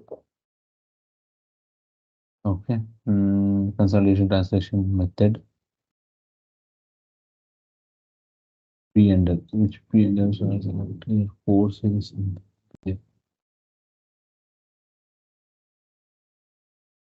Four triple, I'll say, I'll use this. Okay.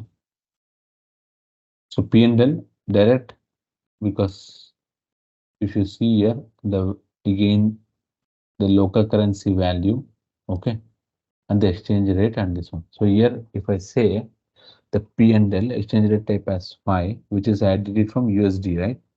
So if I go here, what is my reference rate?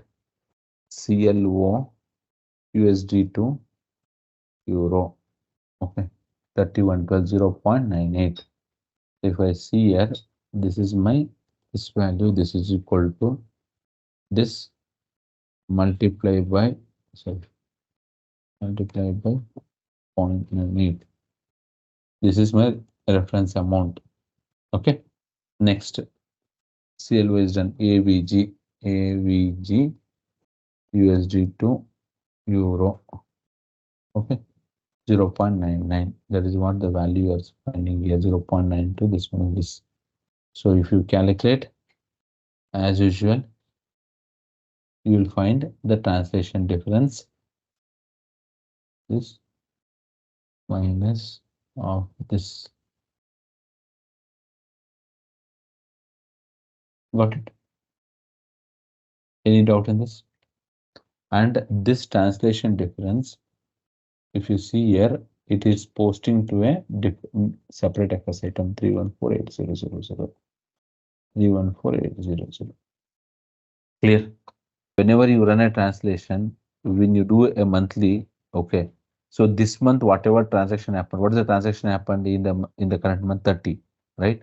30 is my transaction of the current month. 30 multiplied by a value, okay, that value, okay, and when with that value, whatever it is there, that value plus whatever you already done a translation in the previous month, that value, okay, that is 120. There is 162 minus of 159. 159, how it came? Last month add a value that that is the last month value plus 80 plus 31 110. 110 into 1.45, when it is exchange rate getting calculated on the reference value, it is 159. 162 minus of 159 is my 2.50. So the current month, whatever you have done, that that multiply by the current month rate plus whatever you already done in the last month. That is my reference. That is already posted as a value in the last month. 80 into 1.5. If I started from January, January is having 80 transaction and February is having 30 transaction. 80 translated in January with a value and storing it in a GC, and when it come to the next month, 30 is what the value posted. That 30 into what is our rate available for that, plus what is been translated in the previous month, that is 120 is translated in previous month, that value. So that is my 162. 162 minus of value what is in a reference. That difference is my translation difference. So next I see here, we are understanding only on the standard version. What will happen for my extension versions? That is, extension version, you always know if there's a delta, then only it will post. Or if you wanted to translate in a different way for your extension version, different ones, and delta wanted to if you have that complex scenario, you do that. Otherwise, now group currency extension version, that is my SAR. Okay, that also will get translated along with this. Okay, that also will get translated along with this. If you see here, if I have to see the log of that, how will I do is I'll go right click, last log. Okay, I want see here whenever I see the log, I used to see the log of standard version only. Okay, now I wanted to see the log of group currency extension version. Here I came. Here you can see the versions what all it has been done. B66, 67, 68. If you say 67, if I click on this, okay, it will throw one error. What is that error? We'll see.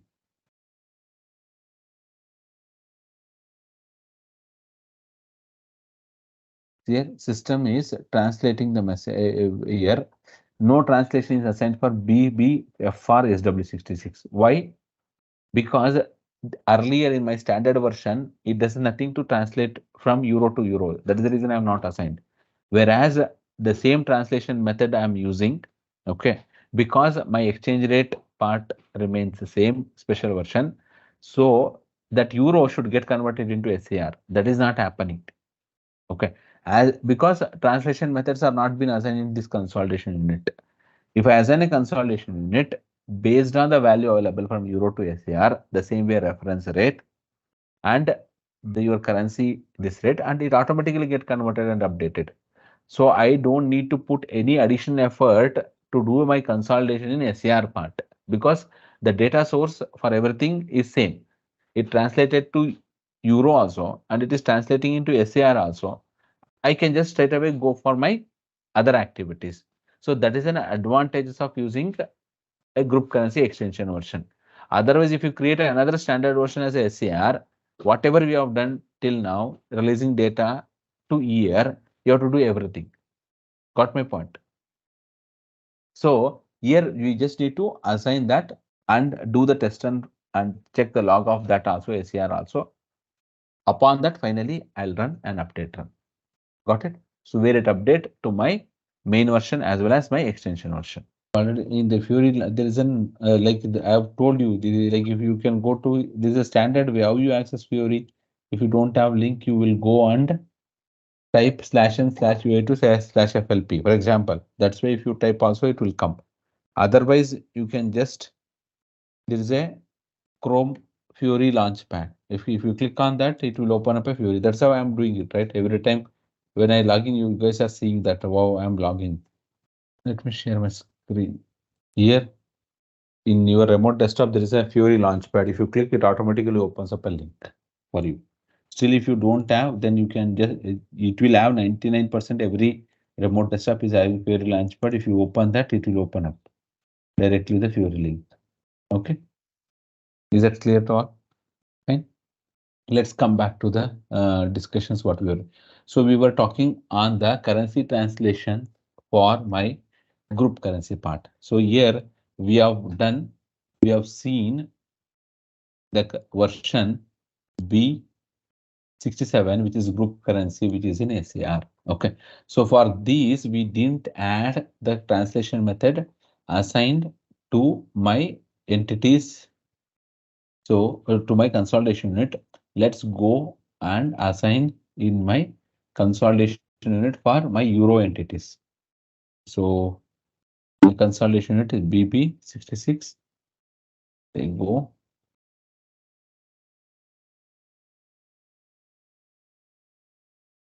Edit. Here as usual, I'm assigning translation method B66M, and as usual, this is version dependent. Okay. So here if you see B along with this, these are the versions are getting affected because this is used as a reference here. So this is the version which is getting affected. Okay. So if you're getting my point, say if you're getting my point. If you wanted to use a different translation method, you cannot here you cannot search the directly B67. You can sorry the version here you cannot search B67. Why you cannot search B67? See here if I even if I search here, I search for B67. If I go for BB66, part.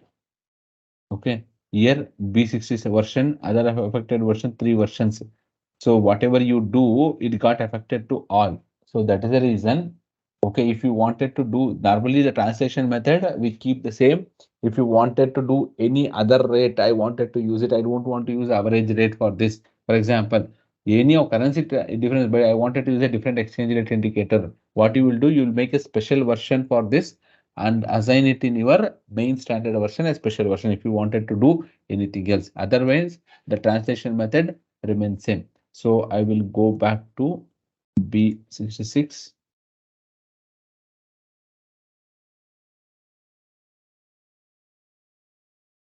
I'll go here as usual. B66, BB is done. So now other consolidation units are FR.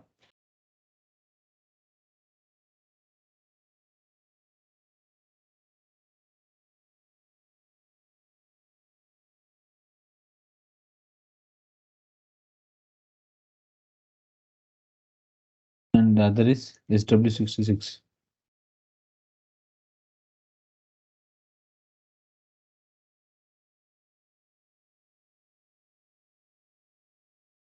Any doubt in this? So I have assigned all the three. Now I'll go back to here. Currency translation. Say test run. Here you can see this is done, which is for B66. If I have to see the log for last log always shows the current status of the log. So whatever we did earlier, it will go because it is a test run. So here B67, 66, 67. So here 67, I'll double click.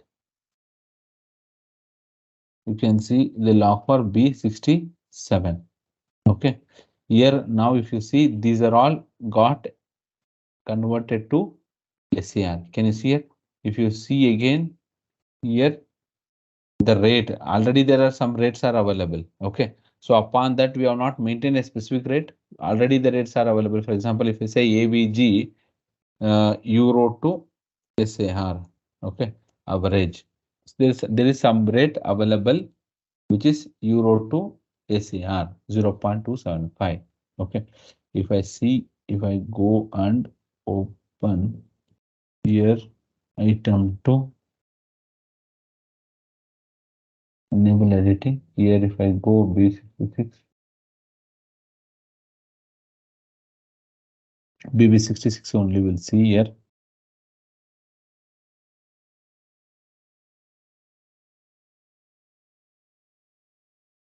You can see here the exchange rate has been used. Okay.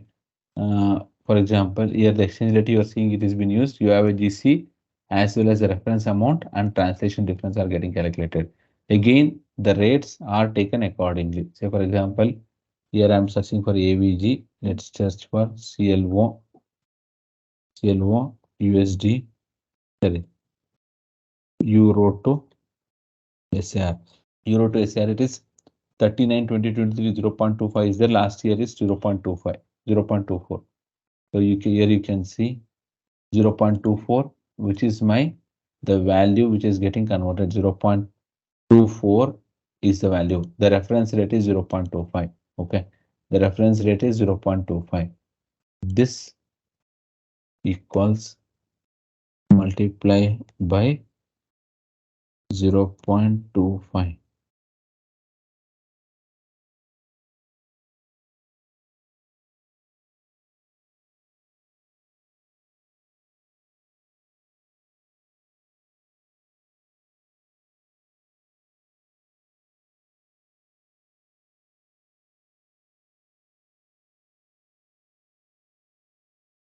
So here 9506, okay, which is my reference rate. That is what, sorry, which is my CLO 39 2023 reference rate. This is what you are seeing 0. The same way you will have this one based on this rate, which is 0.25, which is you are seeing here 0.25. That difference. The same way, whatever the configuration we have done, it is updating in SAR currency also, right? This is for SAR currency part. Fine. Any doubt in this? Now I will go and do, I'll close this, all these Excel sheets. I'll go and do an update run. So upon doing an update run, it update into AC docu table. Till now, there is no entry in AC docu. Okay. I will go, no entry in the sense, no translation entry. I'll go and update run.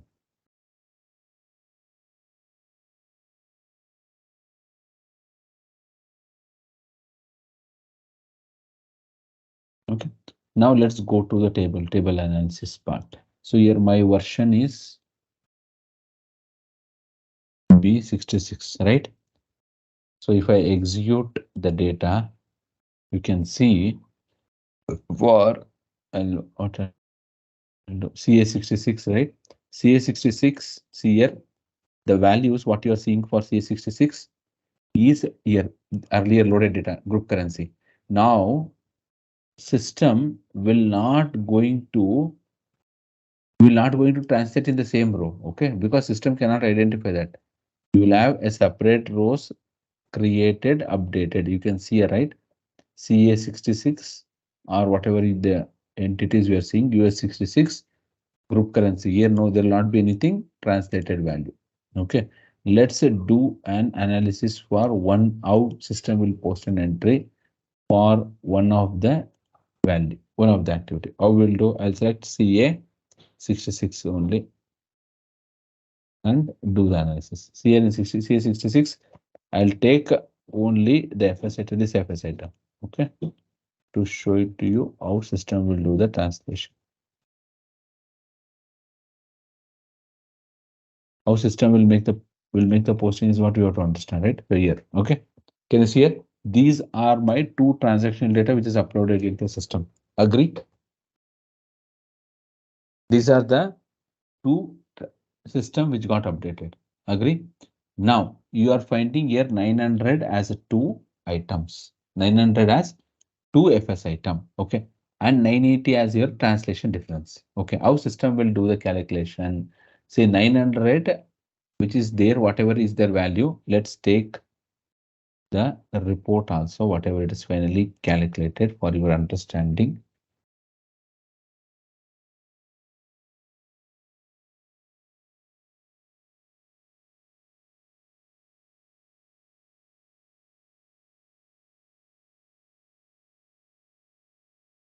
$66. Okay. So here, this is a value which is 2022 199. Here 2022, which is my opening balance. This is my day-to-day transaction, right? So system as then you can see here 4 and 1. Okay, 4 and 1. What is 4? 4 means always it is a difference value of GC rate to, that is a GC rate, difference in value GC rate to reference rate value. Okay, and what is 1? Difference between GC value and GC value at reference rate. Okay, so system, sorry, this is a 4. I'm saying group currency value at reference rate item. You can see a different group currency at a reference rate value, that is 4. Okay, and the other row come as 1, difference between GC value and GC value at reference rate. This is what system will post. System will make an entry with a reference rate. See here 4, it get converted into 155490. That is a reference rate value. Okay, and reference rate got converted.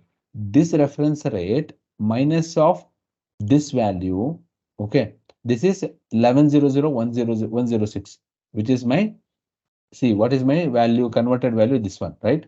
So what system will do, this, see, test to post translation difference, right? This is equal to this minus this minus 11,006. See, system, this value, what you're seeing, how system converts it convert into a reference value. Okay, it will convert into a GC value in the background, and whatever the GC value, whatever it has been calculated, which you are seeing here, that minus of this, okay, which is my value which is posted here. Okay, and you're getting my point. That is how it is converted. Then for This one also it does the same way, where it is a 4, 1260, 1260. It has been done.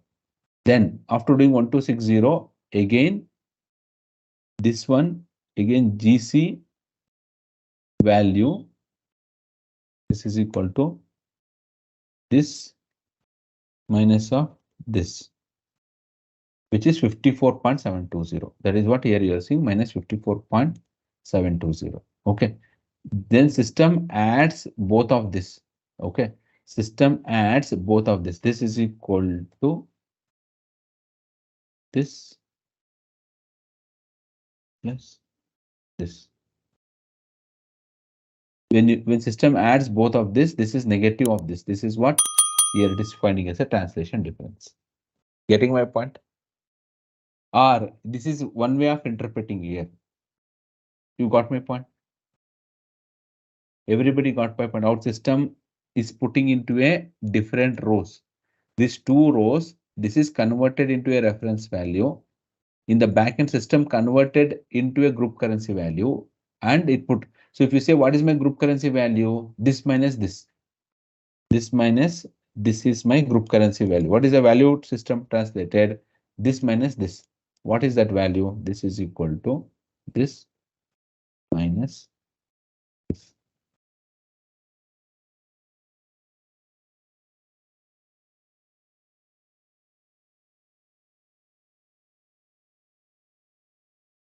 What is the value? System 155. Sorry, not this one. I have to keep this as, because it is. This is equal to this minus this 14438. This is my group currency value. Clear? You got my point. Our system, see, this minus this is my group currency value. Okay, system, how it is trying to post is what you have to understand. System is trying to post like this.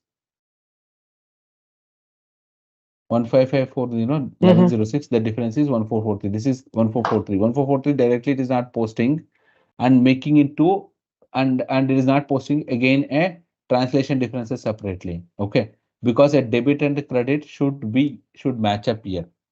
The debit and credit here, if you see, the value is converted with this much value, right? So how system is doing, this is my entry, what system is doing.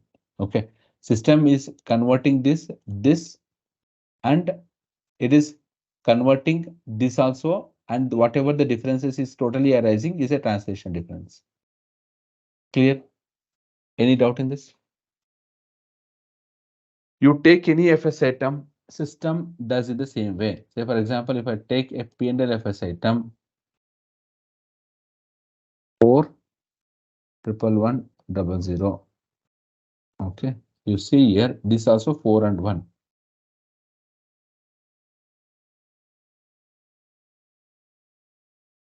Here what system has done? System has did 4 and 1. Say for every row of data, here I have 2 rows of data, right? It is not nothing opening balance, nothing differentiate here. Earlier it was a differentiating. Here how this is normal and this is respect to partner unit. Okay. So what system is trying to do? System is trying to make an entry with by translating this to this. Okay. And again with a reference value, it converted into group currency value.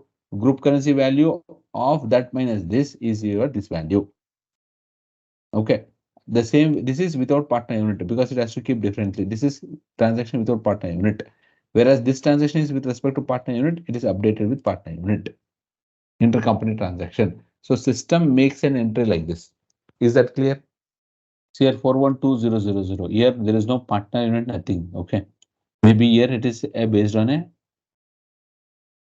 where we have a different sub items also, right?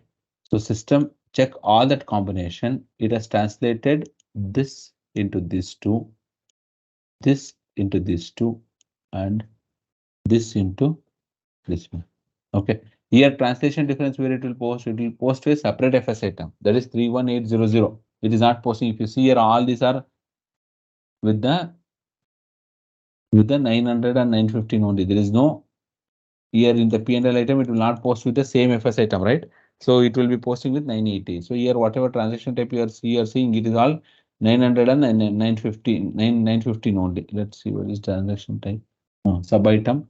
This is a functional area. This is not a functional area. Okay, clear? This is a P&L item. You got it?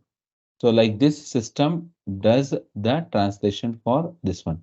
System post a separate document with a whatever document number range is 10005063.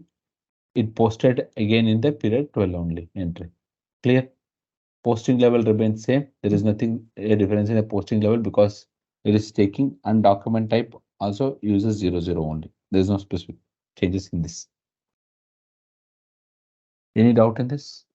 Okay, no doubt. Then I'll go to the next version B67, which is my currency extension version, which is storing my data in SAR. You can see here the SAR data is storing now. Here you can see there is no local and company currency. All the data it is taken from my standard version and it has updated into my group currency extension version, which is SAR. Right. So here in consolidation, you never report in local currency and this one. If you want to report, you use that and do it. You do it in finance, for example, if you want. Always in the group currency. So here you can see, again, I'll put up a filter if you wanted to see specific part. I'll show it for consolidation in BB 66. So here this is an FS item. Okay, here I'll select an FS item, for example. Let's test your knowledge. And here is the question for you. What enables the transfer of data from different source system into SAP Financial Consolidation? Option A, Consolidation Unit. Option B, Flex Upload Parameters. Option C, Mapping FS into GL accounts. And option D, Breakdown Category. Take a moment to think, and when you're ready, choose the correct option. And remember, each choice holds a key to unlocking the answer.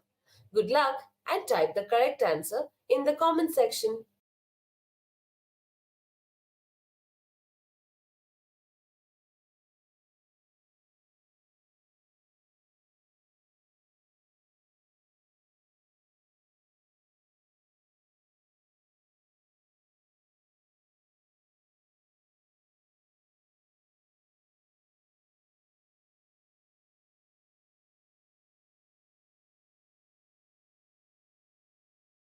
You can see here. Any doubt in this? 11100. These are my FS item. Okay. So here again, it does then the same way. For all the rows you show it today, this one. 414141414141. Okay, document type 0000, where it is posted with B67, BB66, 11100. Okay. Any doubt in this? See here, you have to observe one more thing here. Here, what you are observing here. One more thing. Let me open another C16N. AC docu version is B66.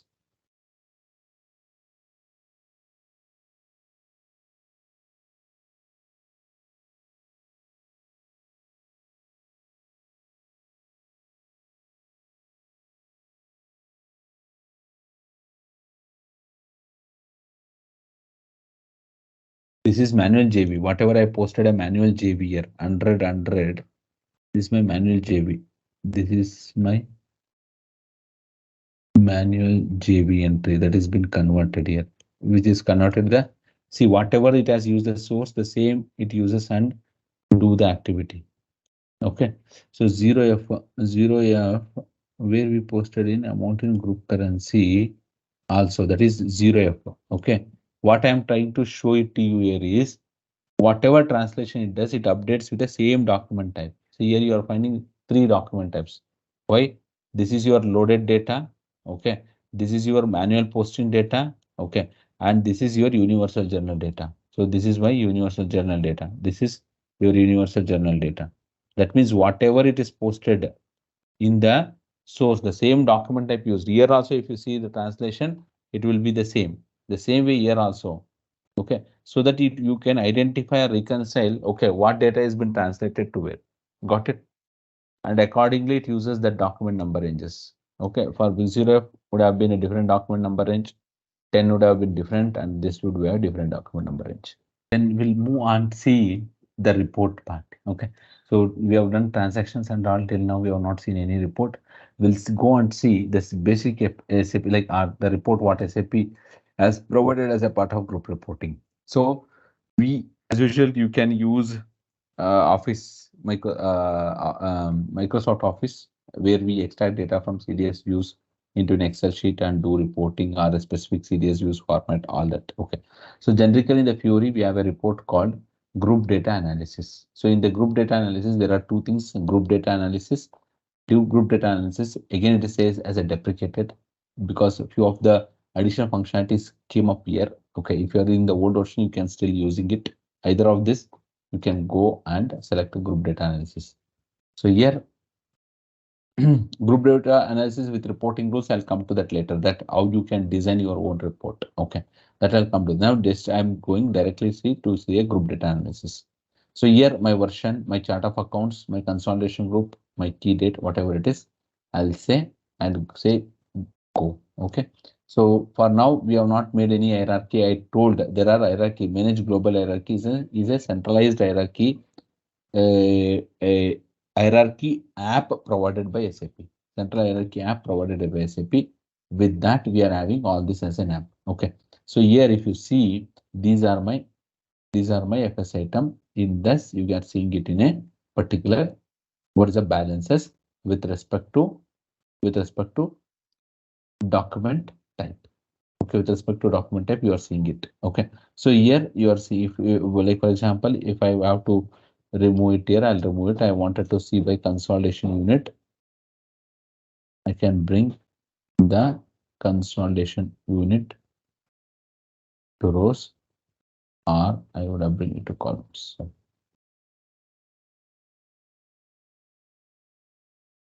You can see with respect to the company code, or you can bring this to columns and you can use it. Okay, can you see here? This is my consolidation. However you want, you can see the balances here. Okay, so for this, again, we can set up a hierarchy structure for this FS items. We can set up an hierarchy structure. We can go here. I'll show that how to set up a hierarchy also. Okay, hierarchy, select hierarchy. You will get the hierarchies what is been available. Okay, for example, because we are using standard FS items only, what SAP has provided, I'll select this one only. For example, name of the hierarchy, I'll select here by balance sheet. See here, because I'm using standard FS item, SAP delivered hierarchy only, I'm using it. You can see here the balance sheet part. Okay, it shows whatever is not been assigned. See here, P&Ls and all is there, or where whatever I have not assigned, that is been assigned, that is coming. That is my P&L is coming here, because here I'm trying to use it where I'm having other, it will come as rest underscore H. Okay, here you can see current asset, current liabilities and equity. So here liabilities and equity. Okay, here instead of this, if you wanted to select some other hierarchy, I remove the hierarchy. Okay, I'll go and select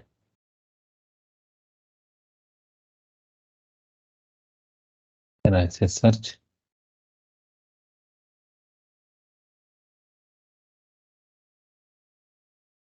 You can see here balance sheet and P&L, it is tallied balance. So that is the reason you are finding here the balance. It is a tallied net income and losses. This is what which we have moved it if with respect to this. Okay, and that is the FS item which we have moved when we move from calculation net income. In the net income, you have again whatever your operating operations, the nodes which you can see. Got it? So here this is the net income balances credited, it debited and move to my retained earnings. If you click on this, you can see all the details of. gross margin after the depreciation. You can see, right? So this is a generic Fury app. Whatever columns you are having in AC Docker, all this is available. You can take it into rows, columns, and all the permutation combination. If you wanted to do, you can do it. So how to set up an hierarchy? We have an app. So for now, I'll say manage global hierarchy. There is an app called manage global hierarchies. This is an app not only for a group reporting, for finance, any hierarchies you wanted to create. Okay, you can have this hierarchy. Okay, here you can select what hierarchies you wanted to do it. Okay, FS item hierarchy, financial statement hierarchy. So if you say financial statement version, function hierarchy, liquidity hierarchy, WBS element hierarchy, consolidation financial statement. The consolidation chart of account. You should not search, you have to search for consolidation chart of account event, hierarchy description Z AB1. What is the one you wanted to create? Okay. You can go create, for example, enter hierarchy ID, say ZBB66. Here you can go here, go to edit, and as usual, you select here create a nodes. How you wanted sub nodes. I wanted to make assets.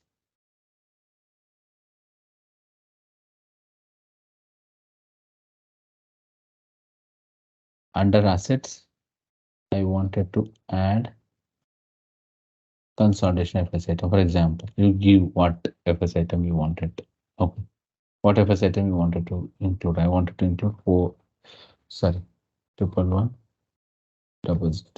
The FS item is wrong. Triple one triple Z. What? I'm giving wrong FS item. So I'll select this, for example. Okay, got it. Like this, I'm going to create the structure and use the structure in your report. So if I created this structure, I'll save it. I'll go and use that in this particular structure and do it. If you want to see what SAP delivered, if you're using SAP chart of accounts, you can say consolidation FS item hierarchies. You can see all these are SAP delivered ones. If I go inside of this, here where system is designed like this. Okay. This is a top node, node in which it will sum up and show expenses. This is how it is divided. Consolidated financial statements, assets, what liabilities, revenue, expenses.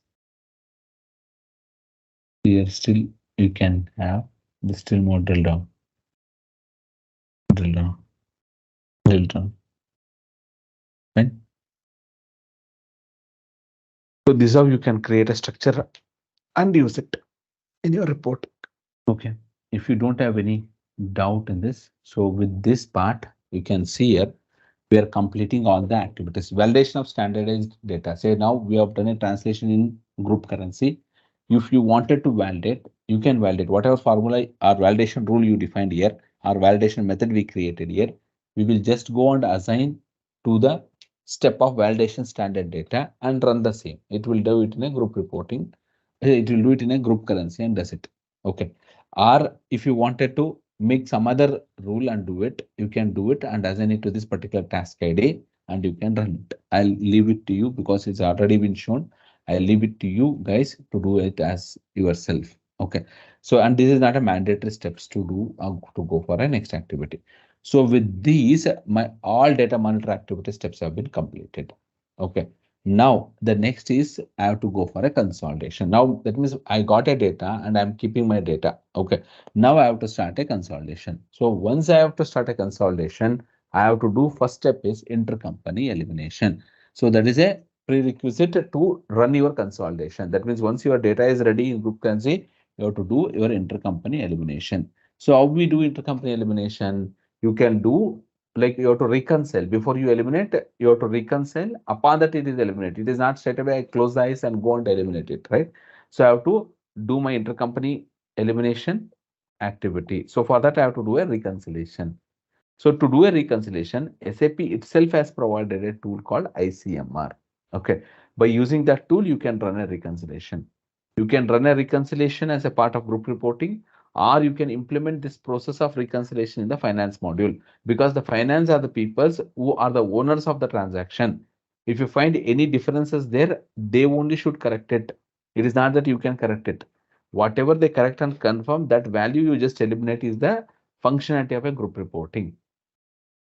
If you are using a complete integrated system, the integrated consolidation net, I strongly recommend that you have to do it this activity as a part of your finance module only.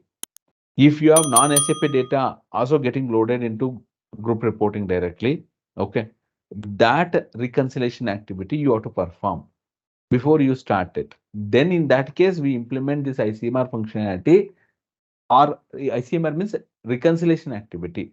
See, elimination is an activity which you have to perform in group reporting only. But reconciliation activity, where to put, if that is in a finance module or it is to be done in a group reporting module. Okay, that is a question. So here there are two ways. One is I said if you are by integrated entity, you can do that. Or in integrated entity, you can do it here also. System will not stop you. In generic scenarios, I'm saying.